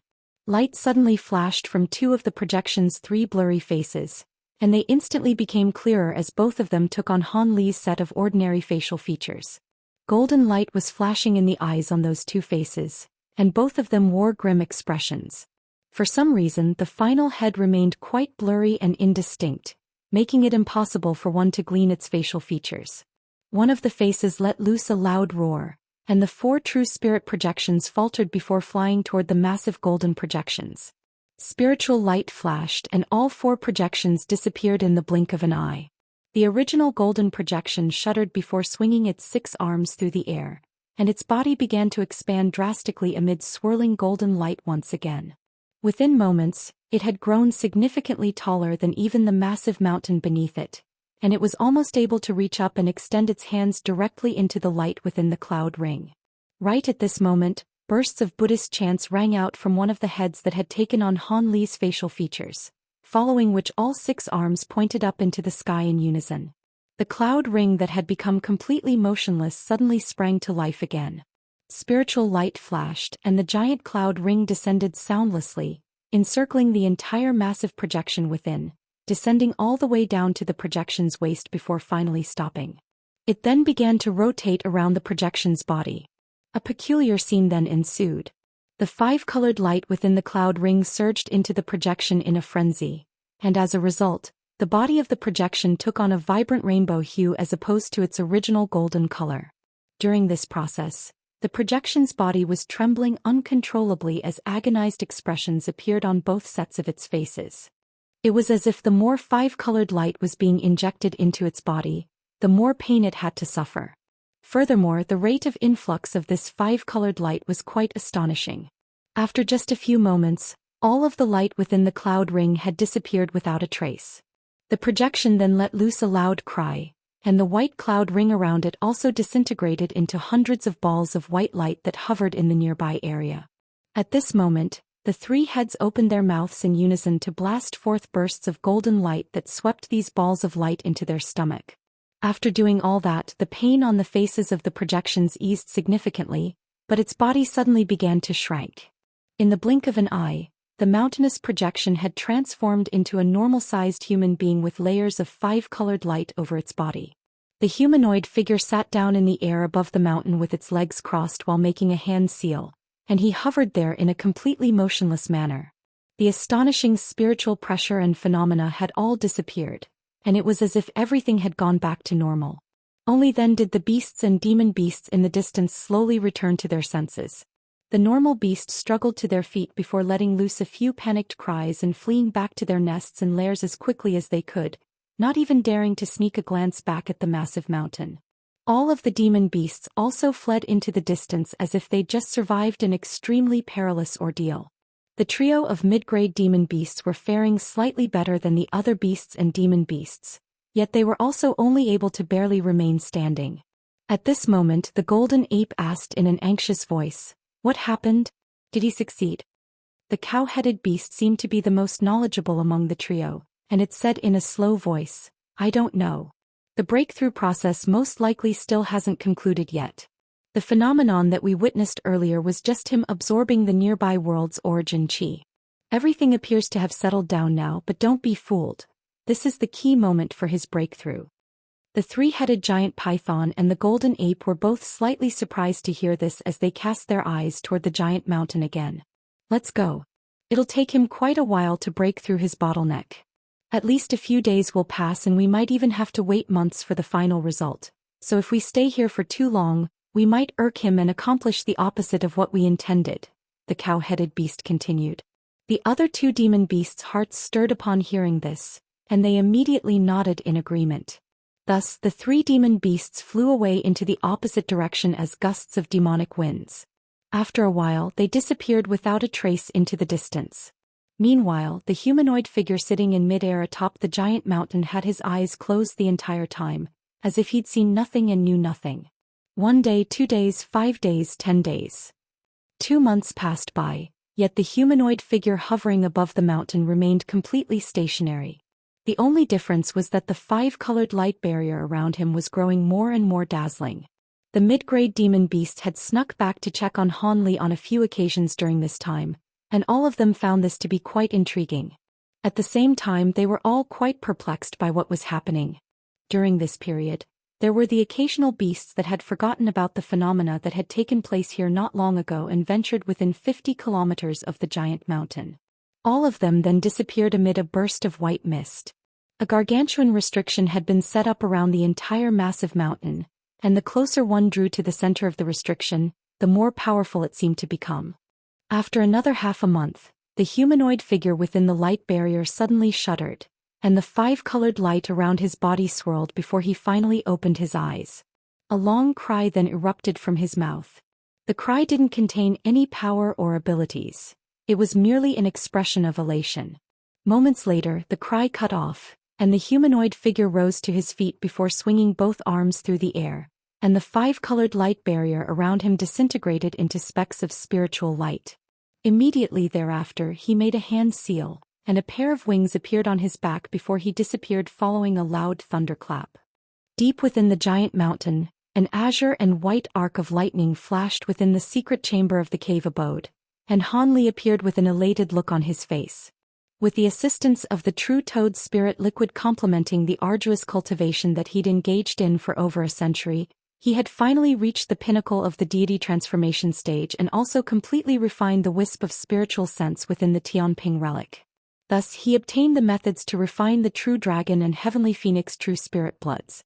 Thus he naturally immediately fused those two types of spirit blood into his body, thereby mastering the true dragon and heavenly phoenix transformations.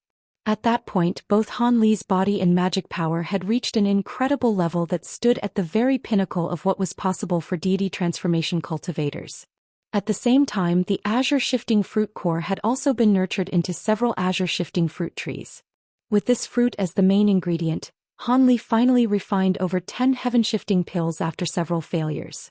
With everything ready, Han Li finally prepared to progress to the spatial tempering stage with the assistance of his 3 black flame pills and 3 heaven-shifting pills. During the process, Han Li had been quite lucky in that 2 of his 3 heaven-shifting pills took effect, enhancing the effects of the 2 accompanying black flame pills by 20% to 30%.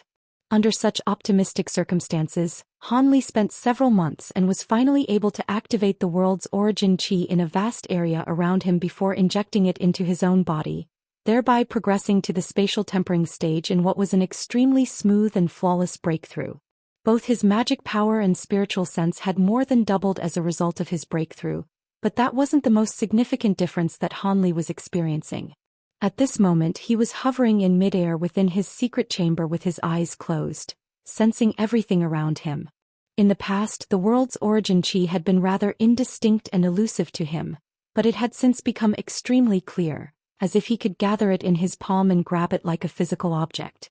Seeing as that was the case, he really did raise a hand and make a grabbing motion. A spluttering sound rang out as 5 streaks of translucent light shot forth from his fingertips. Immediately thereafter, specks of spiritual light flashed in the nearby area, and countless rice-sized specks of 5-colored light appeared, then disappeared into the streaks of translucent light in a flash. Brilliant light then erupted from those streaks of light, following which a massive translucent 5-colored hand appeared out of thin air. I see. After progressing to the spatial tempering stage, my control of the world's origin qi has improved significantly compared to when I was at the deity transformation stage, Han Li murmured to himself.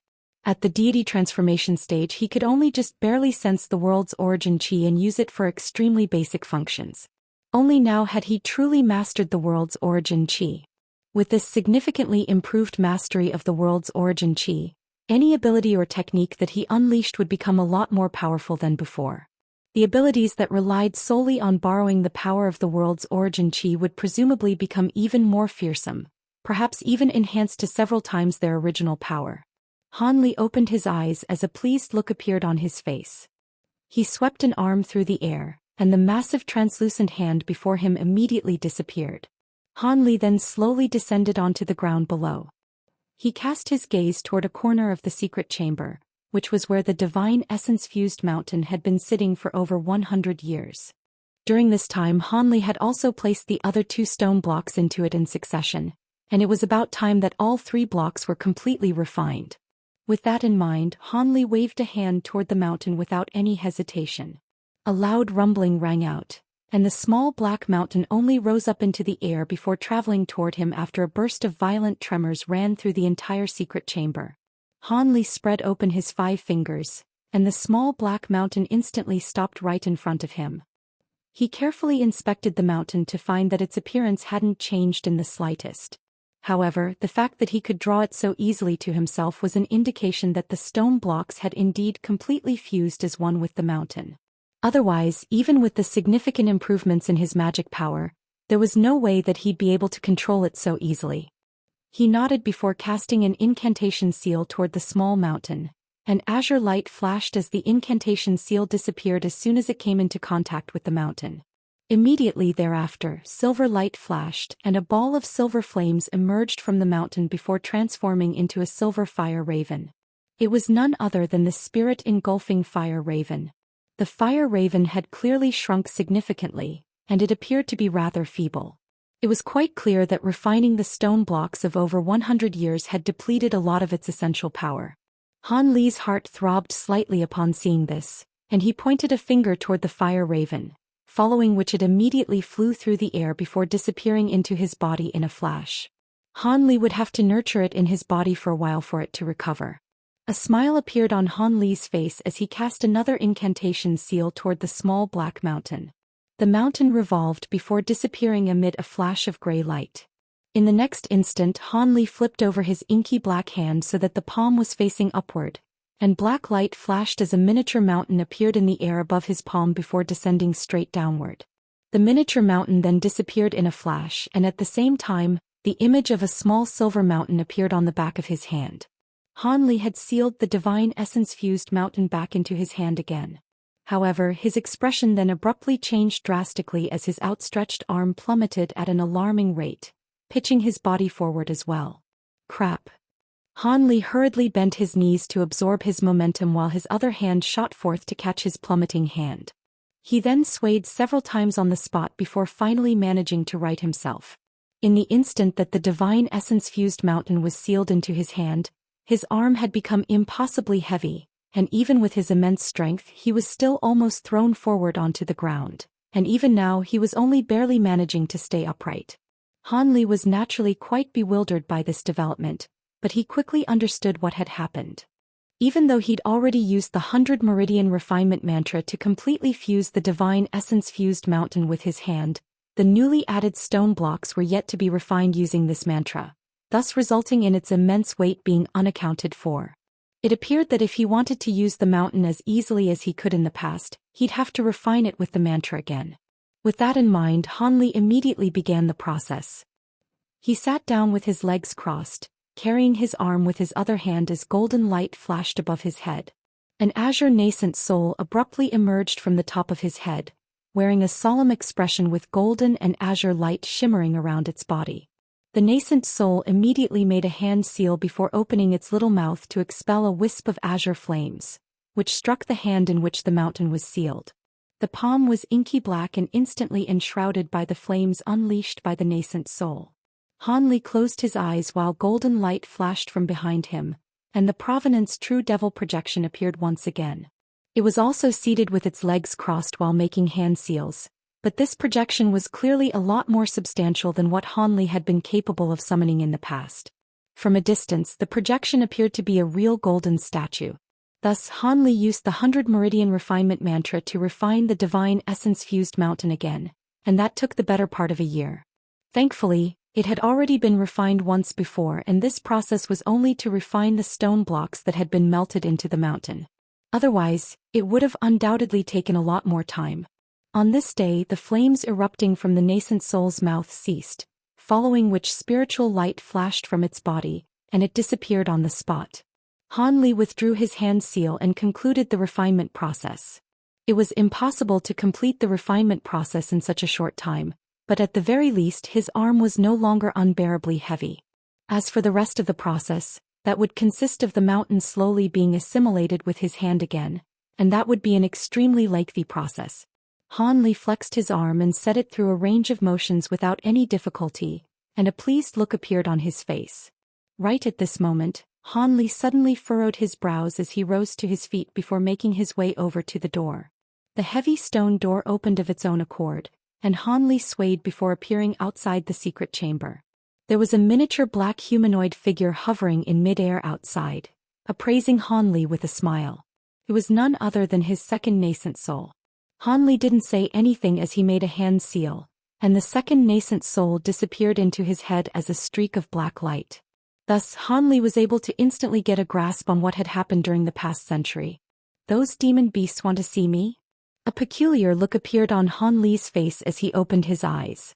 He didn't delay any longer as he immediately strode toward the hall. After a few turns, Han Li appeared at the entrance to the hall, and the sound of conversation could be heard coming from within. Han Li raised an eyebrow before making his way into the hall, and the conversation immediately ceased as everyone in the hall turned to him with dumbstruck expressions on their faces. Han Li swept his gaze across the hall to discover 4 demon beasts. They were none other than the cow-headed beast, the golden ape, the 3-headed giant python, and the massive demonic pig with whom he'd exchanged wood bud flowers with. On the main seat within the hall sat a smiling azure-robed man. It was a second Han Li. As soon as the seated Han Li saw Han Li entering the room, he rose to his feet with a serious expression before extending a deep bow. Congratulations on your successful breakthrough, Master. You've been working quite hard as well during this period of time, I see. Han Li had already learned everything from the second nascent soul, so he wasn't very surprised by what he was witnessing. He merely nodded before waving a hand toward Han Li. I've only done what's expected of me, Master. However, we have an important matter on our hands that will need to be attended to by Master in person, Han Li replied in a respectful manner before turning to the flabbergasted demon beasts with an amused smile. Brilliant black light then flashed from his body, and he instantly transformed into a small monkey that was around half a foot tall before springing toward Han Li. Han Li swept a sleeve through the air, and the small monkey immediately disappeared into it. All right, you can tell me why you're here now. Han Li strode forward and sat down on the main seat that the weeping soul beast had been sitting in before turning to the 4 demon beasts. The cow-headed beast finally recovered from the shock of seeing 2 Han Lis, and it hurriedly bowed with a respectful expression as it said, "We witnessed the phenomena triggered by your breakthrough a while ago, and we've come to offer our congratulations to you, Senior." It was quite clear that this person before them was the true Han Li.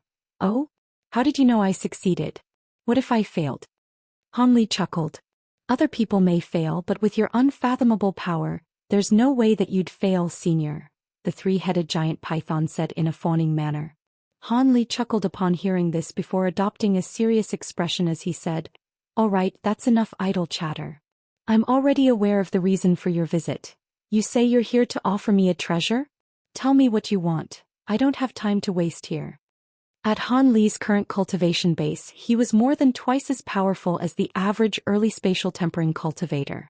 Even though he hadn't intentionally unleashed any of that power, his shift in demeanor still affected the world's origin chi within the hull, causing it to surge violently. The 4 demon beasts felt the air tighten around them, and it was as if a gargantuan weight had fallen on their shoulders, almost flattening them onto the ground. "Please curb your anger, Senior. We really are here to offer a treasure. We bear no ill will," the cow-headed beast yelled in a panicked manner as it circulated its magic power to withstanding overwhelming pressure. "Why would you offer me a treasure for no reason? So be it, show me what you've got first. If it catches my interest, I'll listen to what you have to say next. If it's useless to me, then you can all leave," Han Li said in an indifferent voice. At the same time, the overbearing pressure in the hall disappeared, and the 4 demon beasts were able to stand up straight again. The cow-headed beast didn't dare to delay any longer as it hurriedly turned toward the golden ape. The ape hesitated momentarily before producing a black wooden box, then striding forward and offering up the box with both hands in a respectful manner. Han Li waved a hand through the air and the wooden box flew into his grasp. He swept a sleeve over the lid of the box, and azure light immediately flashed from its surface before it flew off of its own accord, thus revealing its contents. Within the box sat a fist-sized vibrant red fruit with a net of silver lines running all over its surface while light shimmered from it in an erratic manner. Before the 4 demon beasts had a chance to explain anything, he gently extended 2 fingers and tapped them onto the fruit before injecting his spiritual sense into it. Han Li's expression then changed several times in a matter of moments. Initially, there was a hint of surprise in his eyes, following which his brows furrowed with bewilderment. The 4 demon beasts glanced at one another upon seeing Han Li's reaction, and all of them wisely remained silent. After a full 10 minutes had passed, Han Li exhaled as he removed his fingers from the fruit in the wooden box. "This is a blood apricot. It's quite impressive that you were able to find something like this." Han Li replaced the lid on the box in a seemingly nonchalant manner before turning to the 4 demon beasts with a hint of a smile on his face. The cow-headed beast was quite stunned that Han Li had been able to identify the fruit, but it maintained a respectful expression as it said, "You truly have a brilliant discerning eye to be able to identify this item right away, Senior. This is something that the 4 of us found in a set of ancient ruins within the hidden Black Mountain ranges, and we wanted to offer it to you, Senior. If I recall correctly, this fruit is able to rejuvenate one's blood and refine one's body. It's an extremely rare spirit medicine that can assist you demon beasts in your breakthroughs. If you're willing to offer something like this to me, you must have a big favor to ask of me, right? This fruit is indeed rather useful to me, so I'll listen to what you have to say," Han Li said in an unhurried manner as he narrowed his eyes. The 4 demon beasts glanced at one another upon seeing this, and in the end, it was still the cow-headed beast that spoke on their behalf. Seeing as you've seen through intentions, then we won't hide anything any longer. The 4 of us are in grave danger and you're our only hope, senior. The cow-headed beast said with a beseeching look on its face. However, Han Li remained completely expressionless and merely looked on in an indifferent manner. The beast could only force an awkward smile onto its face as it continued in a careful manner. As you know, the 4 of us are required to present offerings to the Tianping race at regular intervals. However, the supply of items required for those offerings is quickly dwindling within these mountain ranges, and there'll be none left in around 1,000 years. Hence, we came here in the hope that you'd help rid us of our slave marks to grant us freedom so we'll no longer be trapped on this island. If you agree to our request, not only are we willing to offer up this blood apricot, we'll also be willing to give you all of the precious items we found during our years on this island. Our cultivation bases are quite pitiful, but we have some talent in treasure hunting, so you won't be disappointed, senior. Slave marks. I was wondering why you were so obedient and didn't flee from the island. So the Tianping race really did place restrictions on all of you. Let me have a look at the slave marks first. Han Li's expression changed slightly as he suddenly raised a hand before making a grabbing motion. A streak of golden light swept forth from his fingers, and before the cow-headed beast had a chance to react, it was drawn toward Han Li by a burst of suction force that rendered it completely unable to control its own body. The beast let loose a cry of surprise before instantly being drawn to several feet away from Han Li, where it hovered in midair, completely immobilized. The 3 other demon beasts were all given a fright, and they backed away with fearful and wary looks in their eyes. However, Han Li didn't even take a single glance at them and only continued to do what he was doing. Blue light flashed within his eyes, and his spiritual sense immediately seeped into the demon beast's body as he began to search for the slave mark. Only then did the other 3 demon beasts understand Han Li's intentions, and all of them heaved internal sighs of relief as they looked on with anticipation and elation in their eyes. All of a sudden, a peculiar look appeared on Han Li's face, and he chuckled as he raised both arms. He flicked his 10 fingers in quick succession, and a series of translucent azure threads shot forth from his fingertips, all of which disappeared into the beast's body in a flash. Han Li then began to chant something, and the azure threads were severed as he cast several incantation seals.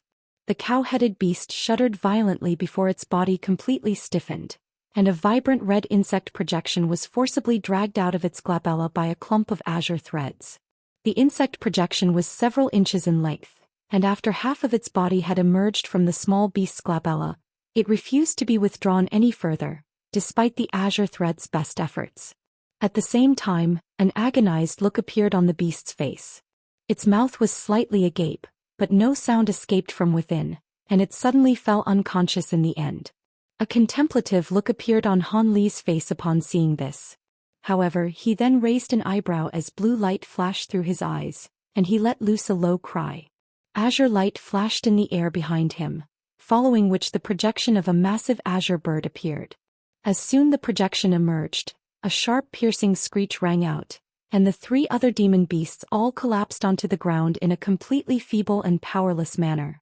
The trio consisted entirely of mid-grade demon beasts, so it was no wonder that they couldn't withstand the pressure being released by the projection of the azure bird, especially at such close proximity.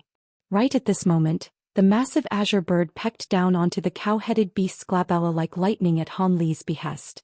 A peculiar scene unfolded. The resolute insect projection that refused to be extricated was easily plucked out by the bird's sharp beak before being eaten. Following another piercing cry, the projection of the massive bird disappeared. Only then did the other 3 demon beasts struggle to their feet, but all of them were trembling uncontrollably with fear as they appraised Han Li with horror in their eyes. Han Li paid no heed to the other 3 demon beasts, focusing his attention on the cow-headed beast before him instead. After a brief inspection, he nodded with a pleased expression before making a grabbing motion with one hand. The azure threads that had made their way into the small beast's body immediately re-emerged before being withdrawn by him. In the instant that the azure threads left its body, the beast's eyelids fluttered, but it didn't immediately awaken. Han Li's brows furrowed upon seeing this, and he swept a sleeve through the air to send forth a burst of azure spiritual light that disappeared into the beast's body. The unconscious beast's furry body shuddered, and it finally slowly opened its eyes. Check to see if the slave mark is still within your body, Han Li instructed in an indifferent voice. The small beast had only just awoken, and it faltered slightly upon hearing this before reflexively doing as it was told. Moments later, an ecstatic look appeared on its face. The slave mark is gone. Thank you, Senior. The small beast hurriedly extended a deep bow toward Han Li. Ever since the slave mark had been planted into the beast's body, it had been like an inescapable curse. Now that it had been removed, the beast was naturally overjoyed. The other 3 beasts were also elated to see this, and they all congratulated the cow-headed beast before turning to Han Li with anticipation in their eyes. There's no rush, I'll take care of your slave marks one at a time. Han Li smiled as he pointed a finger toward the golden ape. The ape was overjoyed as it voluntarily skipped over to Han Li. Thus, after a short while, the slave marks within the bodies of all 4 demon beasts had been eradicated. All 4 of them were naturally filled with gratitude toward Han Li, and thanked him over and over again. You can go now. This was a fair exchange, so you don't need to thank me. By the way, when is your next offering to the Tianping race due? Han Li suddenly asked. The cow-headed beast immediately identified what Han Li was concerned about, and it hurriedly replied in a respectful voice. Rest assured, Senior, we've only recently submitted our last offering, so the Tianping race won't be back on the island for several centuries. Oh, that's good to hear. You can all leave now. Han Li was quite relieved to hear this, and he waved a hand to dismiss the 4 demon beasts. He'd be long gone by the time the Tianping race returned to the island again, so none of that would concern him.